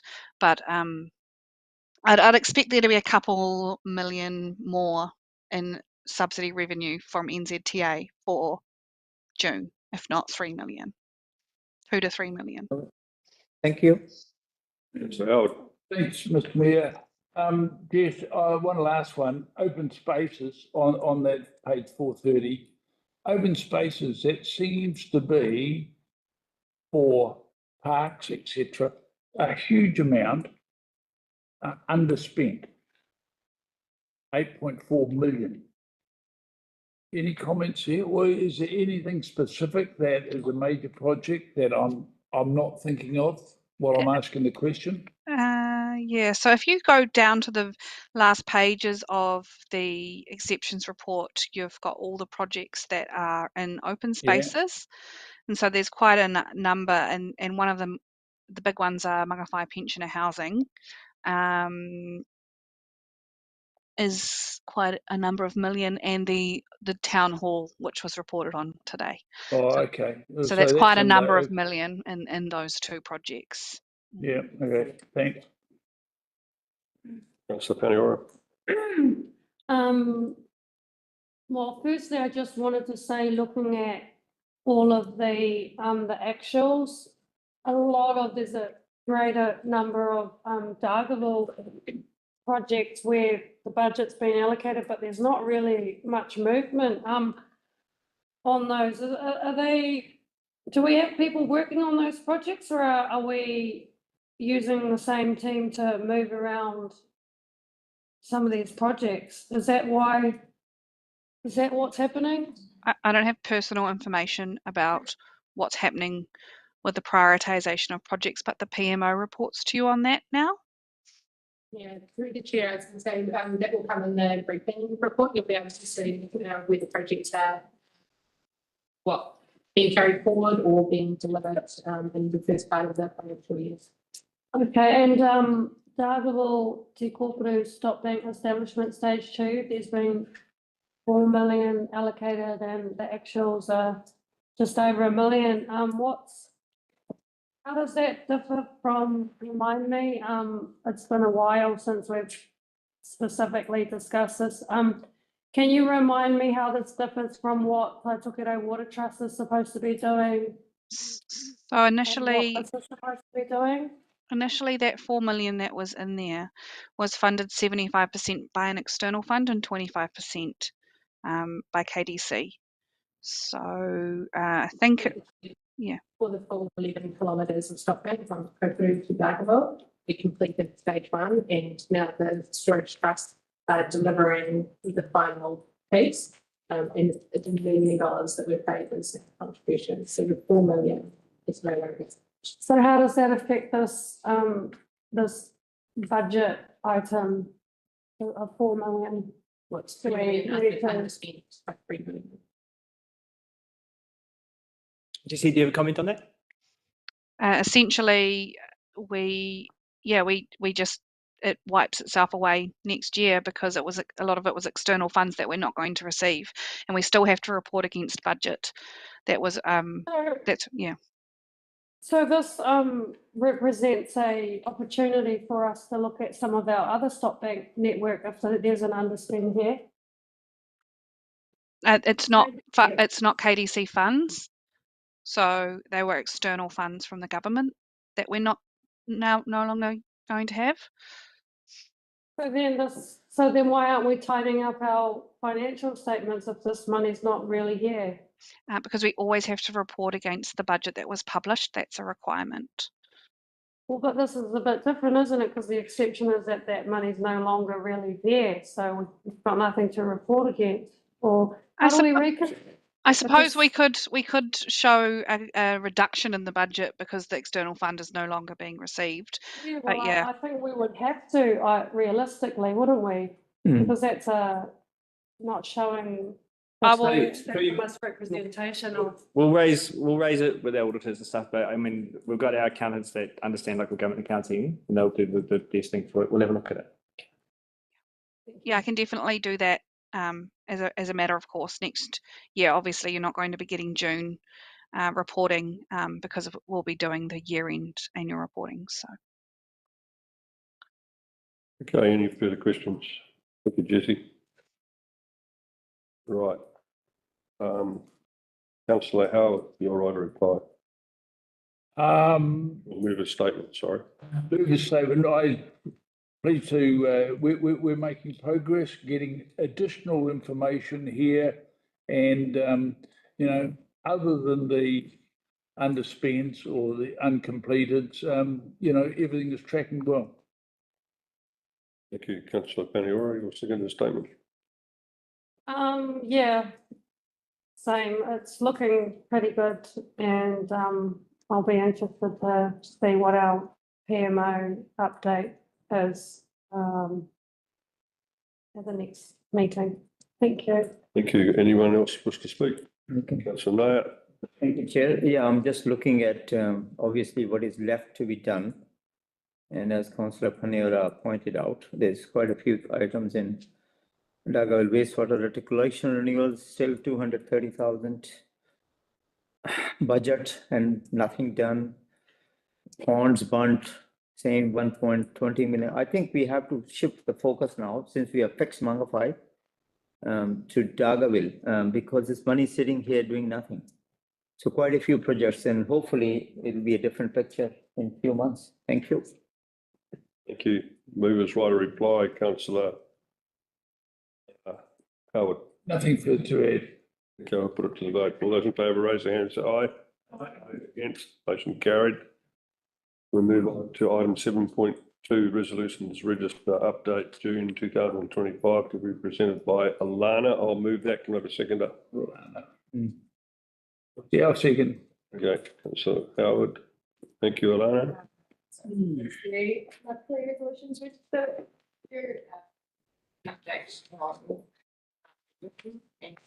September will cover that. Right, any questions? Yes, I have a question, please. Thank you. Alana, page 469. LMO present car park upgrade, this 170,000. Is that all? I've been down there. So is this mid all done and dusted and the car park being fixed now? I'll just get Haley to come up again, just so that councillor Petition can hear you as well. Yep, Chair's archaeological investigation is complete and works have resumed on there.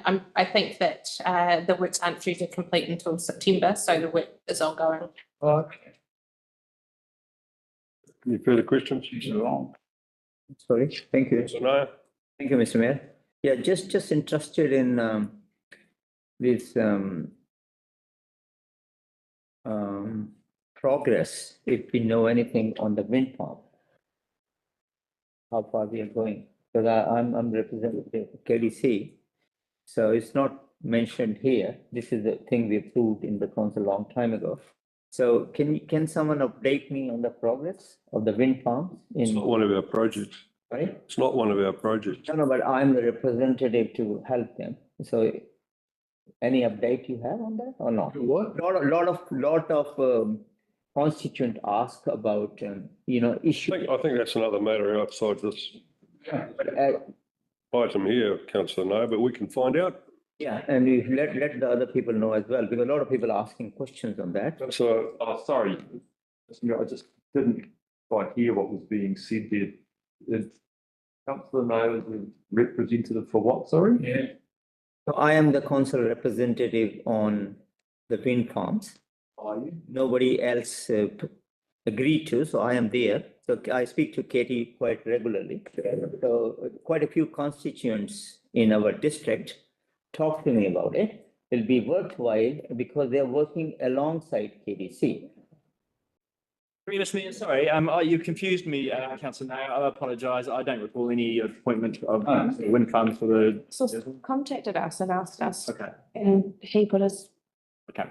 It was a long time ago. Refresh your memory. Can I ask, It's not this January, it was the January before. which wind farm were you talking about? There's only one which is coming up. The one that's just outside Dargaville, yeah? Omamari. So I'm very surprised you don't know it because 20 people. About the wind farm, 20 people have come. So I would like to know some information, Mr. Morris. Thank you. So it should be Commissioner Cheryl. I think it's. But I'm saying we don't even know what's happening. Order, please. Mr. Nayyar, I think put your request for information that you require to the chief executive. I think it's a little bit outside this item here. But Yeah. all right, let's put it to the vote. All those in favour, raise their hand, say aye. Aye. Against, motion carried. Okay, I move into PEC. Want to have a seconder? Move into PEC. Seconder. Councillor Taylor, thank you. In favour, raise your hand, say aye. Against, motion carried. Confirmation of previous. Chair, we have a bit of time.